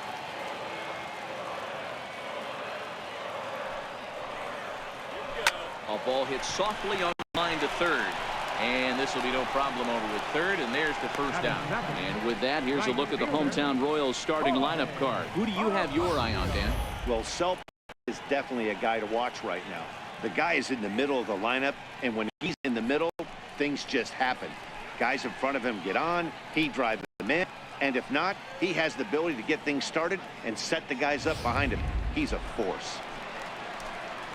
Digging in now for Kansas City, Jorge Bonifacio, as he'll get his first opportunity in this one.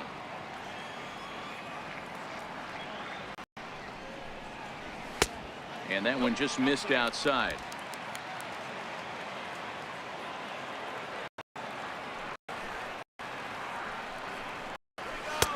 Too high that time, and it's 3-1. Waiting his turn on deck is Alex Gordon. Bases are empty, 1 man out.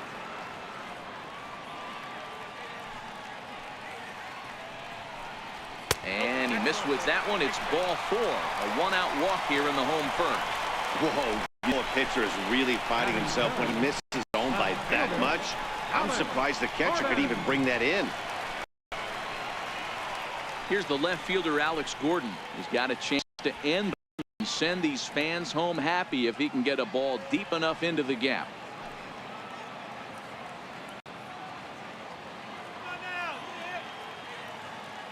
He's going. He's running. And he fouls this one off.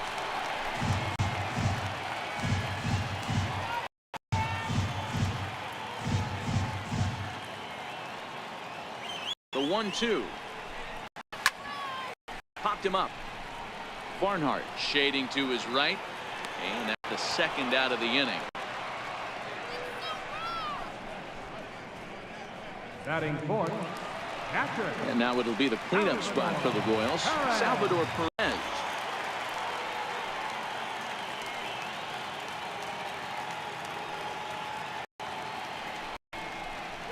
A ball and 2 strikes to the Royals catcher.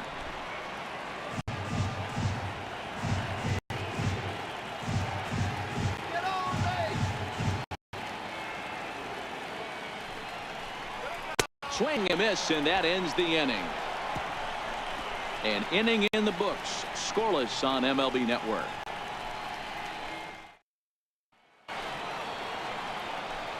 Ready now for Cincinnati, Eugenio Suarez. He'll get us started in the top of the second.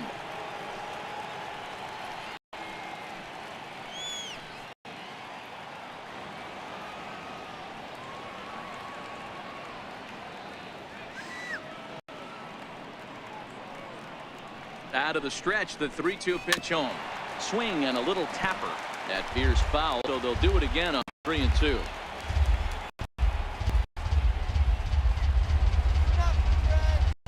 Payoff pitch one more time. Very weakly on the ground.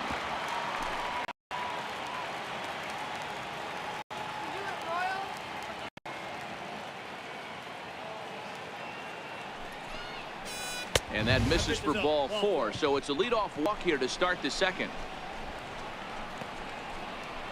Batting sixth, right fielder. Standing in, Scott Schebler. Go ahead run at first, nobody out. Suarez gets his lead at first, nobody out.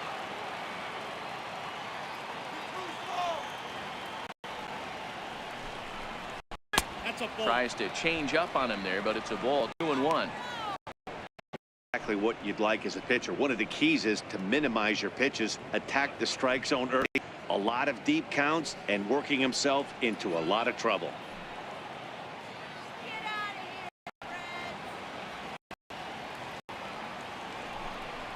Scheffler even at 2 balls and 2 strikes. I got to count 2 and 2.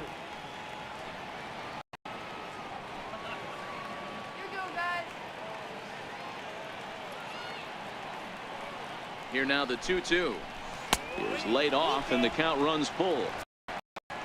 Patrick Kivlahan is on deck. A runner at first with no outs here.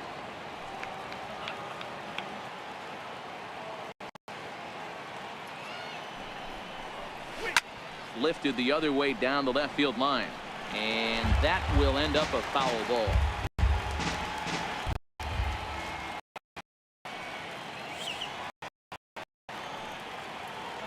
Once again a 3-2. Swing and a miss as he ran the fastball right by him for the first down. So here's how the Kansas City Royals are positioned defensively.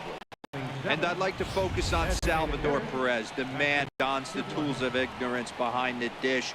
He's a clubhouse leader. He's one of the best pitchers in the game. He's like a soft blanket back there for this pitching staff.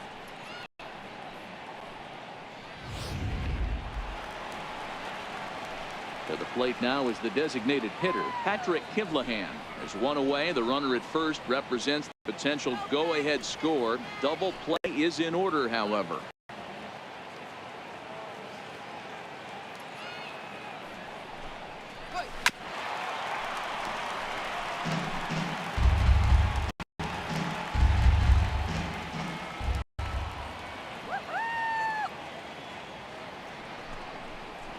Oh, and this is swung on and missed. 4 strikeouts already, and that's out number 2.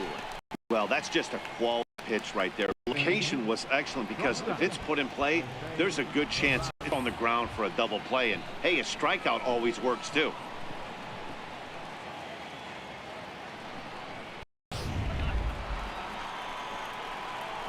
And here's Jose Peraza. There are 2 gone and the possible go-ahead run at first.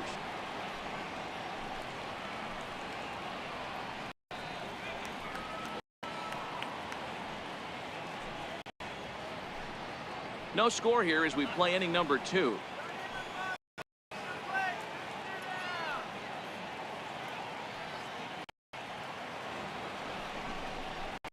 Grounder down the line at third, but this will be a foul ball as that evens things at 2-2.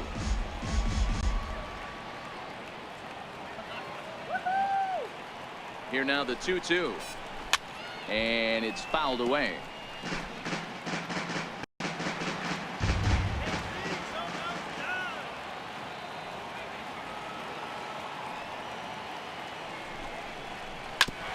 Slow roller back to the mound. Throw to first in plenty of time, and the side is retired. So they pick up no runs, no hits, no errors, and 1 man left on base. We'll go to the bottom half of inning number 2, and we are tied 0-0. In is Jorge Soler.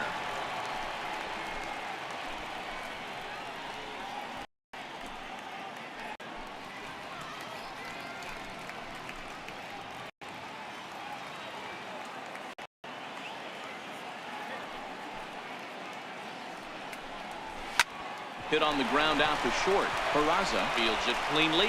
Throw to first is in time for the first out. Time for a look at the Cincinnati Reds on deck. And guys, we need to seriously focus on the defense behind the dish today. This guy brings gold to the party. The ability to block balls, keep everything in front of him, shut down the running game, and massage his pitcher through 9 innings.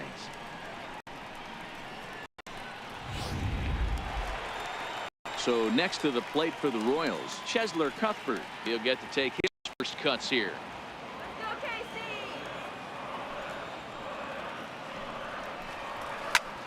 High fly ball out to straightaway center.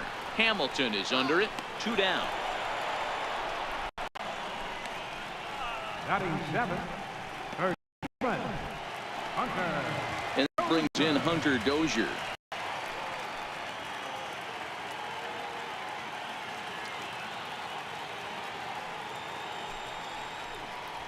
Well, they'll run this one in on him, and he can't connect, so he finds himself down 1-2 now.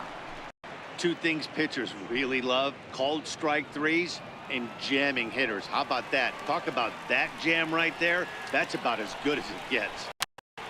Just staying alive, putting together a really good at-bat here.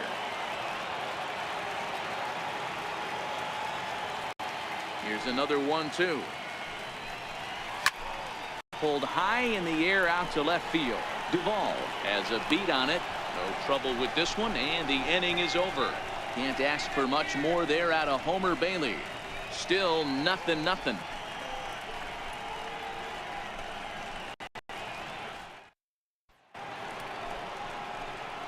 So stepping in, Tucker Barnhart. Give it to him, Royals.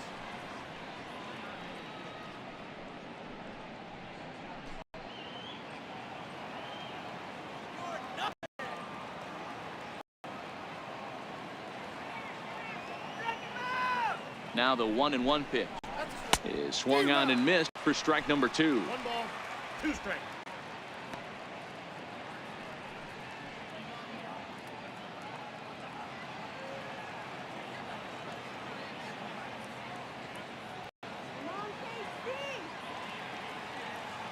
The 1-2 hit hard to the right. Foul.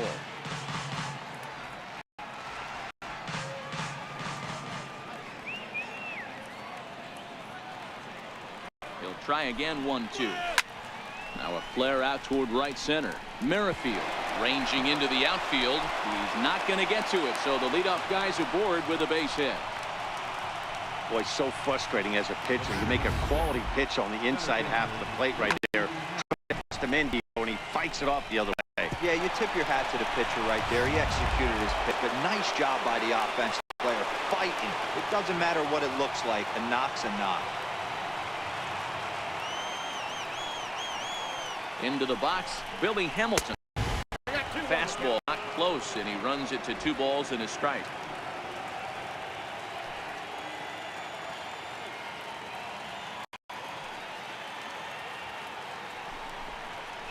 Yeah. 2-2.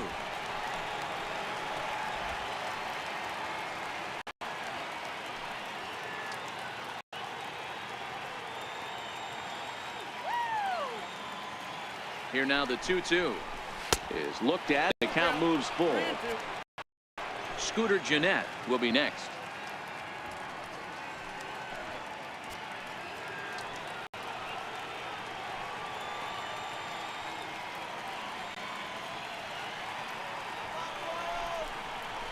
Fastball called, strike 3, and there's the first out of the inning.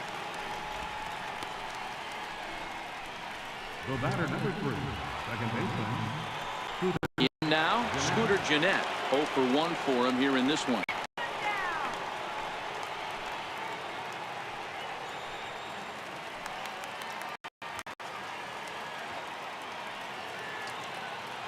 He's set. Here's the 3-2.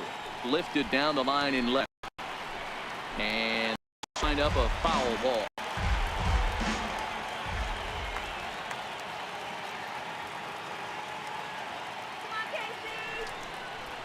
Now a check swing here, and no swing, says the home plate umpire. Not even an appeal. It's ball 4.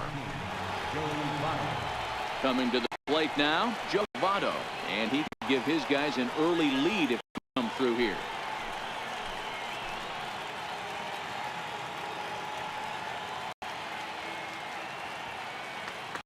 The 3-2 pitch.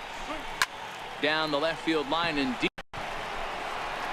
And that will end up a foul ball.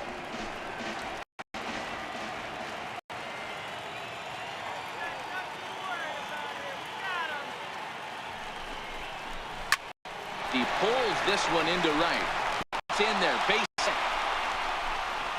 Throw comes in quickly here, so that'll hold that go-ahead run at third now with still only 1 away. Boy, there's a bullet base hit right there, but you have to hold there, D-Row, to make sure that gets through and isn't caught for a line drive double play. Yeah, you have to play the game right there and respect the infield and respect the line drive. I know he wants to get a ribby for his buddy, but that's the way the game's played. Into the box now, Adam Duvall. Line to the right side, but foul.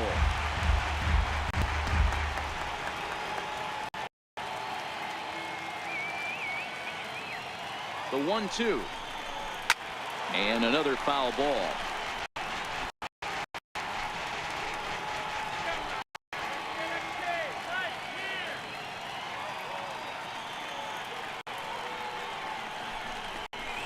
Grounder hit hard down the baseline. And that's by him down the line in right field toward the corner.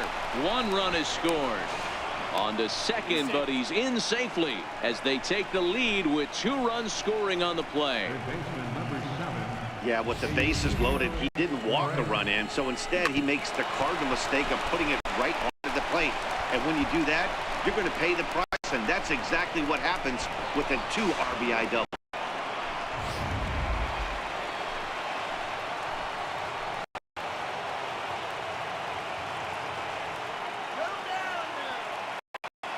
Stepping in now, Eugenio Suarez. And the changeup is way low that time. As a hitter, you got to be staunch in your game plan. You know he has a nasty changeup, and you got to fight to make sure it's in the zone. That's a great take right there.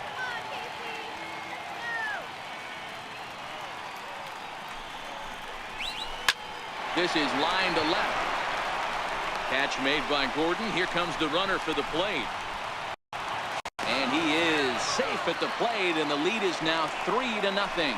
Boy, this one looked like it was headed for extra bases off the bat. Instead, a line drop bullet caught in the alley, but he does end up getting a sacrifice fly.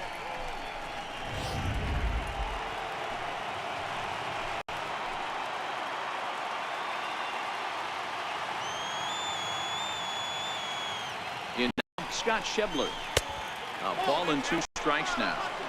Hey, this is a big pitch right here. Can't allow them to tack on any more runs. Let's see if he attacks his zone or buries something in the dirt.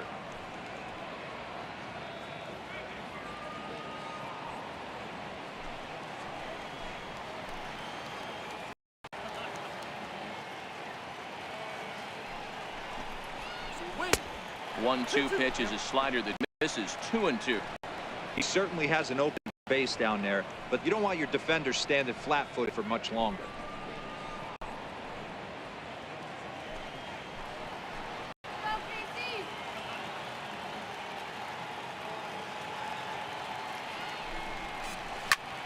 Line to the right side, and a little preservation down at first as he pulls that one in to end the inning. So 3 runs on 3 hits, no errors, and a man left.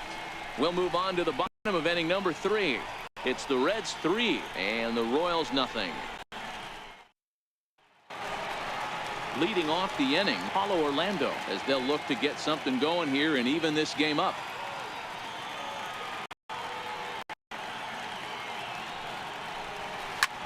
Sent on the ground out to second. Jeanette has throws in time, and that's out number 1. Batting ninth, the shortstop, At the plate, Alcides Escobar.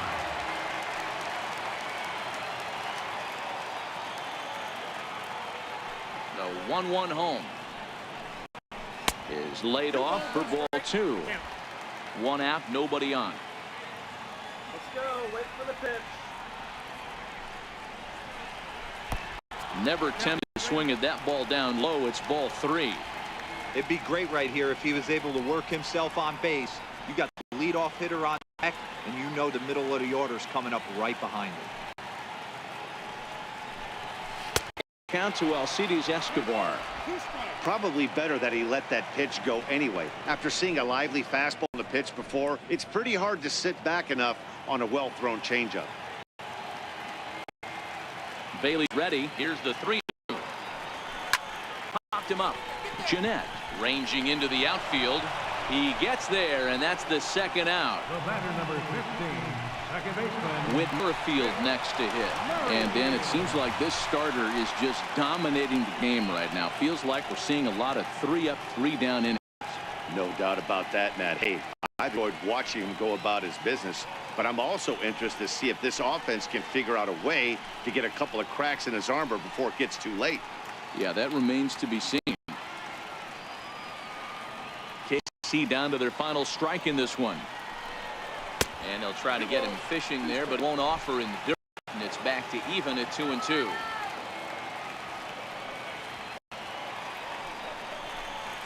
Hard hit ball to second. Sliding stop by Jeanette. What a play. And just like that, this one is over. Well, as a former pitcher, you know I love these low-scoring games as opposed to those slugfests. This was like a rollback game when home runs weren't so common and pitching was really dominant. No complaints here. And tonight's ends as a 3-0 shutout win. The Reds led this game from the third inning on and never wavered. Homer Bailey earns the victory on the mound. Danny Duffy worked only 3 innings in the losing effort. So that just about does it for Mark DeRosa and the lefty Dan Plesac and the rest of our crew. I'm Matt Vasgersian. Thanks for watching MLB Network.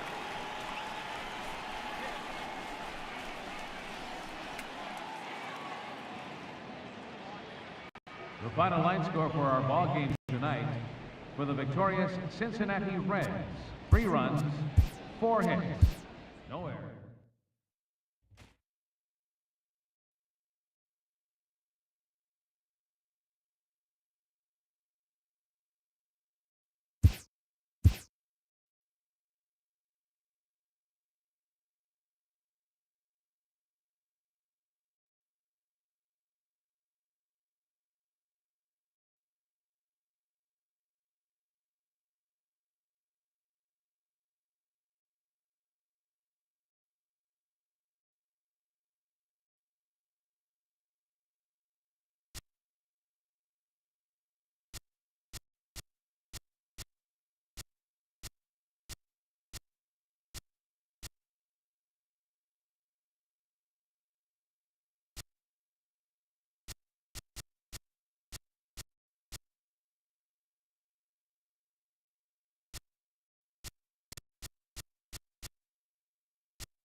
Now from downtown Cleveland, MLB Network brings you baseball from Progressive Field. Today we've got a good matchup in store between the San Diego Padres and the Cleveland Indians. It's interleague baseball on MLB Network.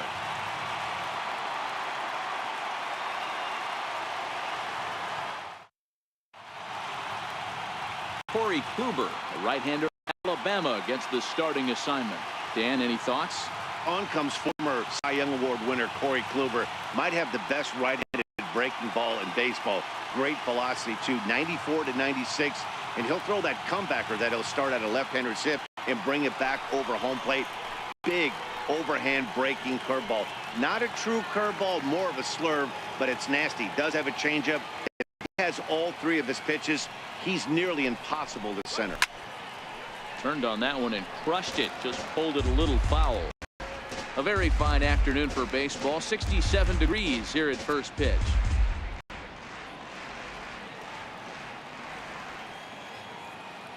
Now the 3-2 pitch. Shoots this one over to first. And this will get through into right, and he's aboard. I know in today's game everybody's trying to go yard, but can you look at having a better at bat as a leadoff hitter? You take it full count, take the work, and then you come through with a knock. Great start.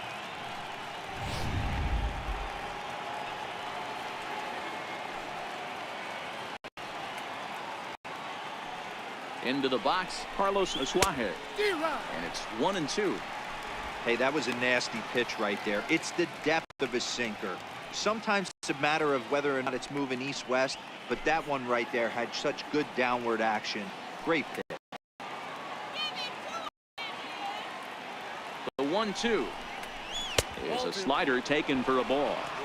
Looked to be a pitch that caught a lot of the plate right there. That might be a little indication of the strike zone we can expect the rest of the way. Murgo on at first, nobody out. Swung on and missed. Really fooled him that time for the first out. And here's a chance to look at the starting 9 for the visiting San Diego Padres. Mark, what's your take on him against one of the best starters in the game? Yeah, you take a look at this lineup they're running out today, and they got their work cut out for them with the sinker baller on the mound on the opposition side. They're going to have to see the ball up. They're going to have to work the home plate umpire. Can't be 4 to 6 inches off the inside half, or he's going to have a field day pounding that sinker in there. Should be interesting to see right out of the chute if he's got the good one out.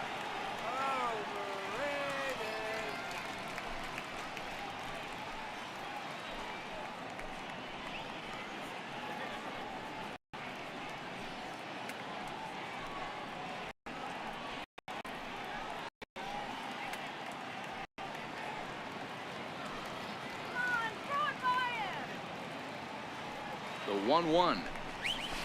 Below the knees, taken for a ball. Lifetime against Corey Kluber. He's hitless in 6 tries. He's also gone down on strikes 5 times.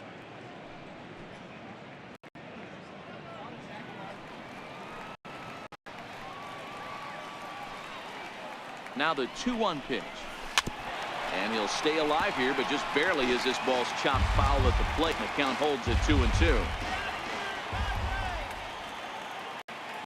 The 2-2. There goes Murgo. It's strike 3 called. The throw. He's in there easily as the throw bounces on the way down. I like the aggressiveness with 2 strikes to put the runner in motion. Sometimes that can backfire, and it can turn into one of those strike him out, throw him out double plays, but he was able to get there safely at second. Runner in scoring position with 2 men gone, and standing in, here's the first baseman, Eric Hosmer.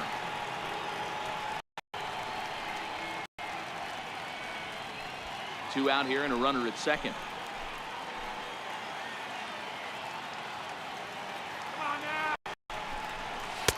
Laid off as it caught the inside corner. He's looking pretty passive here, hitting with a chance to drive in a run. Gonna have to make something happen. 2 strikes now.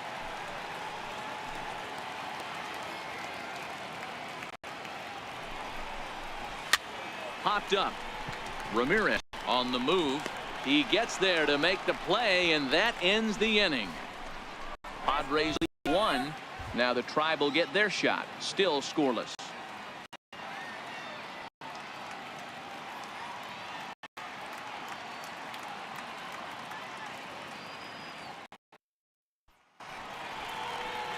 Clayton Richard will be the man on the mound for the Friars. Dan Plesac, what do you got? Hey, lefty Clayton Richard, this guy's been around for a long time. Not an overpowering guy from the left side. At one time, he was in the low to mid 90s, but consistently since 92, 93, has the big overhand curveball, will mix in a straight changeup. The key to Clayton Richard, getting the fastball over strikes to get a chance to use the off-speed stuff. Here it comes, the 3-0. And he takes ball 4. So the leadoff man is on here in the home half of the first in a scoreless ball game. Batting second baseman, Jason. And as the second baseman, Jason Kipnis. A winning run is at first base.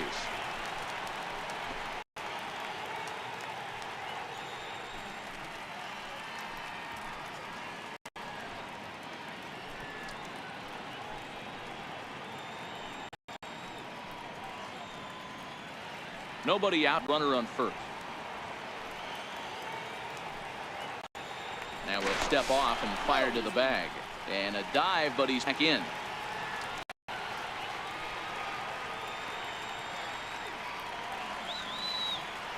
Working for the punch out and the offering.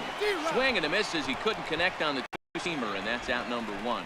And with that, let's get a look at the starting lineup for the Indians. Mark DeRosa, tell us about this lineup in a daytime home contest. Well, Matty, if I could tell this lineup one thing, it would be, let's get on this guy early. Day game in this ballpark, the sun starts glaring, starts getting later in the day, those shadows start creeping in right around the time that bullpen starts getting warmed up. Gotta find a way to scratch a few across early. Lindor, a runner at first with 1 gone in the inning.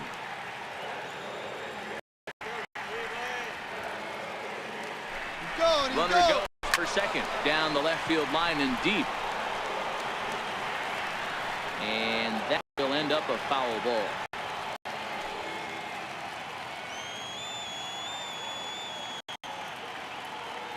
The 1-2. 1-2 pitch is swung on and lifted in the air out to center field. Margot is there to put it away, and the runner will be forced to retreat back to first. Striding in for the Indians, Edwin Encarnacion. He's got a chance to end this one and send his fans happy if he can get a ball deep enough into the gap. Ready with the payoff pitch. High pop up. Hosmer has a play, and the inning is over. Indians leave 1. We are still scoreless.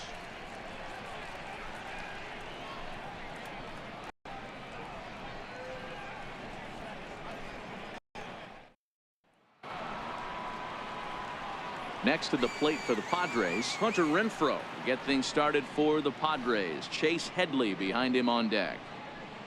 Go in.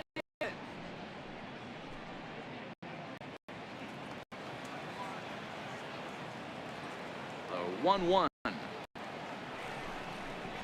Misses for the second ball.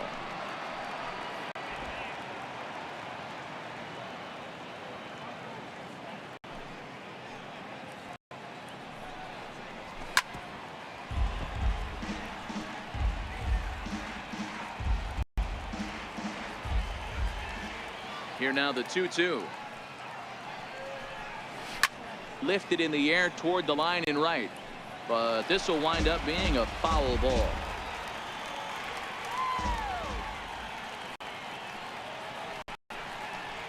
Oh, and he's caught looking at a beautiful curveball there as that buckled him for the first out of the inning. Time for a look at the Cleveland Indians defensive setup today. And can we please focus on Francisco Lindor, one of my favorite players in the game? Let's check a few boxes. Charisma, check. Switch hitter, check. Cannon for an arm, check. Hit for power, check. Enough said. Digging in now for San Diego, Chase Headley, as he'll get his first opportunity in this one.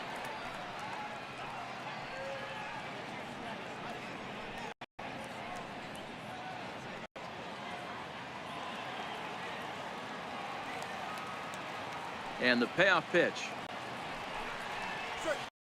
Lifted down the line in left. And that will end up a foul ball.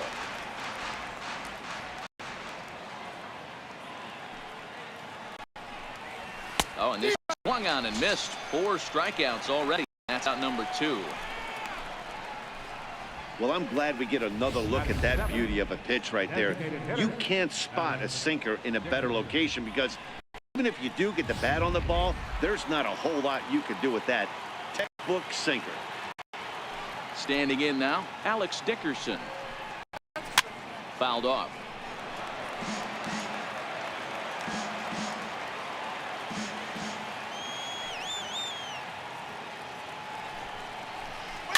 Flipped out the other way towards short. Throw on to Alonso, takes care of him, and that ends the inning. 3 up, 3 down for San Diego. We'll go to the bottom of the second. No score.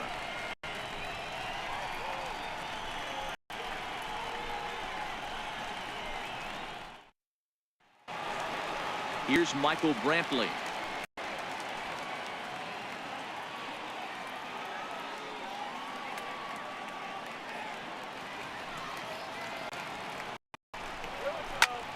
Pulled toward right center field. Margot's on the move. He gets good and makes the catch for the first out. All right, guys, let's take a look at how the Pods line up on D. Guys, the person I want to focus on is Eric Hosmer. This guy is coming into his own from the offensive standpoint, but don't get it twisted. This is a Gold Glove first baseman that makes the game look easy on the defensive side. Ready now, Yonder Alonso.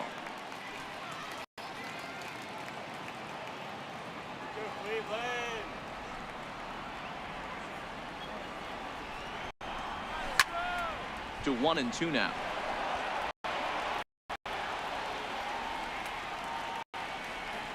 The 1-2. Skied in to straightaway left. Renfroe is there. He's got it. There are 2 down now. In now for Cleveland, Brandon Geyer will try to make something happen with 2 gone in the bottom of the second. Bases are empty here with 2 men out.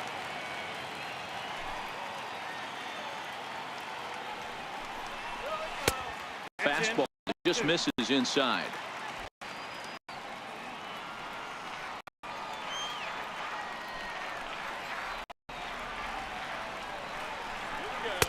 And he can't catch the corner here, so he's behind 3-1.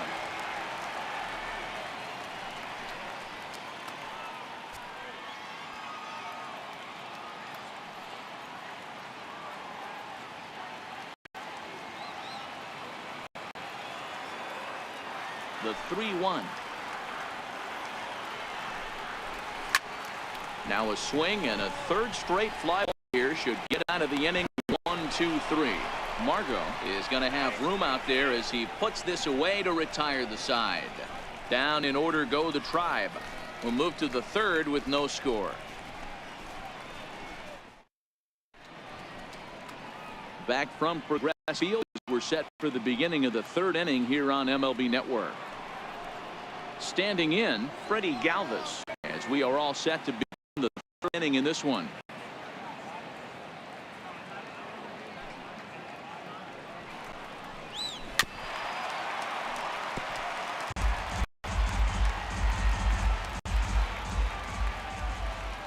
The 2-2. There's a swing and a high pop-up. Kipnis is under it, and that's the first out of the inning.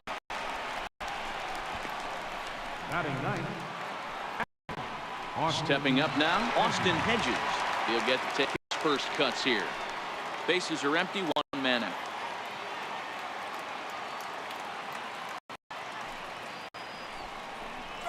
Now a swing and a miss here as he's down on strikes, so it's 2 up, 2 down to begin the third. That swing tells me he was really trying to get a pitch out front and rip it down the line, but that wasn't a pitch to do it on. It's really not the best 2-strike approach either.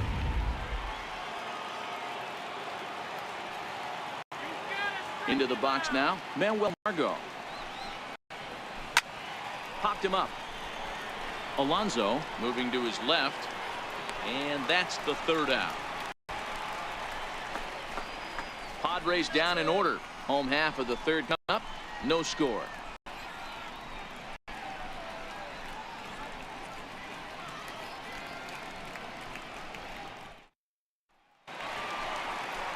Now at the plate, Roberto Perez as we move on to the bottom of inning number 3.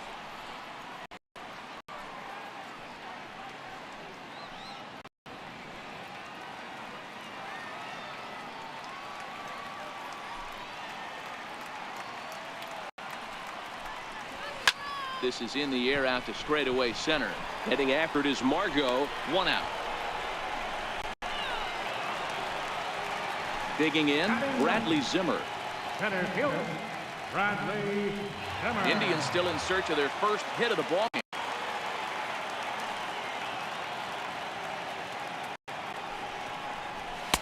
Hit the target, but this is low. 2-1.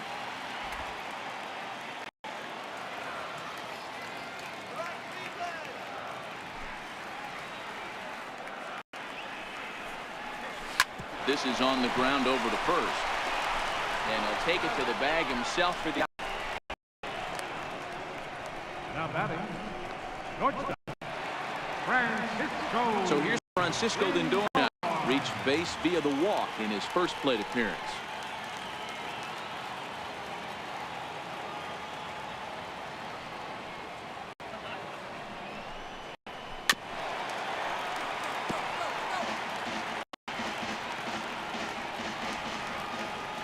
Here now the 2-2. Driven down the left field line. Will it stay fair? And there's the first hit of the game for Cleveland. He'll get it into second. And he's able to hustle his way up to second as he'll reach here with a two-base hit. When it left his bat, I thought it might score foul, but it hit the line and found its way into the corner. Thought it might be a little bit closer play at second, but he cruised in there with relative ease.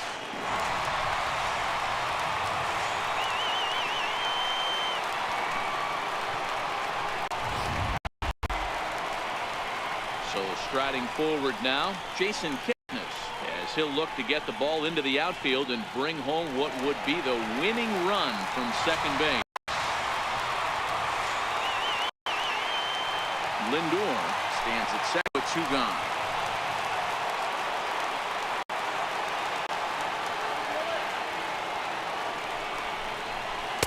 So a full count now. With the meat of the order due up next, you can probably expect to see something you can handle here with the full count as the 2-0 hitter.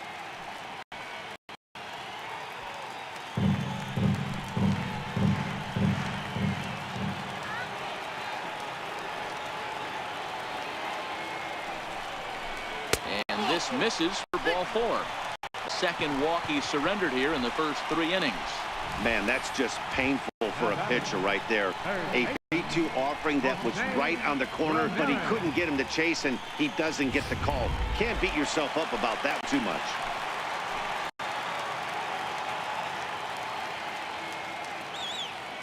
And now, Jose Ramirez.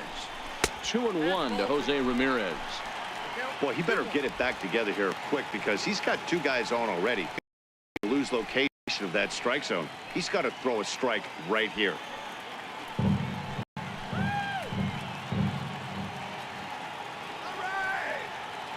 He's set, and the 2-1 pitch. Swinging a ball hit on the ground.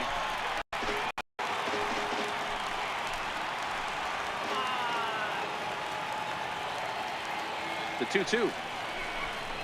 And this is hit hard to the right side. Foul. Bottom of inning number 3, 0-0 our score.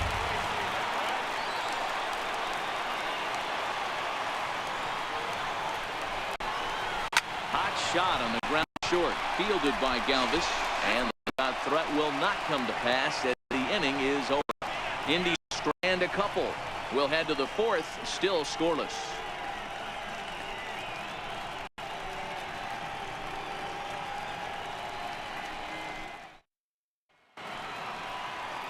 And that'll bring in Carlos Isuaje.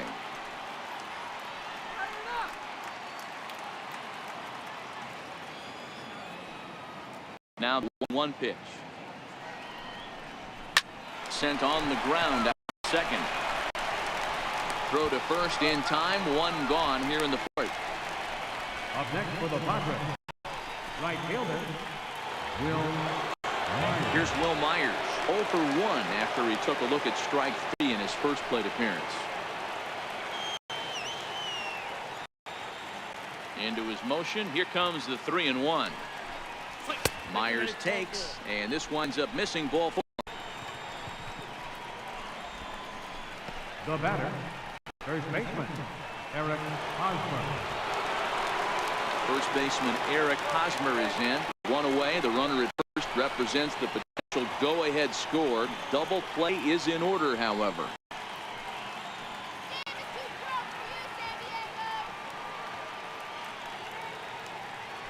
Throw over to first, and he'll get dirty, but he's back in safely.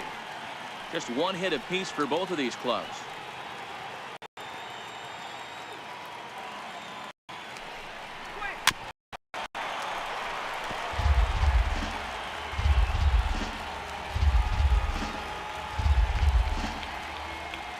The 1-2 is laid off for ball 2. Still all zeros in the run column here in the 4th inning. Dan, does this continue, or did somebody score here? Oh, you have to love it. You know, Matt, we have so many of these games that are 12-10 and 9-8. It's nice to see a low-scoring pitcher's duel for once. Lifted the other way down the left field line. And this will wind up a foul ball. Over to the bag, and the runner back.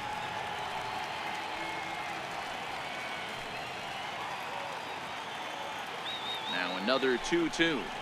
And a half-hearted attempt that time. They'll say he broke the plane, and that's out number 2.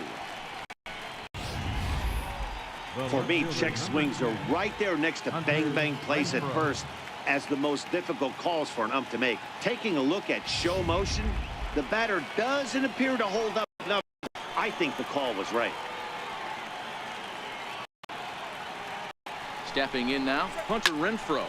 Liner towards second. But right there is the second baseman, and that will retire the side.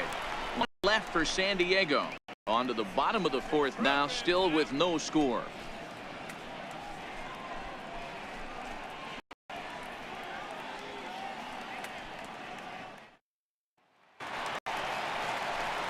Edwin Encarnacion now comes in at bat 0 for 1 in the ball game.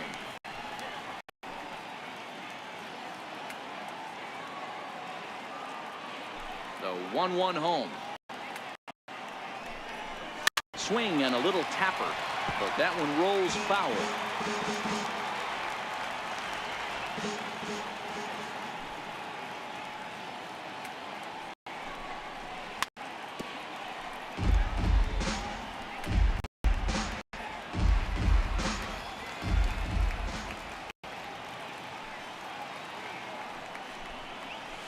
Line toward right center. Oh, and this kicks right off of him.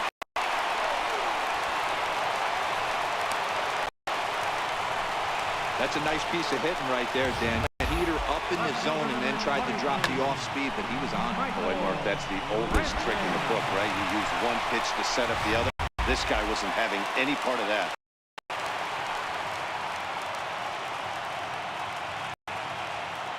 Into the box, Michael Brantley.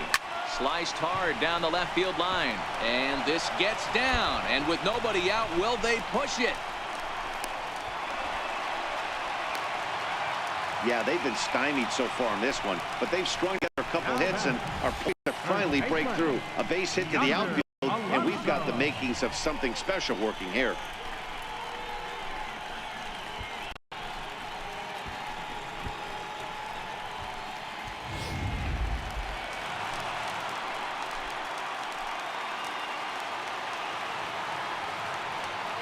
Into the box now, Yonder Alonso. It's a high fly ball for the left field corner. It stays fair, it's gone. And that nearly broke our tie, but instead it's a foul ball.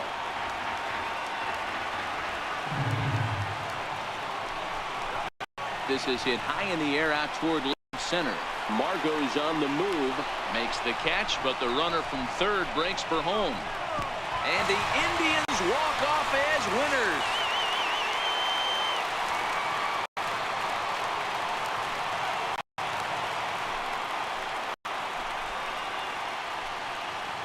That's what you call doing your job, folks. He knew he just needed to lift one to the outfield, and that's just what he did. Hey, a walk-off sac fly isn't as dramatic as a game-winning hit, but it's just as effective. Great team win right there.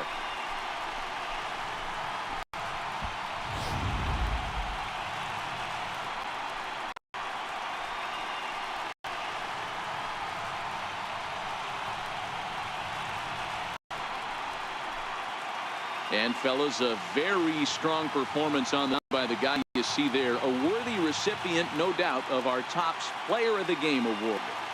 Well, you know he wants that one pitch back that led to the lone hit, but it was pretty awesome watching him do his thing. He had guys off balance and flailing at the plate all game long, so he really was the story.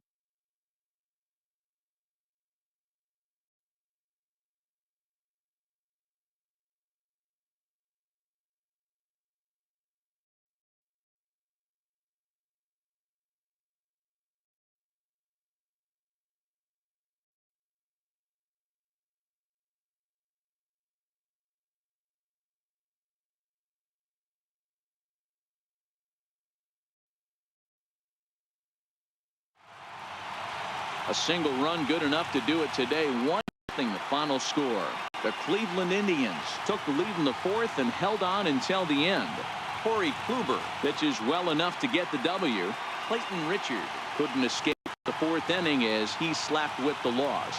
So that's it for us here this afternoon. For Mark, Dan, and the rest of our crew, I'm Matt Vasgersian. You've been watching MLB Network. The final line score for this afternoon's ballgame. The victorious Cleveland Indians.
Well, the roof's closed for comfort as we get set to bring you baseball from Chase Field in Phoenix, Arizona. Tonight, an intriguing matchup between the San Francisco Giants and the Arizona Diamondbacks.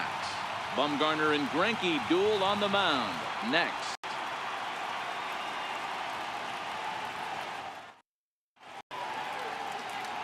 Zach Greinke, a right-hander from Florida, gets the ball as the starter here. Dan, any thoughts? Zach Greinke, one of the most complete pitchers in the game of baseball. 4-pitch mix. I don't think anybody commands the fastball as well as Zach Greinke. Up, down, in and out. He can dot the fastball. Good curveball, good change. Has the slider that he'll throw to both righties and lefties. If Zach Greinke brings his A game, he can shut anybody down. Here's Joe Panik, and we are set baseball here this evening. And the pitch misses low and away for ball 2. Greinke stands 6'2" and throws right side. He was selected in the first round during the 2002 draft. Yeah, Matty, you cannot miss on your first rounder, and they didn't with this guy. He has turned himself into an absolute superstar. High in the air out to center field. Pollard is right there, one down. And here's how the visiting San Francisco Giants line up in this one. Who's the one to watch, Dan? Well, Matty, when Buster Posey's in this lineup, he's a guy you have to keep your eye on. He was the National League Silver Slugger Award last year for catchers. I'm telling you, what an impressive thing. You know, catchers like to win gold gloves, but to swing the bat the way he has swung and to stay healthy throughout the year, really impressive. Into the box now, and McCutcheon, as he'll get his first opportunity in this one. From the windup, the 1-1 pitch. And the slider's in the dirt as he lays off it for a ball.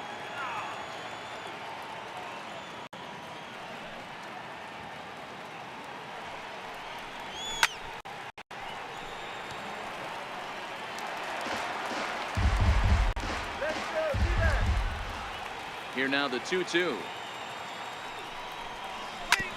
shot down the first baseline. And this is by Goldschmidt down the line, a fair ball. And he'll reach second now with one away. The pitcher got the result he was looking for. Change up down in his zone, gets it on the ground, but obviously the result wasn't what he wanted.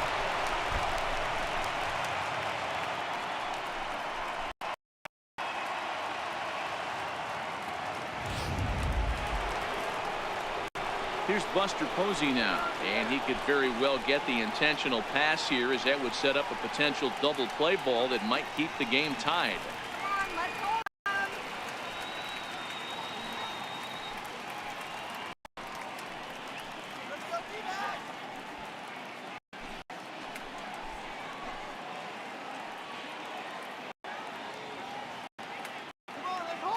The 1-1.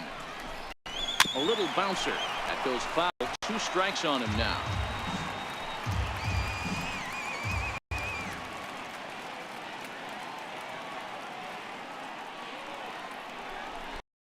Two balls and 2 strikes to the Giants catcher.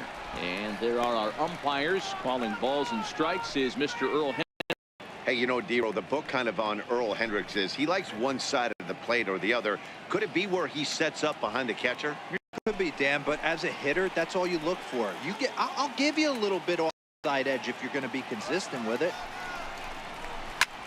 Line drive to left. Tomas is going to get there as he backs up to put it away, and there are 2 gone now.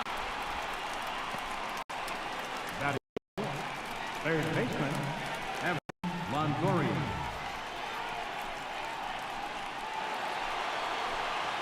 In is the third baseman, Evan Longoria. Career line against Greinke. He's totaled 4 hits in 22 tries.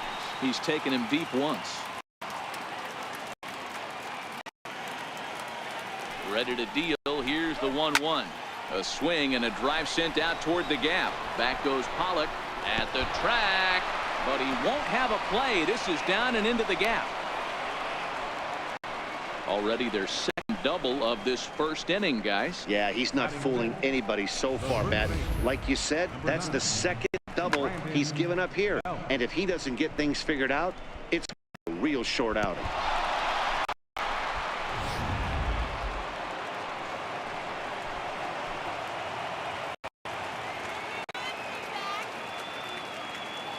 Standing in now, Brandon Belt. Ball and 2 strikes. That's what you call a challenge fastball right there, boys. I don't know if he was necessarily trying to miss up in the zone like he did, but he got away with it right there and put the fastball by him.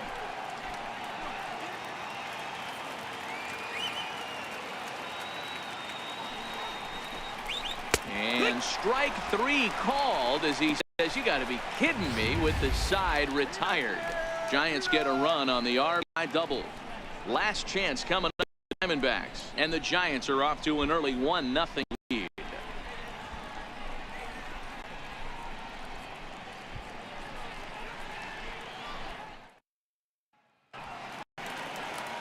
Madison Bumgarner, a lefty from North Carolina, against the starting assignment.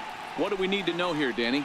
Quite frankly, one of the toughest and baddest dudes in the game of baseball. We all remember coming in Game 7 of the World Series against the Kansas City Royals. Every team thinks they have an ace. Well, guess what? This guy is a true, legitimate ace. Low to mid-90s fastball, good curveball. It does have the straight changeup, and just in case you didn't know this, the guy can swing the bat a little bit too. One of the best pitchers in the game. Hit hard. But that finds the first baseman's glove, and that's a tough first out. With that, let's take a look at the hometown Diamondbacks lineup card. Danny, who stands out to you? Well, you've really got to be able to appreciate the incredible talent of Paul Goldschmidt. This guy won the National League Silver Slugger last year. You think about all the first basemen in the league that can swing the bat well and hit home runs, but he was at the top of the heap. I love watching him swing. Here's Chris Owings now. Lifetime numbers against Bumgarner. He's totaled 4 hits in 28 tries. On 10 occasions, he's been a strikeout victim. A ball and 2 strikes now.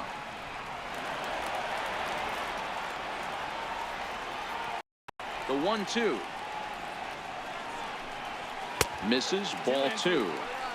Don't be surprised if he gets another back foot slide here. Don't think for a second, just because he took the first one, that this pitcher won't come back exactly the same way.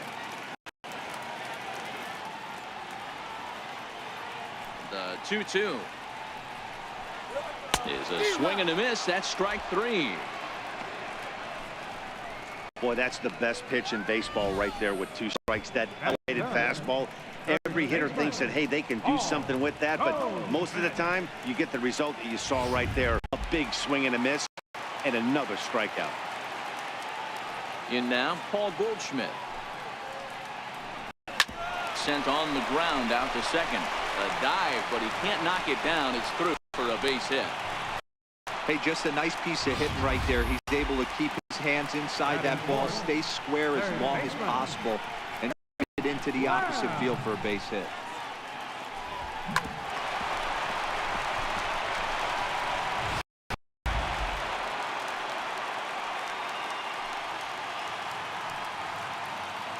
Oh, and he breaks and got him picked off. And he'll be called out at second, and a way to end it here as this ball game is over. Wow, that game flew by, but that's what happens when you get a well-pitched one-run game. Both hurlers battled, and it's almost a shame somebody had to lose this one. And that one run held up tonight, 1-0 the final. San Francisco Giants jumped out to an early lead in the first and never looked back. Madison Bumgarner gets the W on the mound.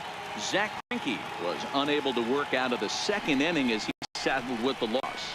So that'll put a wrap on things here this evening. For my partners Mark DeRosa and Dan Please, this is Matt Vasgersian. This has been a presentation of MLB Network. Good night, everybody. Our final score tonight. First for the victorious, 1 run, 2 hits, no errors. They left 1 man on base. For the Diamondbacks, no run.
It's time for baseball on MLB Network. Should be a good one here this afternoon between the Chicago White Sox and the Seattle Mariners. It's baseball on MLB Network, and it's coming up next.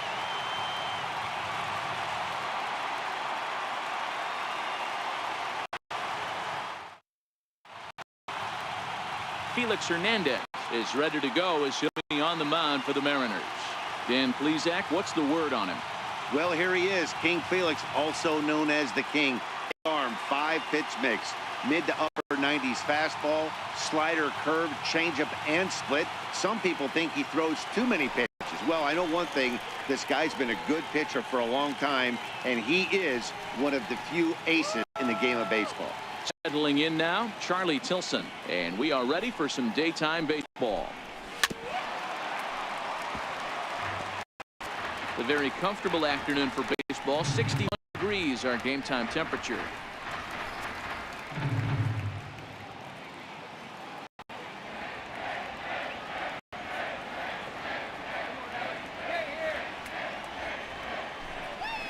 He subtracts there beautifully as this pitch is swung on and missed for the game's first out. Now a moment here to check out the White Sox starting lineup. Who stands out to you, Danny? Well, Matt, the guy to watch has to be Jose Abreu. This guy hit over 300 last year, and man, it was impressive. Just hitting over 300 is really something special to look at. He's a consistent hitter. I love watching his approach. He doesn't make a lot of mistakes. He'll be there again this year if he continues to stay within himself.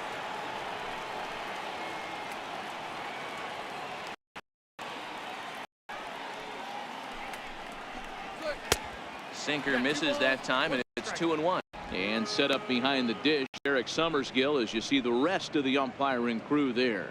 You know what, Dan? I'm always baffled when Eric Summersgill's behind the dish because he has a tendency to favor one side of the plate. You know, that's one of the things I think pitchers get a little bit frustrated with the E-train at times. It's like, hey, you're going to give me that inside quarter. Give it to him. Don't keep moving the dish around on me all game. Throw won't get him. That's the mouse of the game right there. You find yourself count leverage, you think you're getting a heater, he throws an off-speed pitch and you're still able to execute, that fires me up right there. So coming to the plate, Jose Abreu. And he could very well get the intentional pass here, as that would set up a potential double play ball that might keep the game tied. Count is 1-2 now.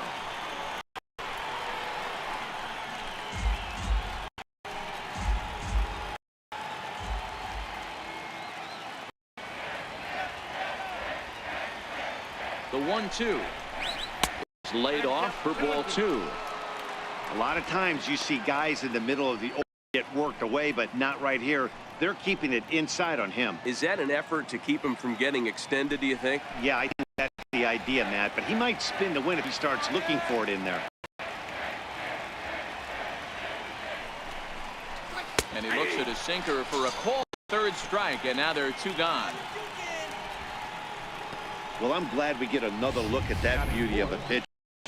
You can't spot a sinker in a bad location because even if you get the bat on the ball, there's not a whole lot you can do with that. Textbook sinker.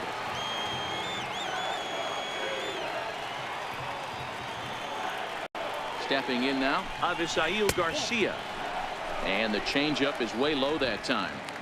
You can bet he's salivating a little in the box right now. He likes to drive in runs, and he's got a great situation and count to do that right here. Moncada at second with 2 down.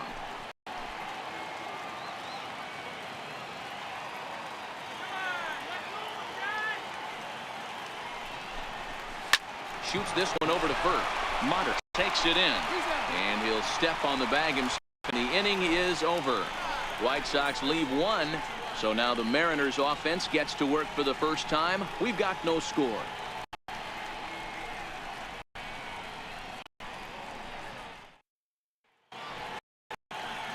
James Shields, the California-born right-hander, is on the mound. What's your take on him, Dan? Hey, thanks, Matt. Big game, James Shields on the mound. 3-pitch guy, fastball, curveball, changeup. One of the keys for James Shields, he needs that curveball. If he has the curveball, it gets the hitters off of the fastball. Not an overpowering guy, but he will throw the changeup and the curveball behind in the count. He's more of a thinking man's pitcher. In the box now, D. Gordon. He'll lead things off here in the bottom half of the first. That softly hit to right. Will that get down? Moncada stay with it as he backs up and puts it away. 1 gone. With a moment here in Seattle, a look at the Mariners starting lineup. Focused on, Dan, please, Well, Matt, I'm going to be watching for the speedster, D. Gordon. This guy hit over 300 last year, and, man, it was impressive. Just hitting over 300 is really something special to look at. He's a consistent hitter. I love watching his approach. He doesn't make a lot of mistakes. He'll be there again this year if he continues to stay within himself. Digging in now for the Mariners, Gene Segura.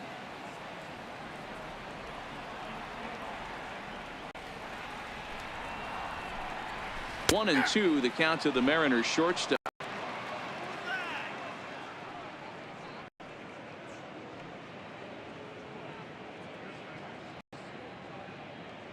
One out, nobody on.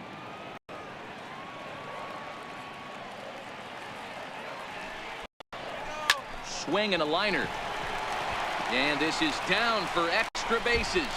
And there's your winning run, moving into scoring position. Hey, with 2 strikes there, he's trying to that ball up and in to try to tie him up, but it didn't quite work out. Yeah, in today's game, everybody's fighting so hard to keep their hands inside baseball that I think non-executed pitch on the inner half left, Dan, is exactly what the batter's looking for. Something he can keep his hands inside and just fist to the opposite field.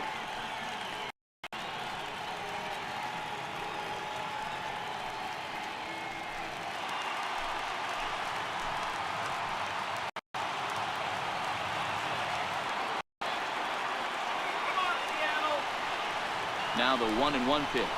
Misses up and in. According to the numbers on the back of his baseball card, Cano is certainly one of the right guys to have at the plate in this spot. A long ball would be huge, and he's hit more than 300 of them in his career. Oh, when he knocked the donut off his bat on the on-deck circle, Matty, that was the only thing that was on his mind. He's been in this situation multiple times in his career. The moment will not get too big for him. He knows how to slow it down. Don't be shocked if he leaves Earth right here. One out and a runner on second base.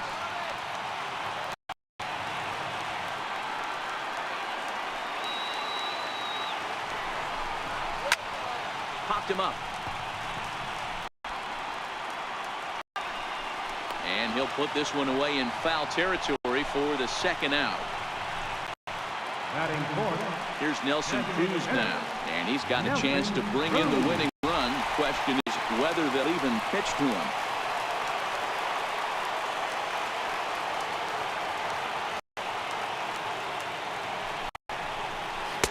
And this is low, ball 2. 2-1.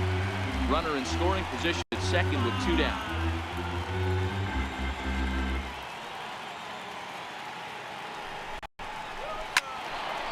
And now this is popped up. Castillo should have room behind the plate. He will indeed make the play in foul territory to retire the side. Mariners leave 1, and this is still a 0-0 ball game.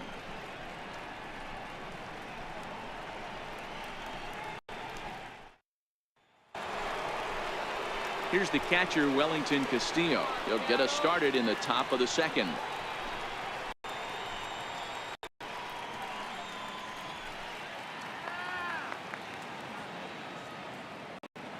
Hernandez ready. The 1-1. Taken inside for a ball. 2-1 now.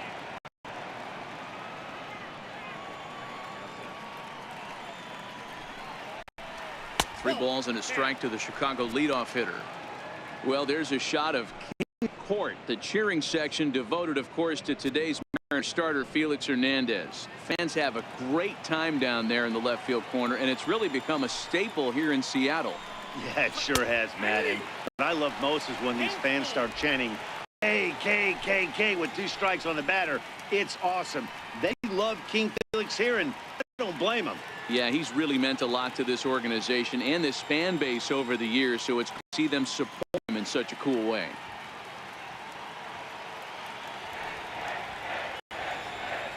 Hernandez in. Here it comes on 3-2. And that misses for ball 4. So it's a leadoff walk here to start the second. Batting sixth. The designated hitter. So to the plate is the White Sox DH, Nicky Delmonico. Go ahead run at first. Nobody out.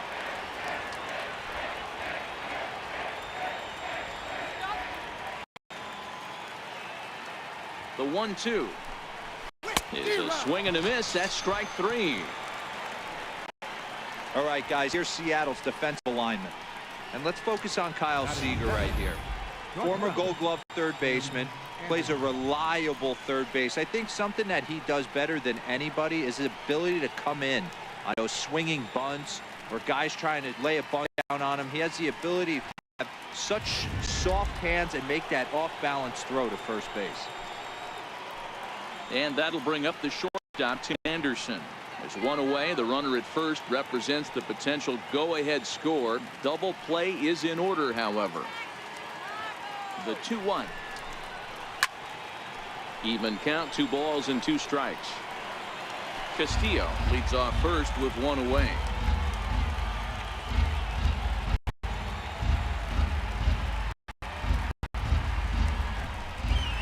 This is Sky in short left center. Gamble is after it. He makes the play. Really had to hustle to get to that one. 2 gone now. Ready now for the White Sox. Leury Garcia. There are 2 gone, and the possible go-ahead run at first.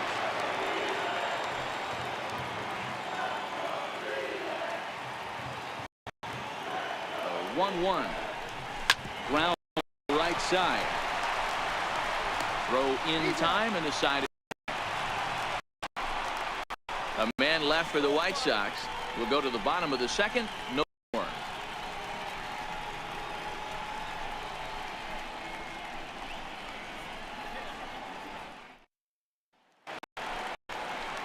Here's the third baseman now, Kyle Seager. Lifetime numbers with James Schultz batting at an even 400. He's also hit 3 home runs.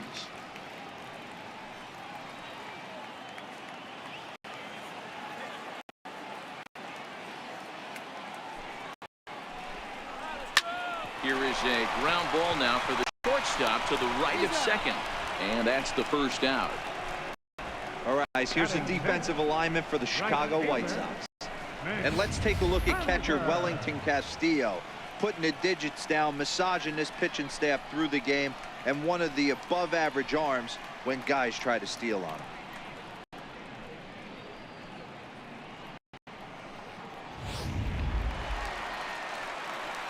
Now at the plate, Mitch Haniger. He'll get to take his first cuts here. Bottom of second here with no score.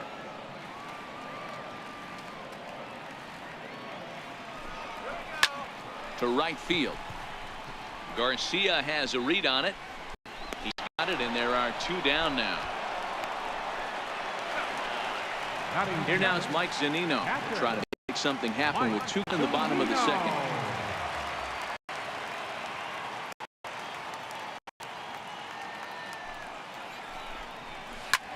Hard hit ball towards the hole. Anderson picks it up. Throw on to first gets him, and the side is retired. Mariners are down in order. We'll move to the third with no score.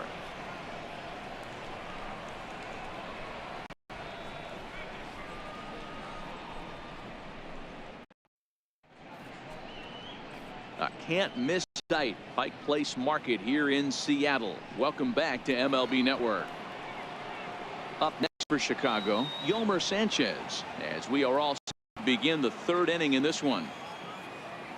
Now the 1-1 pitch is swung on and missed, and that's strike 2.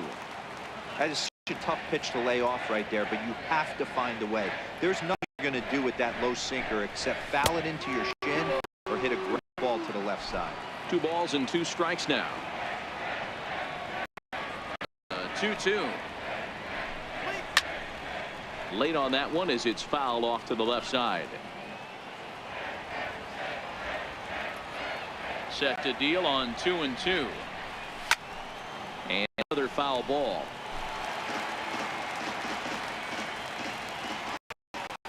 Into the windup. Here comes the 2-2 pitch. Lifted the other way down the left field line. And that will end up a foul ball. The 2-2 one more time. Is looked at, and the count moves full. Hey, this has been an epic at-bat right here. I don't blame the pitcher for a little nibbling right there. Maybe get a swing and a miss.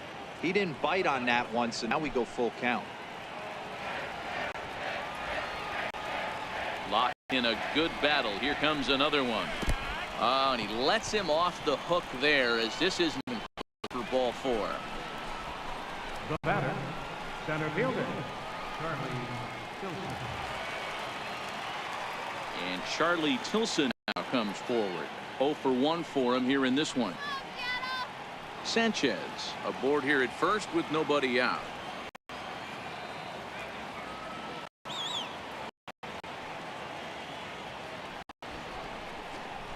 Now a bunt attempt here, but this will get fouled.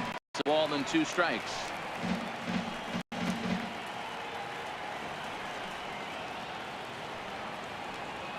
The 1-2. And he'll stay alive here as this is chopped foul at the plate. It'll remain 1-2.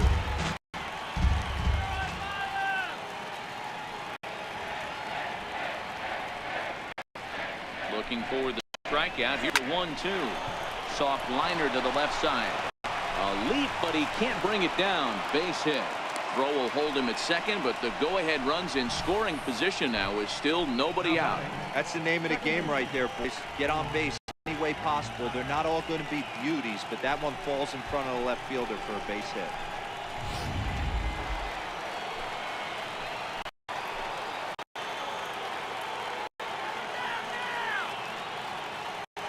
Into the box now, Yohan Moncada. Now a swing and a miss, and he's behind 1-2. Obviously not where he wanted that curveball to end up, but I guess it fooled him enough to get the swing and miss.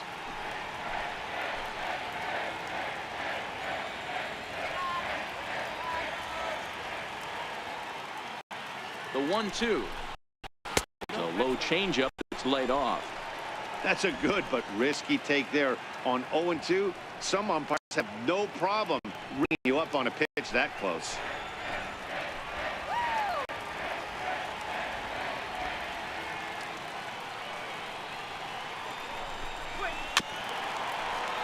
Had to sit back on the changeup, and he did a good job to get the bat on that one.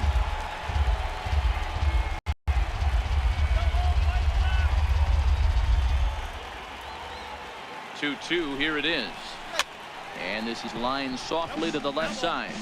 But this will be a foul ball.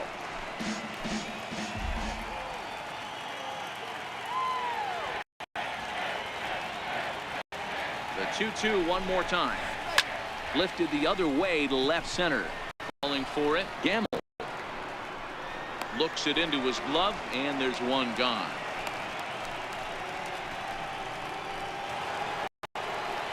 Stepping in and ready for another shot, Jose Abreu. First time up and looking. Third inning, no score to this point.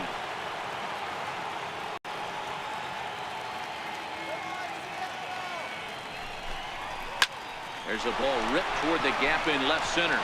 Sanchez is on his way home. One run is scored. Here's a second runner around third. And he's in there safely as they take the lead with 2 runs scoring on the play. You simply cannot offer up a pitch like this to a hitter of this guy's magnitude, especially with runners on the bags. He makes a living off frozen ropes to the outfield like this, and that one drives in a pair.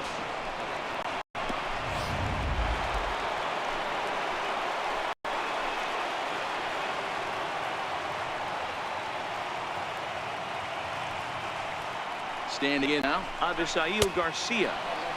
No offer on that one. 2 balls and a strike. Well, it's 2-1 now, and we haven't seen a fastball from him in this at bat yet. As a hitter, you've probably got to sit on that right now. Still only 1 out in the inning.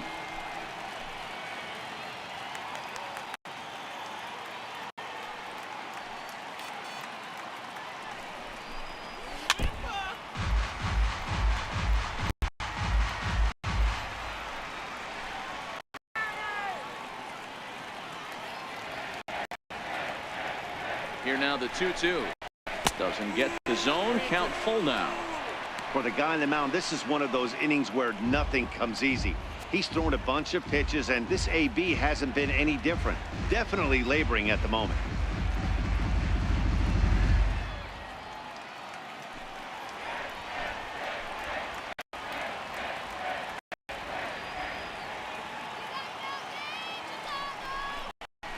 And now a slider in there for a called third strike, and there are 2 gone now. It's never a good look to strike out looking, but it's way worse when you do it with a guy in scoring position. Those are the times you really want to see a guy battle and at least put the ball in play.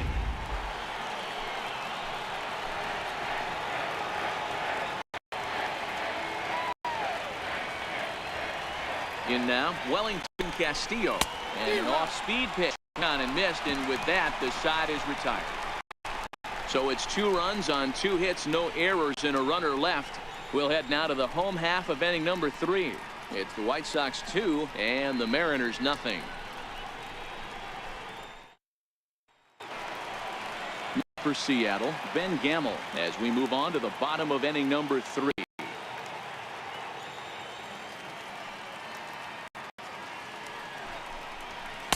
A wave and a miss, a tick behind a good fastball. Hey, excellent job to get yourself back in this count after throwing 3 consecutive balls. You got a chance to get an out right here.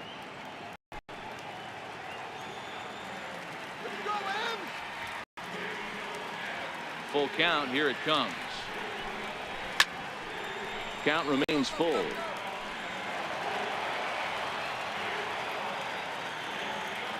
The 3-2.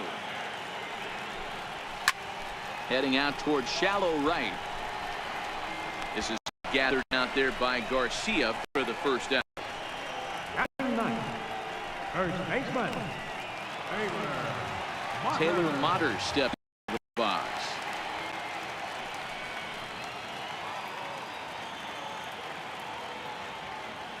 Something has to give. Here's the payoff pitch. Squared that one up just a little late. When that thing goes whistling into the stands, you hope someone brought their glove and is able to get leather on it. And he takes ball 4.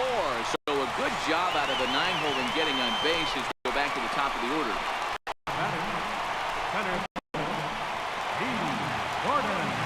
Riding in once again, D. Gordon. So far 0 for 1 with a flyout.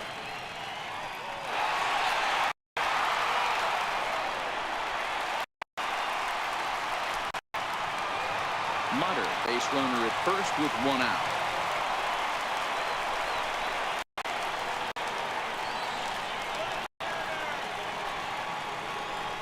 Runners on the move for second. That's going to even up the count at 2-2.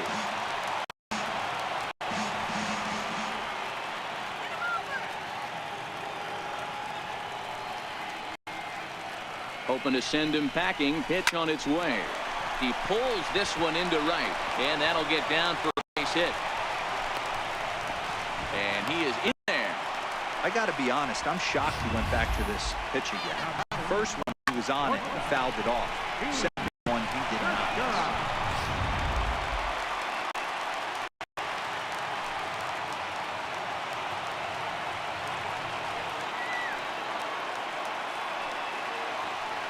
Into the box, Gene Segura. Think he held up in time. That becomes moot as it's a called strike 2. With 2 strikes and the runners at the corners, this is a big pitch coming up. Execute and hope to either get a strikeout or a double play ball to help you get out of this thing.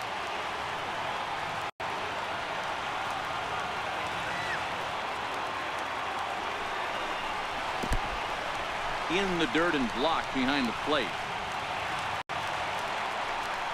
So the lead runner holds on, but the trade will take second.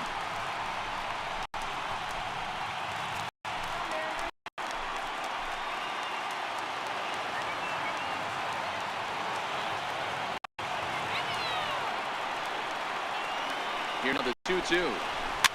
Popped him up. Abreu on the move. But he's not going to get there, and he's extra bases again.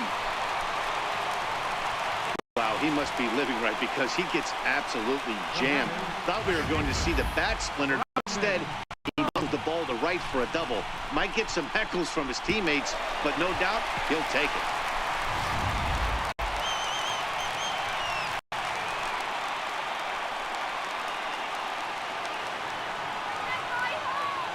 Into the box now, Robinson Cano. Up high, 2-1 now. Amazing he was able to lay off in this situation. Your eyes when you get something above the belt, especially with a man on third base.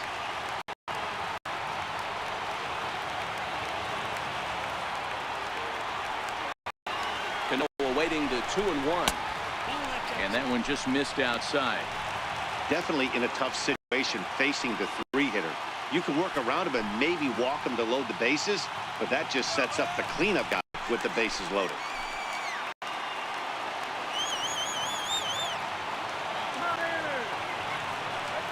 Out of the stretch, here's his 3-1 home. And this is taken by Cano for ball 4, and he's aboard. And that's 2 free passes in the 3rd inning alone, so you have to wonder if maybe it's the mechanical or if it's psychological. Got to get back on track here. So striding in, Nelson Cruz, as he's got a chance to tie this ball game up with that equalizing run just 90 feet away at 3rd.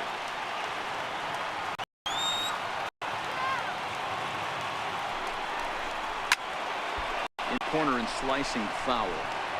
Bases loaded here, 1 man out.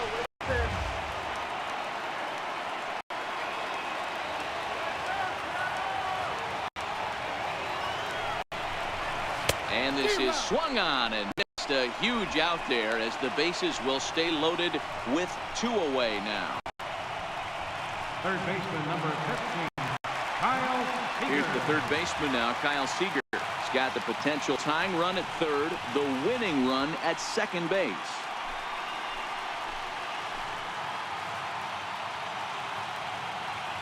That's right. Wait a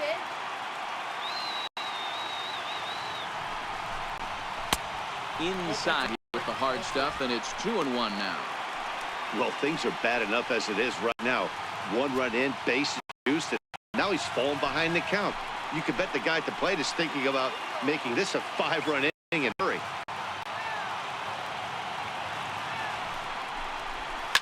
Lifted down the line in left. Garcia is there, makes the catch, and the ball game is over. Well, as a former pitcher, you know I love these low-scoring games opposed to those slugfests. This was like a throwback game when home runs weren't so common and pitching was really dominant. No complaints here. Pitching and defense game 2-1, the final score this afternoon. Chicago led this game from the 3rd inning on and never wavered. James Shields is the winning pitcher of record. Felix Hernandez worked only 3 innings in the losing effort, so that'll just about do it. For my partners Mark DeRosa and Dan Plezak, this is Matt Excursion. You've been watching a presentation of MLB Network. So long, everybody. Our final line score this afternoon. First for the victorious White Sox. 2 runs on 3 hits. No errors. They left 3 men on base. For the Mariners, 1 run on 3 hits. 2 errors. Left 4 runners on base. The winning pitcher is James Shields. The loss goes to Felix Hernandez. Time of the ball game, 2 hours and 33 minutes.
Daytime baseball here on MLB Network. A good one on tap for you this afternoon between the Milwaukee Brewers and the Los Angeles Angels of Anaheim. It's a battle of elite pitchers next on MLB Network.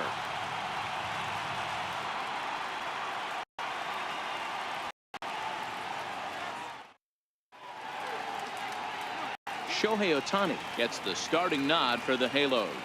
What's your take on him, Dan? Well, Matt, the first thing we're going to find out is how well this guy pitches with little sleep. I can't imagine knowing that you're going to be the next day starting pitcher the night before. This is a young guy making his first start. Listen, you can only make your debut one time, so there has to be lots going on in this guy's mind. Hopefully he can settle down early and pitch well on his debut. In is Christian Yelich. He will lead this one off today.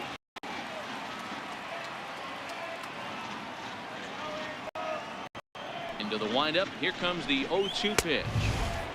Wow, just missing again. Some really tough takes. Great afternoon for baseball here. 71 degrees, the temperature at first pitch.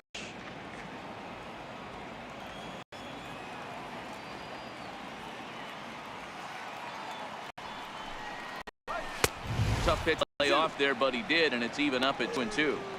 Kind of pitching him backwards in this AB. Soft stuff early, then those last 2 were fastballs, trying to get it right by him.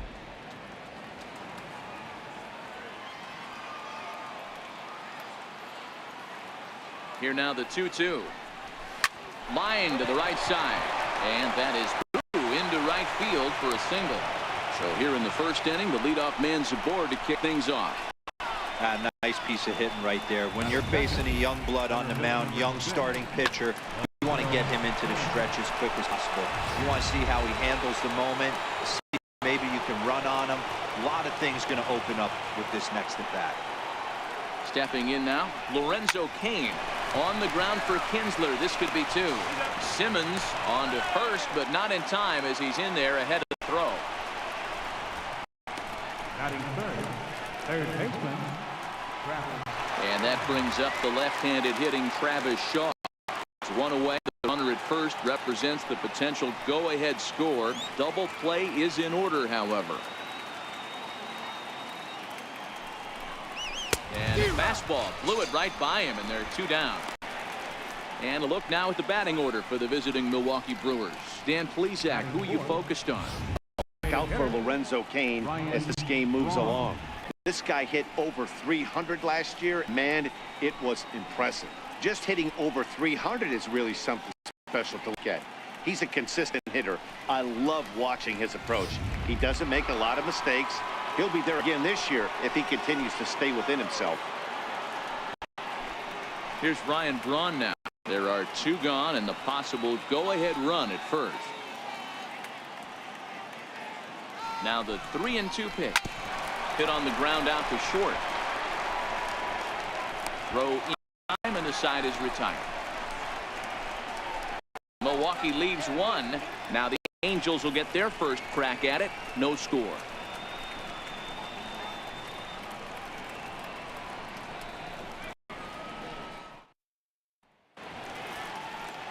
Zach Davies is on the mound for the Brewers in this one. Dan Plesac, what's the word on him? Hey, thanks, Matt. Zach Davies coming on to pitch. Not a big, strong guy, but he's a control guy that strike zone full of strikes. 89 to 92 miles an hour with sink. Has a curveball, has the slider, and also the straight changeup. He needs all four pitches, not overpowering.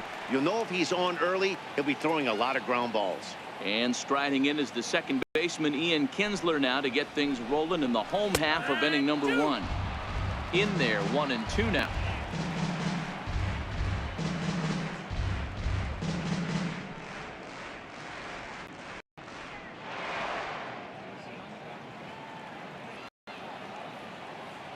The 1-2. Line towards center field. And a base hit. The leadoff man is on to begin the inning. Nice piece of hitting right there. Kept his shoulders square, his hands inside the baseball, and was able to fight off a good, nice executed pitch for a knock.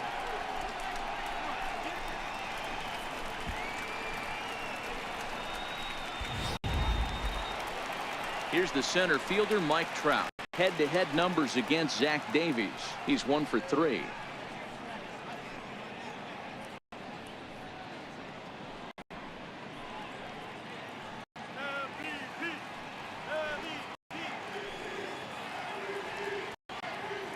Here's Trout waiting on the 1-1. Lifted in the air out towards left center. After it is Kane. And he tracks it down. Nice play for the first out. Here's a look now at the Angels starting lineup. Dan, who do we keep an eye on? Well, you always have to beware of Mike Trout. This guy hit over 300 last year, and man, it was impressive. Just hitting over 300 is really something special to look at. He's a consistent hitter. I love watching his approach. He doesn't make a lot of mistakes. He'll be there again this year if he continues to stay within himself. And now for the Angels, Justin Upton. He's got a chance to end this one and send these fans home happy if he can get a ball deep enough into the gap. Hard hit toward the hole. Great effort on the dive, but it's through into left. Throw comes in quickly, so the winning run advances to second now with only one away. Designated hitter. You don't get too many pitches a day in the big leagues middle cut. His eyes lit up right there. This pitcher's lucky he's not getting another ball from the umpire.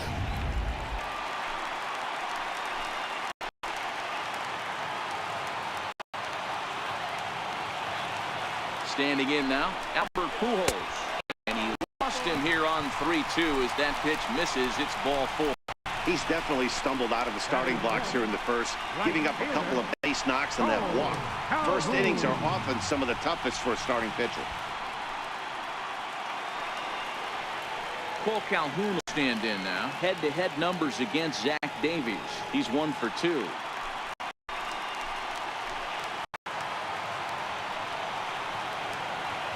The 2-1 home. It is a fastball in off the plate for a ball. Time for a look at our umpires in this one. Behind the plate is Earl Hendricks. Hey, D-Roll, Earl Hendricks, he's not a guy that gets a lot of complaints by either players or pitchers. He's a pretty good umpire. Yeah. And Earl's got a great track record in his sport. He's pretty consistent, and overall, he's been a fair umpire. 3-2 now. Kinsler on third. Upton over at second. Pujols is over at first with 1 away. And he will take strike 3 called. And as big an out as you can ask for there as the winning run stays at third with 2 away now. Runner on first in a double play situation, so you expect to see a lot of pitches down in the zone. So I think that pitch up right there was a good one. Obviously, the double play is more efficient, but you're always going to take a K when you're on the mound. Into the box, Andrelton Simmons. Angel shortstop behind him, counted a ball and 2 strikes. Hey, this is a huge pitch right here. It would be demoralizing to watch this inning slip away.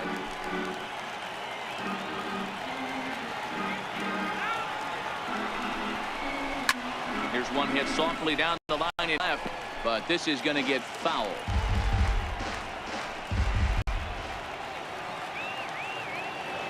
Another 1-2 delivery, fouled away. 2 out, bases loaded.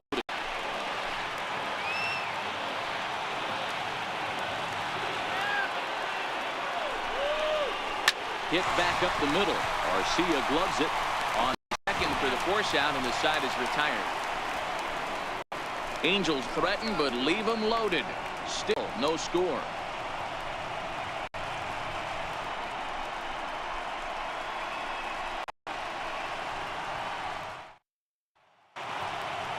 Digging in for the Brewers, Eric Thames, as it'll be 5, 6, and 7 due up to kick off the second inning. The 3-1 pitch. That's lifted the other way out to left. And he's going to kick off the second with extra bases. And he's going to get to second now with nobody out. Man, that swing looked like self-defense and a real quality swing. But, hey, he muscled it out there, and it was enough to get him safely to second. Those are the kind of hits that will drive you nuts as a pitcher.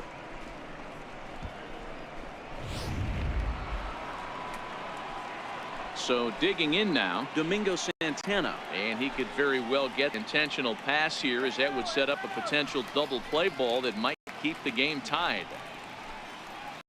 No one out with a runner at second.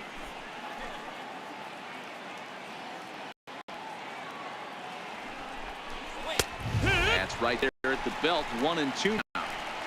That pitch is in triple digits. I think he had to take that one because I'm not even sure he saw it.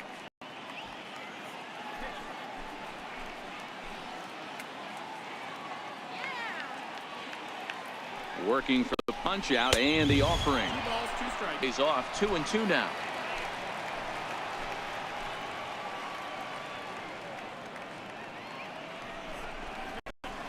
High in the air down the right field line, but this will wind up being a foul ball. The 2-2 one more time, and he goes the other way, but he got a lot of it deep down the line. And that nearly broke our scoreless tie. Instead, it's a foul ball. The 2-2 one more time. Skied in away right. On the move is Calhoun. He gets there to put it away, but the runner tags and breaks for third. And he'll make it up to third safely here with 1 away. Time for a look at the Angels on defense. And let's focus on Cole Calhoun. I feel one of the most underrated ball players in all the game. Gold Glove winner, makes some real highlight plays out there. Just got a nice feel for the game.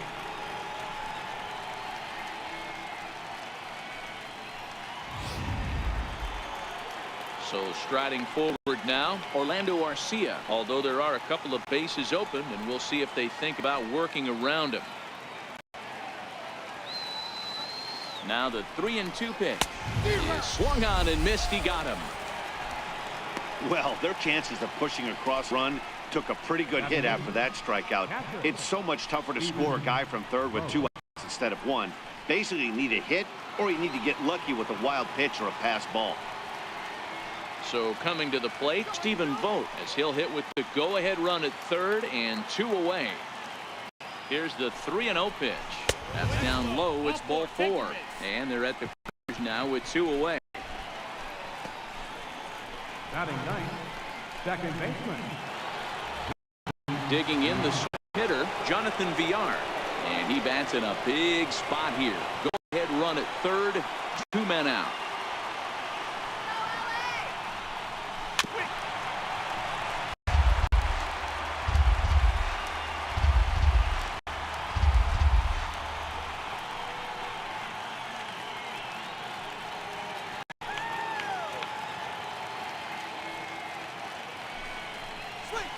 Hit out towards second. Up with it is Kinsler. On to first, and the Brewers are turned away as the inning is over. Brewers strand a couple. We'll go to the bottom of the second. No score.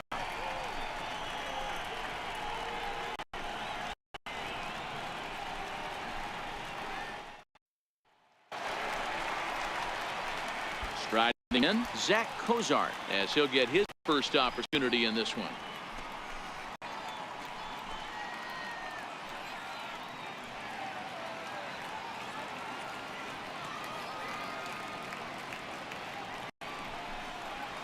And a fastball in the dirt that's taken for a ball.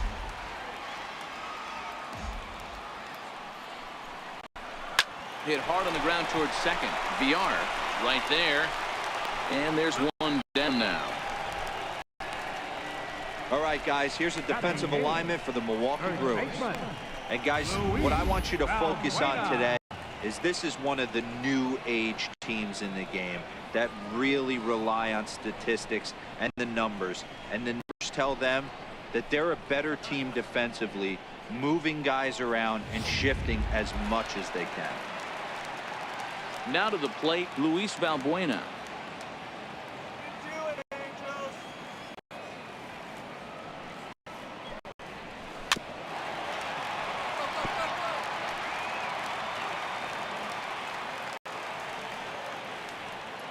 The 1-2.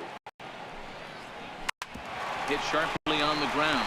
Oh, what a stop to first. What a play.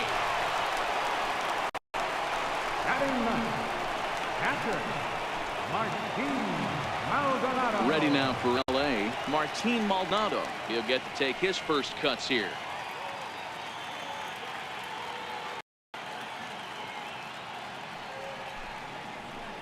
And there's a strike as he'll try to work his way back. It's 3-1.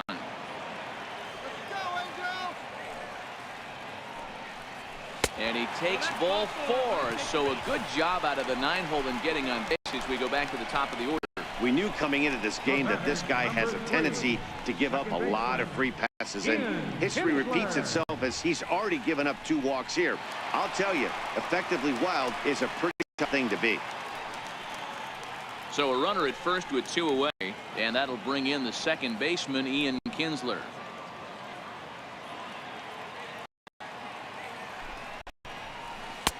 One and 2 now. Now you could tell right there that curveball had some serious depth to it. That's what separates the good ones from the bad ones. That nasty spin rate, get that downward action. You even get a star player like this swinging at something in the dirt. Ready to deliver the 1-2. A drive to left. Get out of here. Get out of here. Gone. They win it. Santa Maria.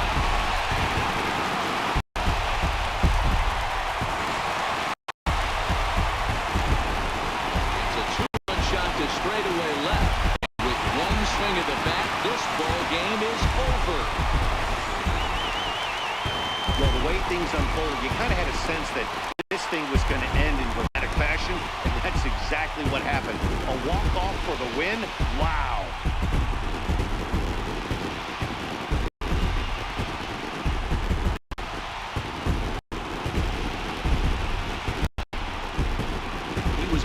the second. He took the mound in the first inning and really never wavered. No doubt the complete game shutout makes him our top player of the game. Yeah, there's absolutely no debate as far as I'm concerned. He dominated this game, and he really never allowed the opposition to gain any kind of momentum. This was fun to watch.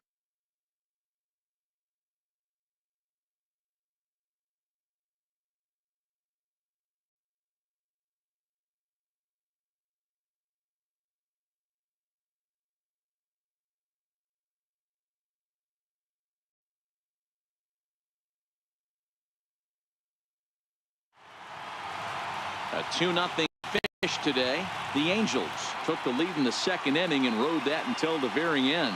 Shohei Ohtani earns the victory on the mound. Zach Davies was unable to work out of the second inning as he settled with the loss. So that'll just about do it for us this afternoon. Thanks to Mark DeRosa, Dan Plesac, and the rest of our crew. This is Matt Vasgersian, and you've been watching a presentation of MLB Network. See you next time. First for the victorious Angels. 2 runs on 3 hits. No errors. They left 3 bases. For the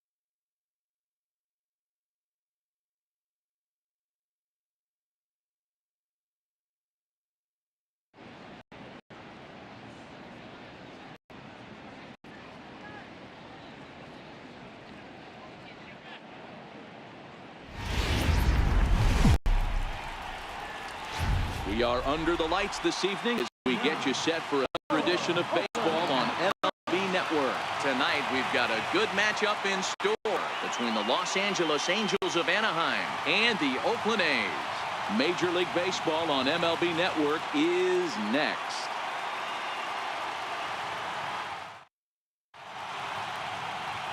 Sean Manaea, a lefty from Indiana, is on the mound here.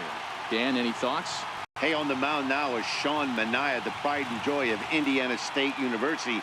Low 3 arm angle. He reminds me a lot of former Met pitcher Sid Fernandez. Mid to upper 90s fastball, a true slurve. He also has a straight changeup and a funky arm. He's really tough on lefties. Digging in, Ian Kinsler. He'll get us started in this one under the lights. And this will miss as well, so he's in danger of losing the leadoff man here tonight. It's 3-1 now. Not a bad night to bring the parka along. 54 degrees at game time.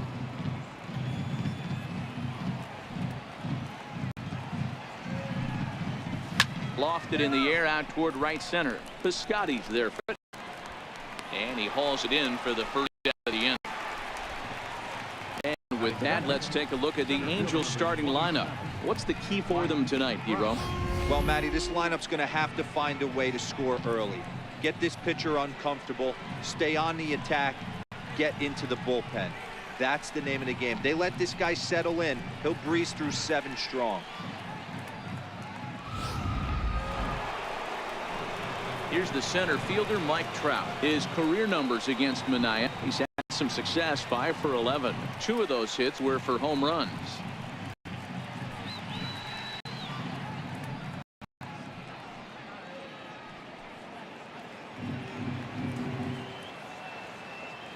Ready with the 1-1 pitch. A little bouncer, but it gets foul.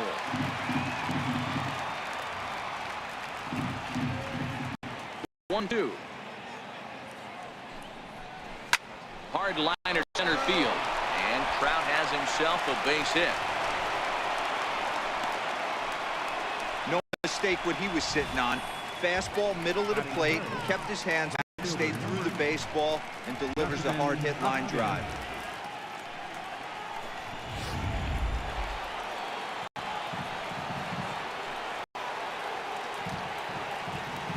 Now a snap throw to first. Runner back standing.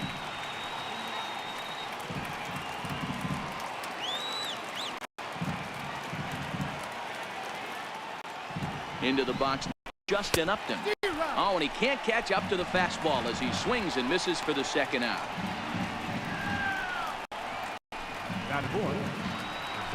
And now the designated hitter for the game, for Pujols. There are 2 gone and the possible go-ahead run at first. Here's the 1-1. And he lays off this one down and in for ball 2. And there are the umpires working this one. Calling balls and strikes is Mr. Patrick Johnson.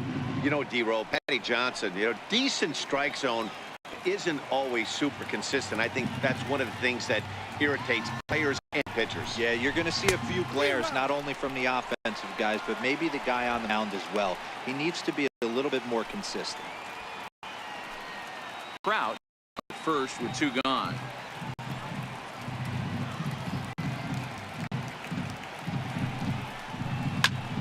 Guide into straightaway right. Scotty's there for it. Makes the catch, and that'll retire the side. Angels 1, Angels nothing. A's coming to bat. We're back after this on MLB Network.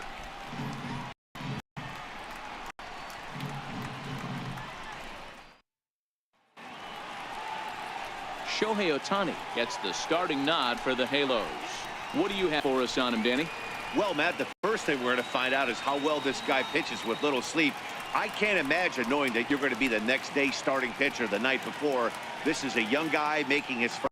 Listen, you can only make your debut one time, so there has to be lots going on in this guy's mind. Hopefully he can settle down early and pitch well in his debut. Into the box now, Marcus Semien. He'll lead things off here in the bottom half of the first. It's 2-1 to the A's leadoff batter.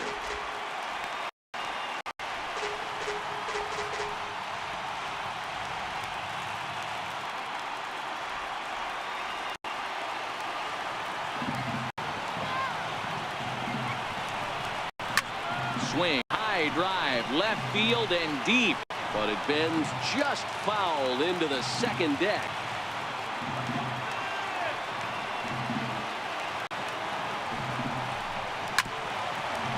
This is going to be a foul ball as that keeps things at 2-2.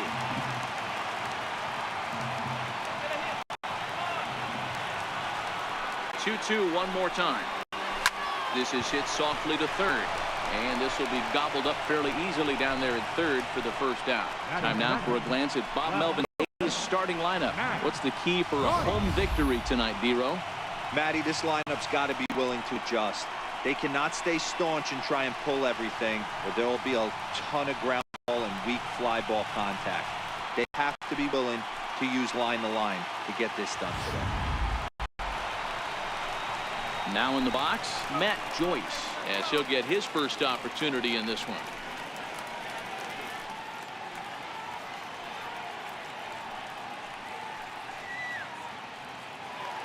Are empty.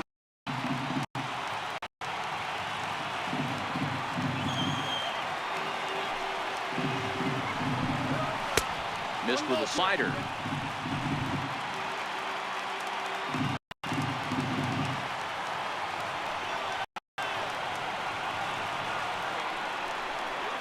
And he'll lay off the curveball that's in the dirt that time, and it's back to even now at 2-2.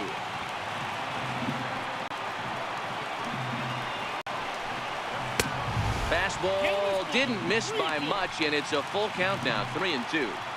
That was another good pitch and a tough call that could have gone either way. He couldn't get him to bite on it again, so the count's gone from 0-2 to 3-2. Pulled high in the air out to right field. Calhoun has a read on it. 2 gone.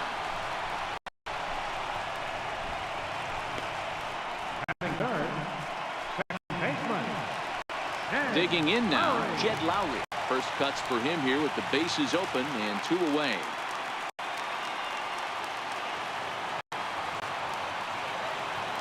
Into the windup, ready with the payoff pitch. Lifted the other way to left center. Trout in the run. He gets there to make the catch, and that ends the inning. A's are gone in order. We are still scoreless.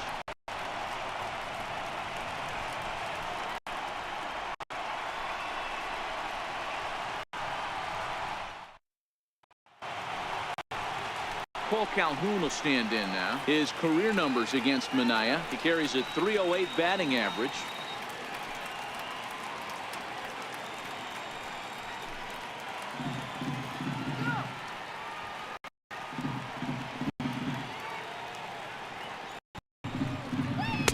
A wave and a miss, a tick behind a good fastball.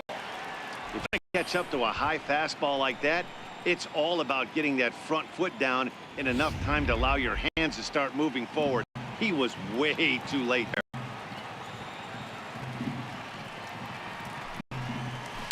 Swing and a line drive. Well, this will be taken in out there at short, and that's the first out of the inning. All right, guys, so here's how the Oakland A's lining up on defense for this one. And let's take a look at the guy playing shortstop up shoot today, and that's Marcus Semien. This has been a work in progress. He's had to grind, take countless hours of ground balls, and work on his accuracy. Don't get it twisted. He's made some big highlight reel plays, and if you miss middle, we all know the power he has. Into the box, Andrelton Simmons. He'll get to take his first cuts here. The 3-1 lifted down the line in left. Joyce coming on, and this will fall, but it's a foul ball.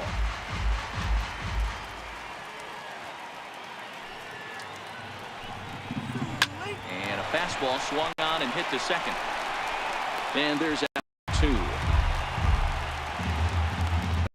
Third baseman number 7, Zach Kozar. Striding into the box, Zach Kozar. He'll work on keeping this top of the second alive.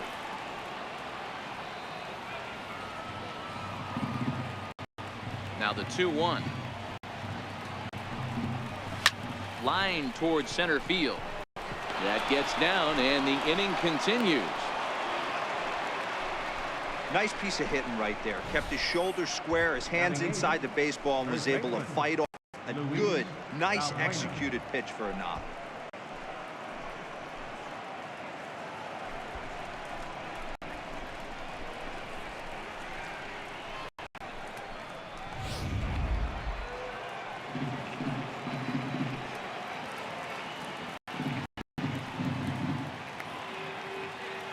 In Luis Valbuena, and the low 80s slider is in there, and he's in control 1-2.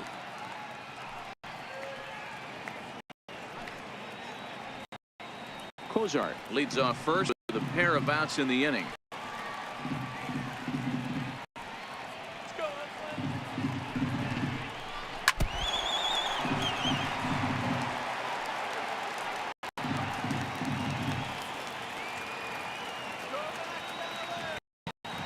The 1-2 is laid off for ball 2. When a pitcher's close to working through a quick inning, that's when you really need to grind out some at-bats. He's done a good job of that, and that's really big when you're heading towards the bottom of the order.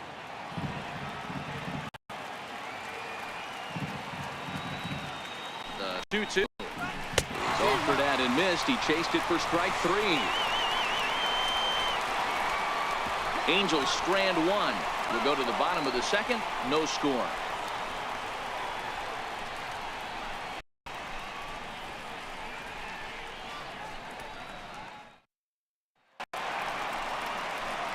Now the A's designated hitter, Chris Davis. He's set to lead off the home half of the second.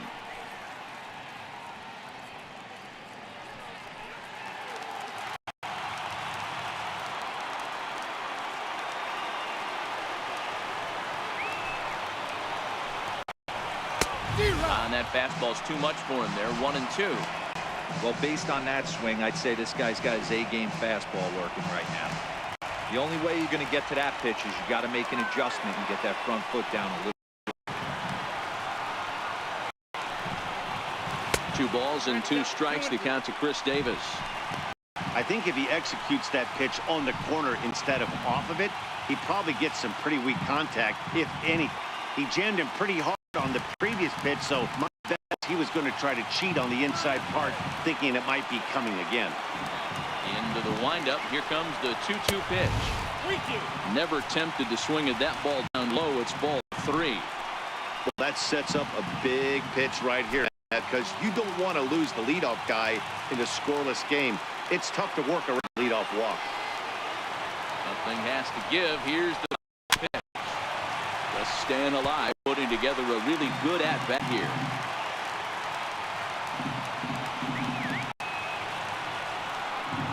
Now the 3-2 pitch is a wave and a miss. He struck him out. Here's how the Halos are going to line up on defense. And let's take a look at Andrelton Simmons. You can argue this is the best defender in all the sport. Range, first step, quickness, whatever you want to throw out there, this is one of the best in the game.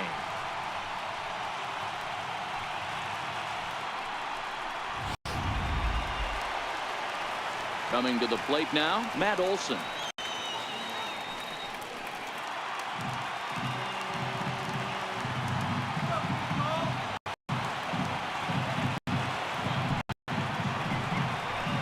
Two and one to the A's first baseman.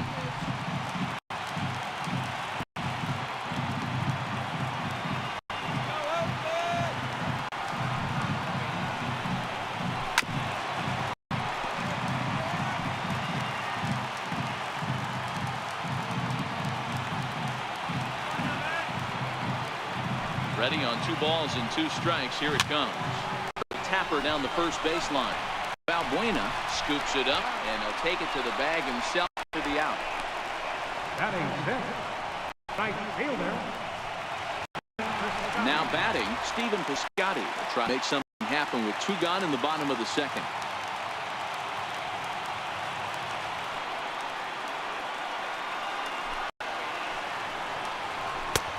Ball and 2 strikes to count now with the bases empty and 2 away.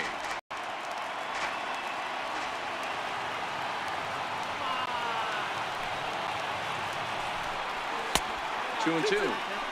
He's going to have to make adjustment on that slider away. He can't just make it a non-competitive pitch and allow these guys to take. He's got to start that a little bit more over the middle of the plate to get that swing and miss on the outer man. Heading out towards shallow right. On the move is Calhoun.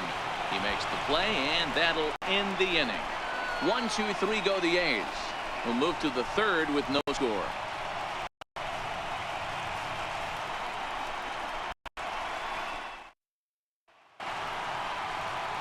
Now at the plate, Martin Maldonado, and he'll start out their half of the 3rd, top of the order to follow.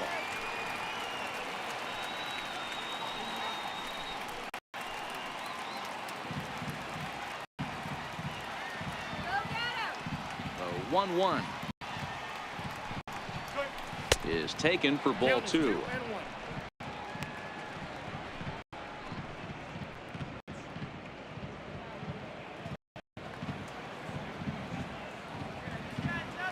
The 2-1 home. The count now at 2 and 2.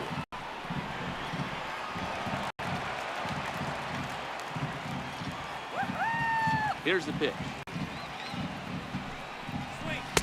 Outside and a full count, 3 and 2.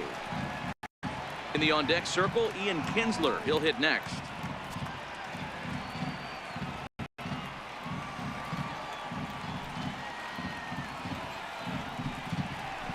And he's off there, ball 4. So the leadoff man is on here to begin inning 3.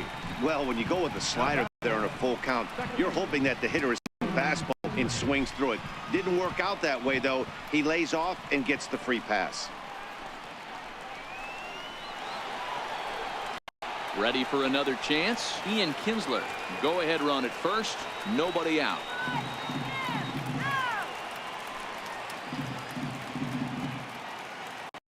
Even at a ball and a strike. Here's the pitch. Back up the middle.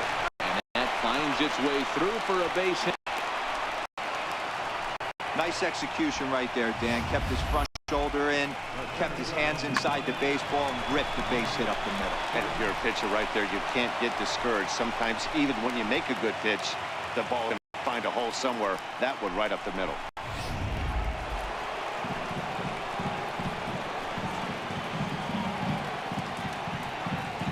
Stepping in now, Mike Trout. 1 and 2 now. Looking at his lifetime numbers, Trout has over 200 career home runs, so he certainly capable of leaving the yard spot here. Oh, yeah, Matty, absolutely. Right man, right time. He's been there, done that, hit a bunch of home runs in his career, and he sets up nice for him. Maldonado on second. Kinsler on at first with nobody out. And, oh, that looked like it caught him squarely in the arm.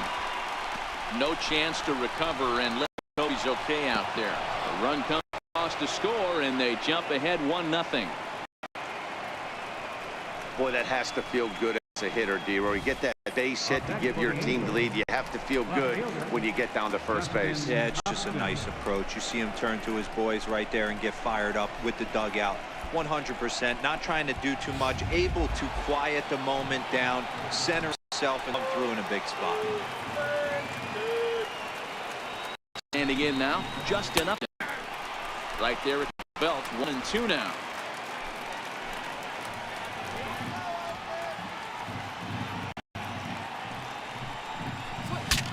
That explodes as this has popped up, and he will somehow keep his eye on the baseball there as he has it for a big out number 1.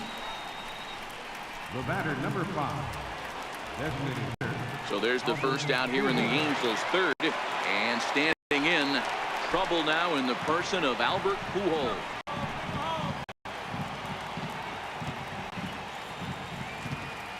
Here's the payoff pitch.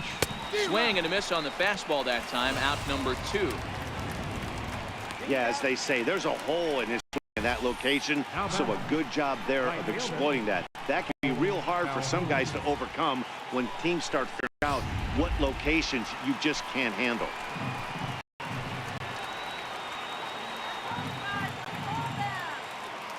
Into the box now, Cole Calhoun.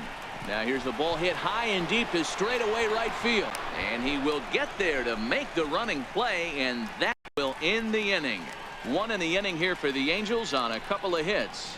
We'll move on to the bottom of inning number 3. It's the Angels 1 and the A's nothing.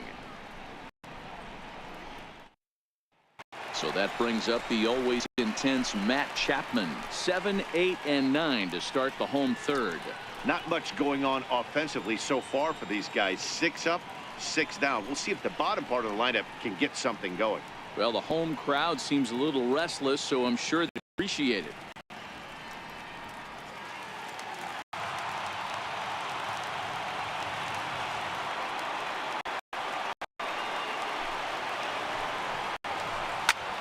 Popped him up. Maldonado has a play. Looks into his glove, and there's one gone. Batting 8. Catcher. At the plate, Bruce Maxwell.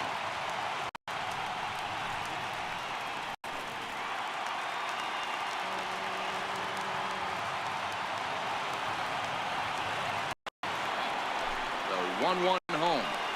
Swing and a tapper. That's a foul ball.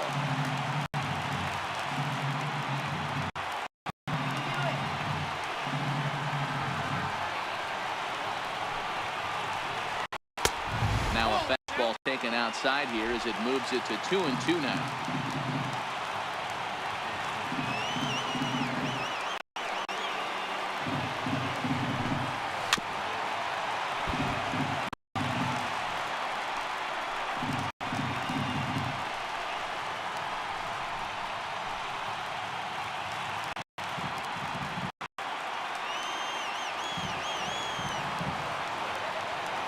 Another 2-2 offering. Back up the middle.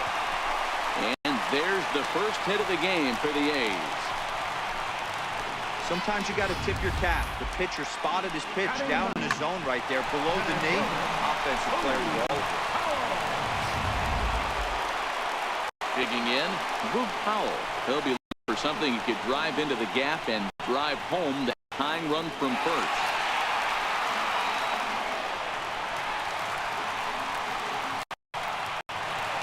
Maxwell, a runner at first with one gone in the inning.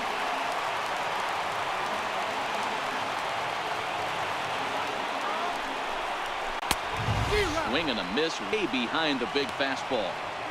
Boy, he center cut fastball. It comes in the high 90s, but that's a dangerous location no matter how you're throwing.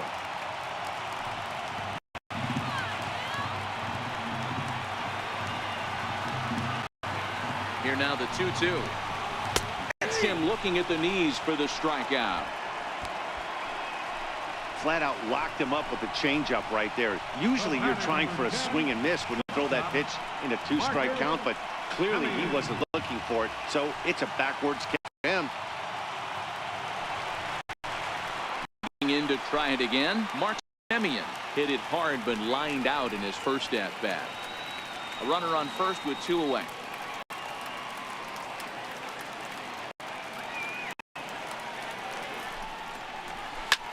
Now a swing and a fly ball, and this should do it, and that's in there. Base hit.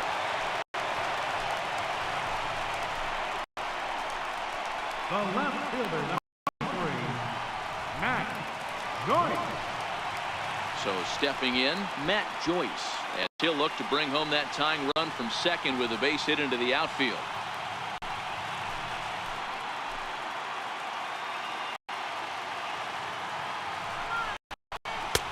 Pitch misses for ball 4.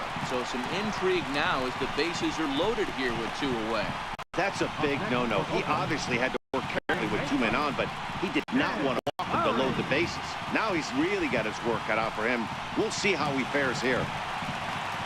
So striding Jed Lowry as he's got a chance to tie this ball game up with that equalizing run just 90 feet away at third. Now the 1-1 pitch. Now a ball line. But foul.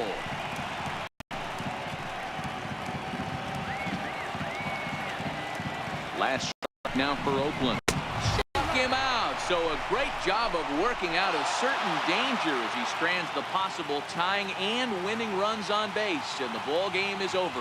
Wow, that's a rarity. A 1-0 game in baseball these days. Both these pitchers hit awfully well. It's a shame one of them had to lose this game. And that 1 run held up tonight, 1-0 the final. The Halos victory despite only collecting 4 total hits. Shohei Ohtani take home the win. Sean Manaea worked only 3 innings in the losing effort. So that's a wrap here tonight. Mark DeRosa, Dan Plesac, Matt Vasgersian, we're all thanking you for watching Major League Baseball on MLB Network. Have a great night.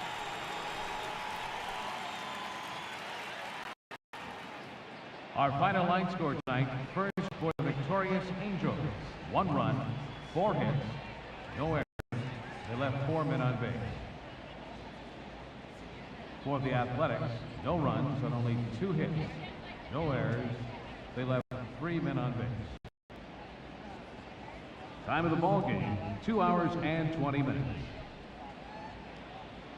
A reminder that extra BART train service is available on the Fremont Daly City line or on the Fremont Richmond line by accessing the ramp directly outside the stadium beyond the left field wall.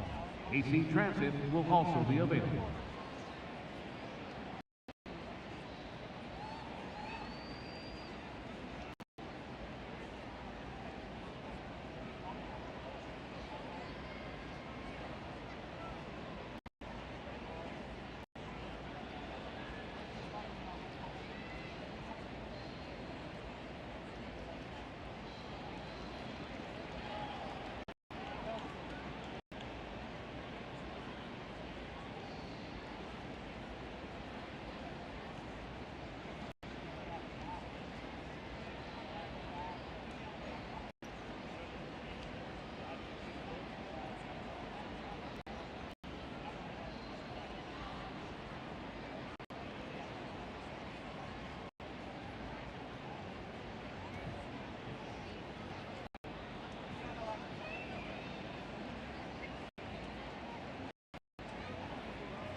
MLB Network's coverage of Major League Baseball is on the air. Ought to be a good one here between the New York Yankees and the Washington Nationals. We've got an excellent matchup on our hands in this one. Two of the league's craftiest starters go head-to-head next.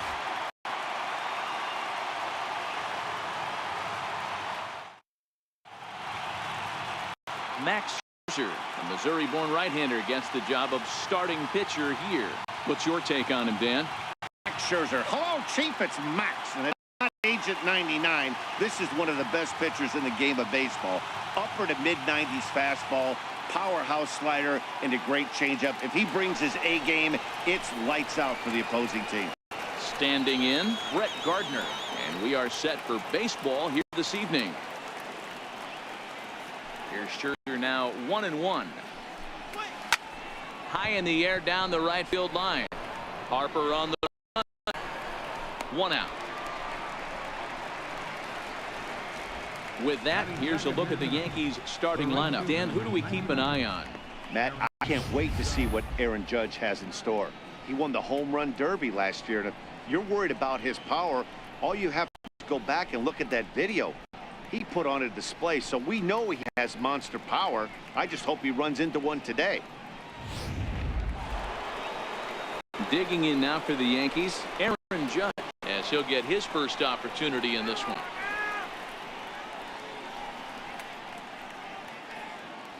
One out, nobody on.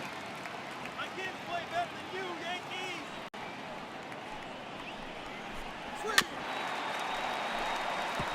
Boy, and it's a good night for the old hot chocolate here. 46 degrees at game time.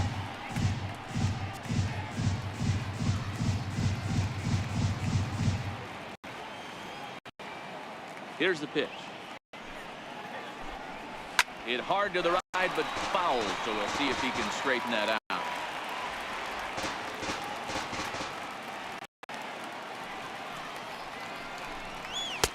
Not where he wanted that fastball to be, and it's 3-2 now. You can certainly tell at-bats like this one frustrate the heck out of the pitcher. But you got to find a way to stay composed and execute your plan. He can only battle for so long as he's finally set down here after an 8-pitch at-bat. One thing to know is not all strikeouts are created equal. Right there, he goes down on strikes, but he really made that guy on the mound work for it. And when you're doing that in the first inning, it can have an effect on how deep he's going to be able to go into this start. There's a big difference between that and going down on 3 or 4 pitches. Giancarlo Stanton now battles with Scherzer. He's totaled 4 hits in 18 at-bats. He's also hit a couple of home runs against him. And the slider's in the dirt as he lays off it for a ball. Well, when you're behind an account like this pitcher is, it's a good time to work in something off speed if you're confident in it. Most hitters are looking for fastball. The 2-1 is a slider taken for a ball. This is a good at-bat so far here with 2 away. If you're going to go down 1, 2, 3, at least make the guy work for it. He's doing that. He's even gotten himself into a good hitter's count now. And we'll have the first base runner of the ball game here as that misses, and it's a 2-out walk. You know, it takes a lot of discipline to watch a pitch like that go by, but on a 3-1 count, he had the luxury of being a little bit more selective up there. Good take and a walk is the result. The left-handed power bat of Greg Bird digs in now. There are 2 gone and the possible go-ahead run at first.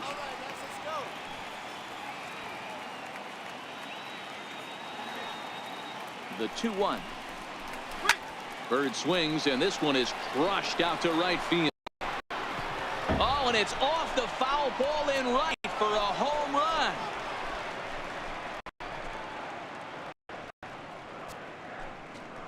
So a 2-run homer down the line in right, as it's now a 2-0 ball game.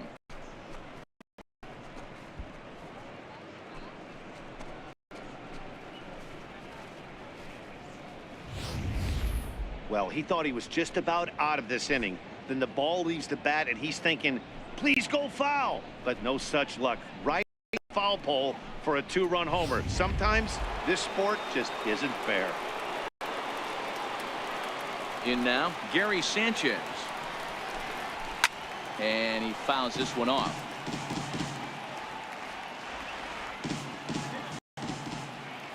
Here's the pitch on 2-2.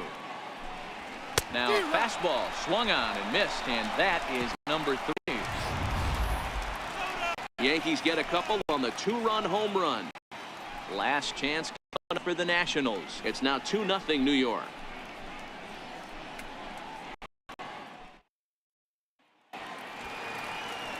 Masahiro Tanaka will be the starter in this one for the Yankees. Dan Plesac, what do you got?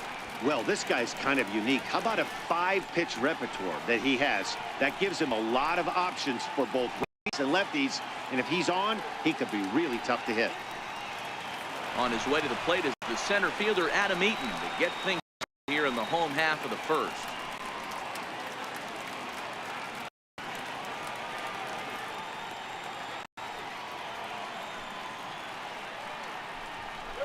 Strike 3 on a pitch in the dirt. And he makes the throw to first. Eaton is retired, and there's one away. And a look now at the hometown Nationals starting lineup. Who do you have your eye on, Dan? Well, Matt, I appreciate the way Bryce Harper plays the game. Go look at the numbers. He hit over .310 last year and was consistent most of the year. I'm looking forward to him having another solid campaign.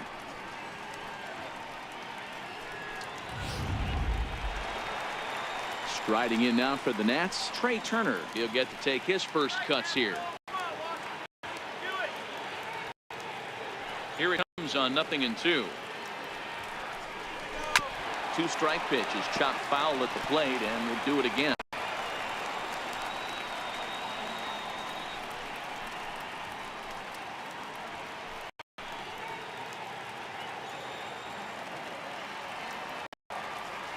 Looking for back-to-back Ks to start the game.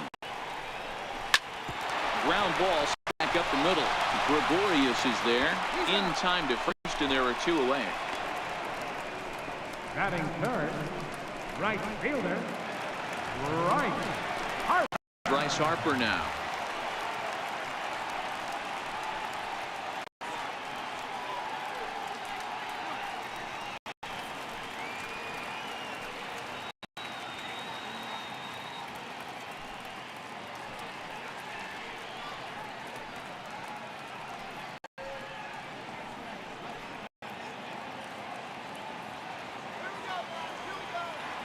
From the windup, the 1-1 pitch. And that pitch catches the inside corner. Time to check our umpires in this one. Behind the plate is Freddie Ferguson. D-Row, you better be ready to swing, particularly at that low. Freddie Ferguson, low ball umpire. Yeah, it makes it tough on the offense. I was a guy who liked the low ball, but that usually means those guys are susceptible to that slider in the dirt. You have to see the ball up, and this guy doesn't give you a chance. Swing and a miss. He struck him out, and that'll do it here as the ball game is over. Well, as a former pitcher, you know I love these scoring games as opposed to those slugfests. This was like a game when home runs weren't so common and pitching was really dominant. No complaint there. This evening's game finishes 2-0 the final score. New York jumped out to an early lead in the first and never looked back. Masahiro Tanaka gets the W on the mound.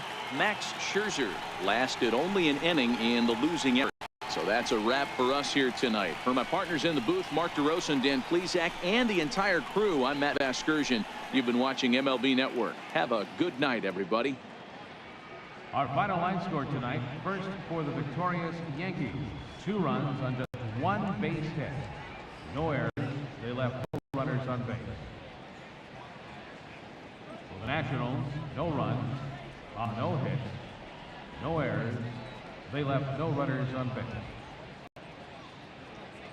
The winning pitcher is Masahiro Tanaka. The loss goes to Max Scherzer. Time of the ball game, 2 hours and 27 minutes. Tonight's paid attendance at Nationals Park, 41,222. The Nationals thank you for your attendance and remind you to please drive home safely.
We are under the lights this evening as we get you set for another edition of baseball on MLB Network. Coming up, we've got a good matchup in store between the Colorado Rockies and the Los Angeles Dodgers.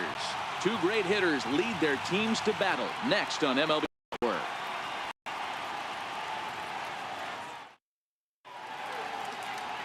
Clayton Kershaw will be on the mound for the boys in blue. What do we need to know here, Danny? Well, Clayton Kershaw, he just breathes different air than everybody else. The best pitcher in the game of baseball. Good fastball, good changeup, good cutter, and a terrific curveball. When you think about the Cy Young Award, he's always in the mix. He's good, he's strong, he's left-handed, and he's quite simply one of the greatest pitchers of all time. Stepping into the box, Charlie Blackmon.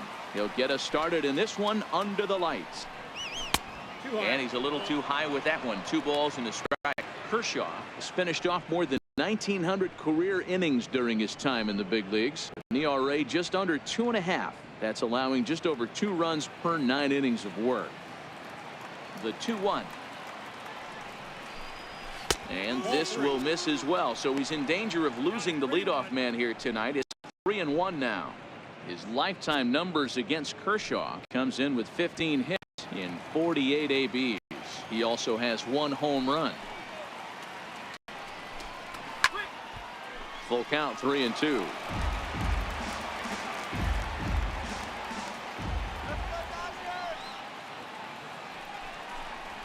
And he takes strike 3 called on the fastball. Then the leadoff man is gone to start the evening.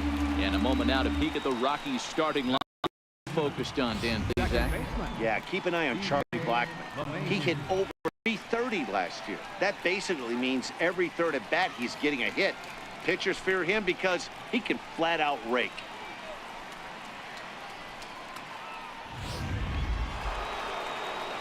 Striding in for the Rockies, DJ LeMahieu. Just underway here in Southern California.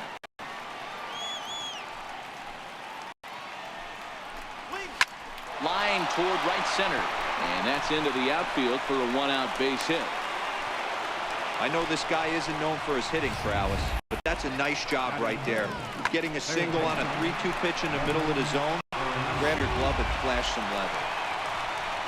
Stepping, Nolan Arenado is 1 away. The runner at first represents the potential go-ahead score. Double play is in order, however. LeMahieu leads off first with 1 away.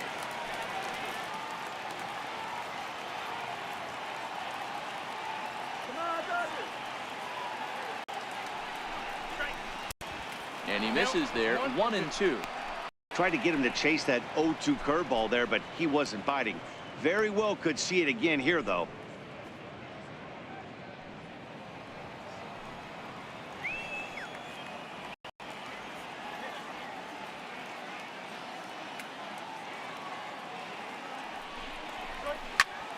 Still 1-2.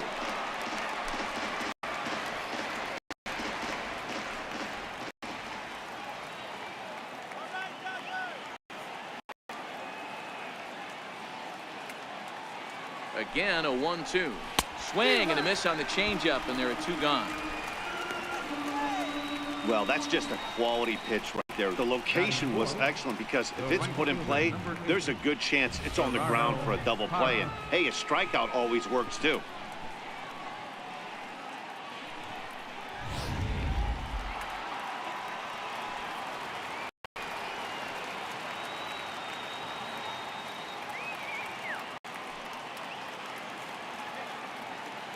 Into the box, Gerardo Parra.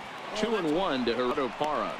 His lifetime numbers against Kershaw. He's totaled 13 base hits in 38 ABs. He's taken him deep once.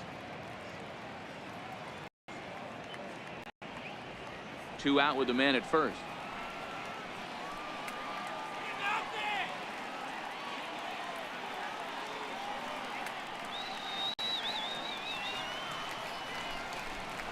Three and 1, Rockies left fielder. Time for a look at our umpires in this one. Working the plate is Carl Dixon.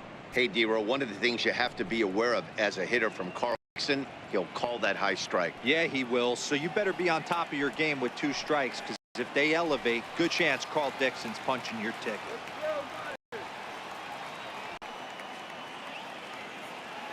Set. Here's the 3-1. Takes a knee-high fastball. Full count with 2 outs now, so if he could put the ball in the gap somewhere, he could have a good shot of driving in a run because the runner at first will be in motion.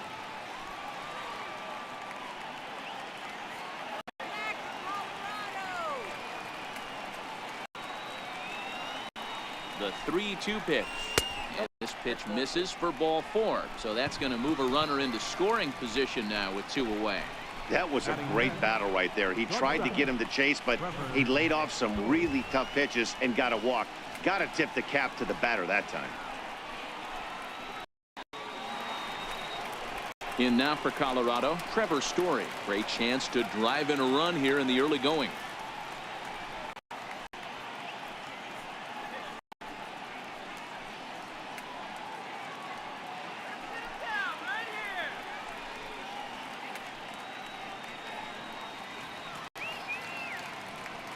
Two down, runners at first and second.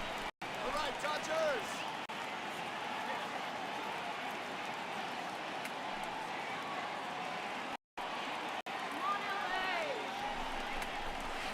That's in there on the outer half. 1-2 now.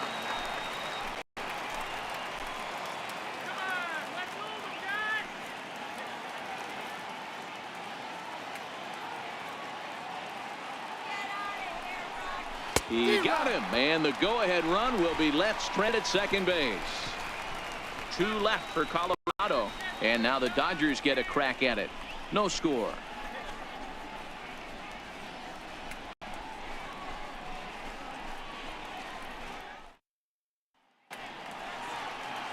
John Gray gets the start for Colorado in this one.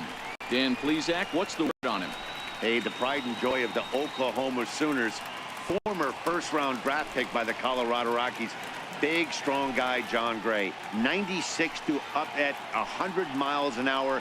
Good, hard breaking ball. And his changeup has gotten better every year that he's pitched. The key for John Gray, throwing strikes. If he keeps the ball in the strike zone at 98 to 100 miles an hour, he is really tough to hit. The 1-1. Hit on the ground out to short. Story scoops it up. And a good throw gets him 1 gone. Time now to check out how the hometown Dodgers line up in this one. Anybody catch your eye, Dan? Well, I know these guys love what Justin Turner brings to their offense. He hit over 320 last year, and that will get any pitcher's attention. They knew it when he was coming up, and they knew it when he was on the on-deck circle. Really impressive hitter.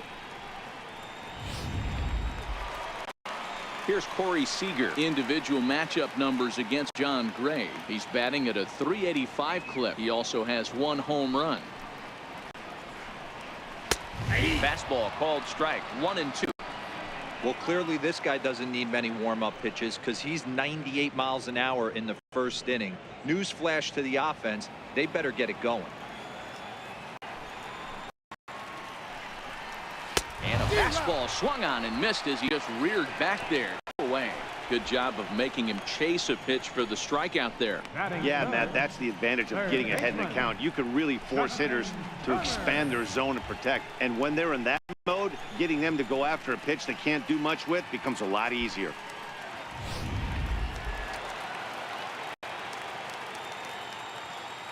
Stepping in now, Justin Turner. Hit high and deep to right center. Hackman's after it.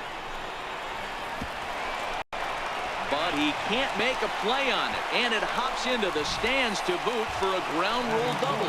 So now the winning run is into scoring position.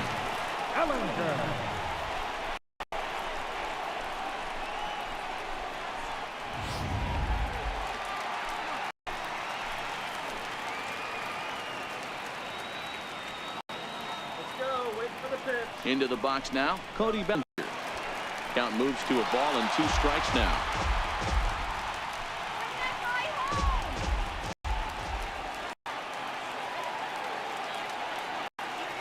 Here's the 1-2. Chopped weakly to the left. Story brings it in. Throw in the dirt, but a good scoop at first saves an error as this side is retired. Danger averted following the two-out double. We're off to the second, scoreless on MLB Network.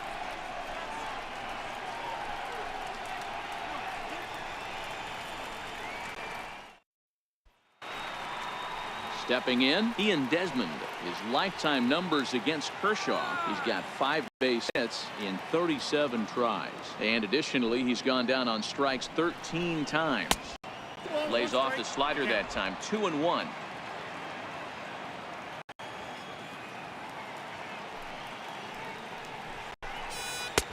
Three and one now. He walked the guy back in the first, and now he's looking like he might hand out another free pass to the leadoff guy here. You can't be walking a guy an inning and think you're going to have any success.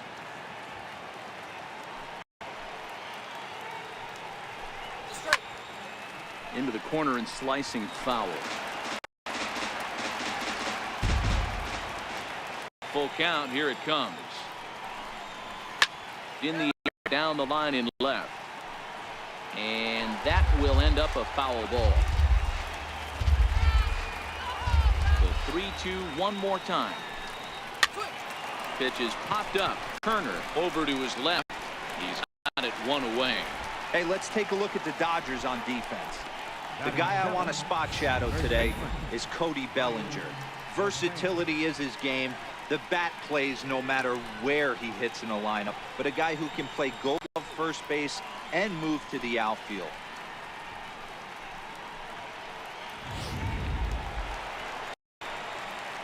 Stepping up to the plate, Ryan McMahon, as he'll get his first opportunity in this one. No score here as we play inning number 2.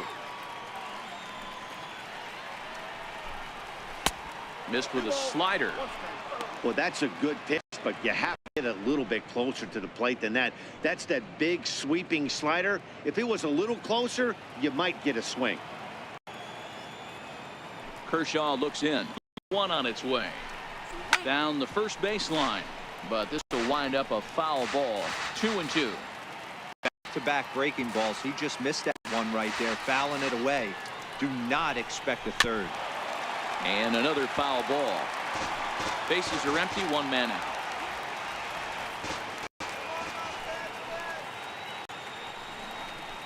Now a swing and a miss. He struck him out, and it's 2 up, 2 down to start the second. Hey, I'm not sure what he was sitting on right there. Might have been sitting on an off-speed pitch, but instead he gets the fastball way late. Had no chance to put that ball in play.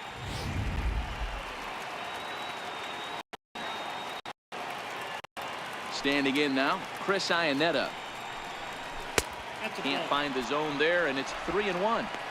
This is a good at-bat so far here with 2 away. If you're going to go down 1, 2, 3, at least make the guy work for it. He's doing that, and he's even gotten himself into a good hitter's count now. 3-2, full count.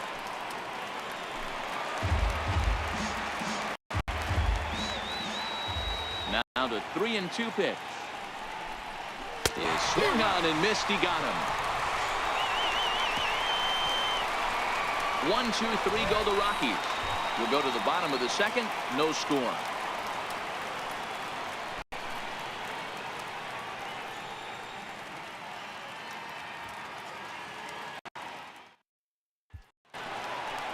And now is Yasiel Puig. Individual matchup numbers against John Gray. Batting at an even 400. The 3-0 is laid off, but in there for strike 1.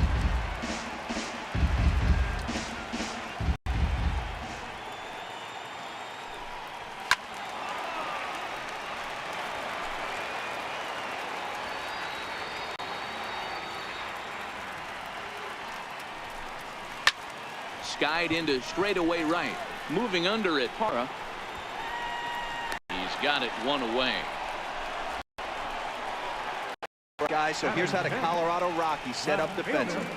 And the guy I want to focus on is second baseman DJ LeMahieu. I think what we need to take into consideration is his ability to play that position at 6'4", 6'5", with soft hands and the ability to turn a double play.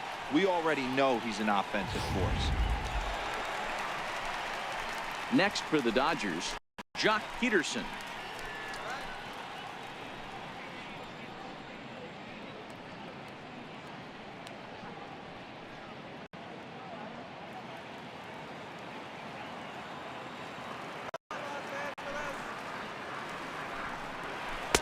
1-2.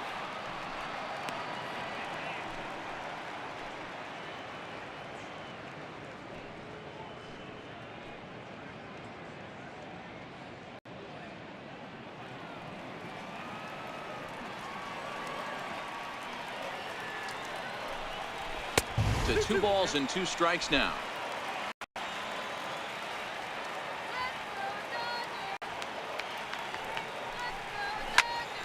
A little late with the swing, but he stays alive. Still 2-2.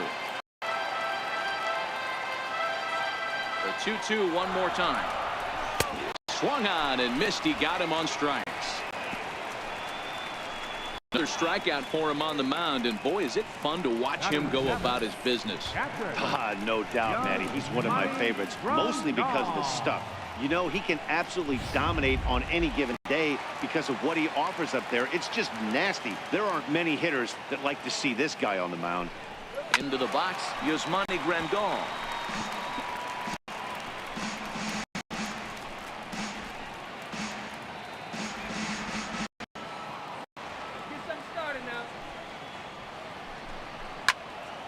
And he sends it out of play.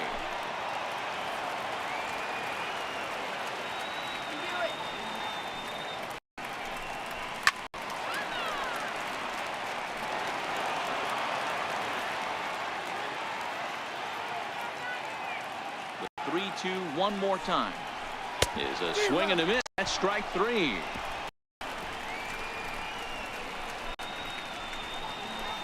Some of our nation's young minds and future leaders here in attendance.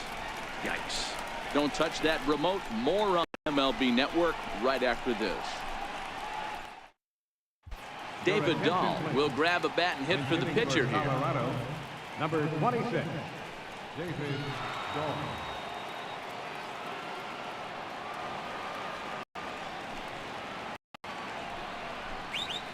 Lifts it into the air to shallow center. And the pinch hitter is retired here, 1 away. Now batting, the center fielder, Charlie Blackmon. Here's Charlie Blackmon now. He went down looking to open up the ball game.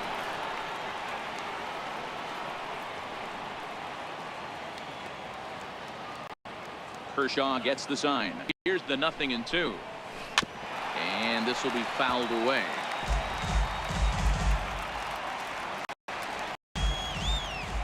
Ready with another 0-2. And that slider's almost in the dirt. That's back-to-back breaking balls away, but now he's got himself into a little bit of a tough spot. You probably can't throw that again, so your opponent is probably up there just looking for a fastball that he can drill. Ground ball right side, straight into the shift. Throw on to first to take care of him, and Kershaw is in control now, 2 away. The batter, number 9, second baseman, DJ LeMahieu. Here's the second baseman, DJ LeMahieu. A base hit in his first trip. 3rd inning, no score to this point.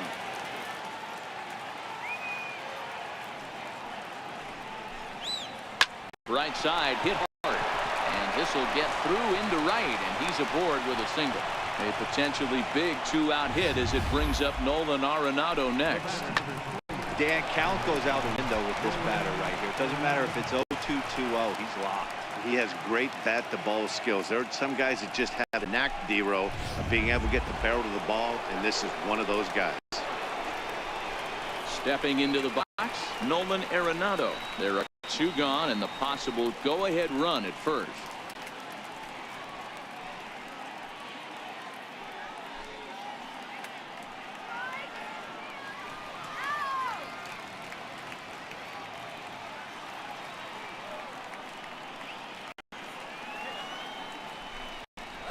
Here's a little chopper up the middle. Here's a flip, Seager covering, and the side is retired. So it's no runs on a hit, no errors, and a man left. We'll head now to the home half of inning number 3, and we are tied 0-0. Chris Russin, a 6-foot 2-inch left-hander, jogs in to take over on the hill.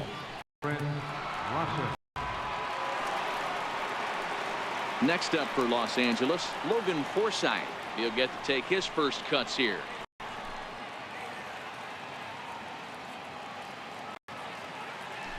From the windup, the 1-1 pitch. Hit out towards second. And that's through for a hit. So the leadoff hitter's aboard. Due up. Looks to be a textbook sacrifice situation. Batting ninth. There's a hard hit ground ball. Pitcher not able to get a glove on it. Hard single up the middle. Yeah, watch your lips right there, Dad. Sent it back right where it came from. Matt Kemp will come on to pinch hit now with a runner at first and nobody out. Number 27, Matt Kemp.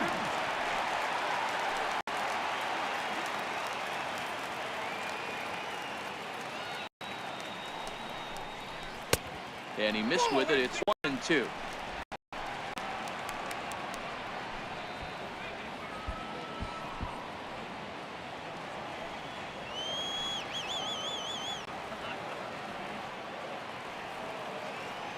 The 1-2 is looked at for ball number 2.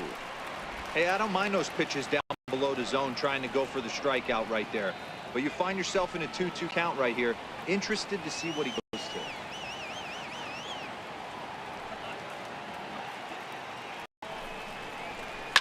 Sent on the ground out to second. And that's going to be a base hit for Kemp. Throw comes into the infield, and the winning run moves up to second now with nobody out. Hey, 2 runners on after back-to-back singles right there. They are in prime position to put the first run on the board right here.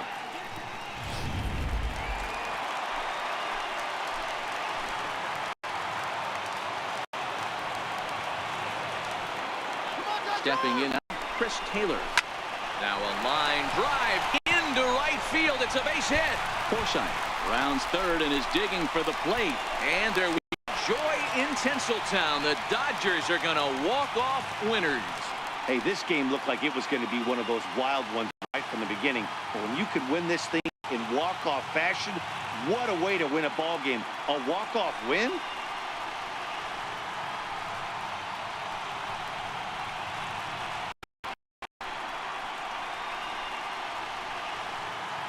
And guys, a Dodger victory may not have been possible here without the start turned in by this man, Clayton Kershaw.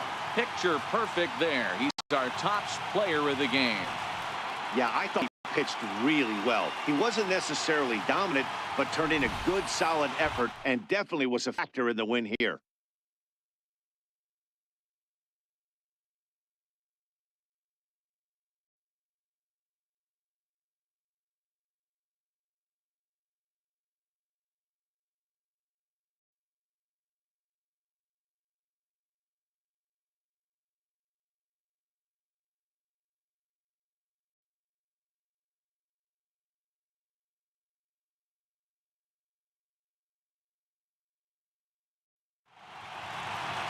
And that one run held up tonight, 1-0 the final. The Dodgers led this game from the third inning on and never wavered. Clayton Kershaw is the pitcher of record. So that just about does it for Mark DeRosa and the lefty Dan Plesac and the rest of our crew. I'm Matt Vasgersian. Thanks for watching MLB Network. Here now is our final line score tonight. First for the victorious Dodgers. 1 run, 4 hits, no errors. They left 1 man on base. For the Rockies, no runs on only 2 hits, no errors. They left 3 men on base. Time of the ball game, a swift 2 hours and 19 minutes. A reminder that post-game bus service on Metro Bus 2, 3, and 4 is available at the corner of Sunset Boulevard and Elysian Park Avenue.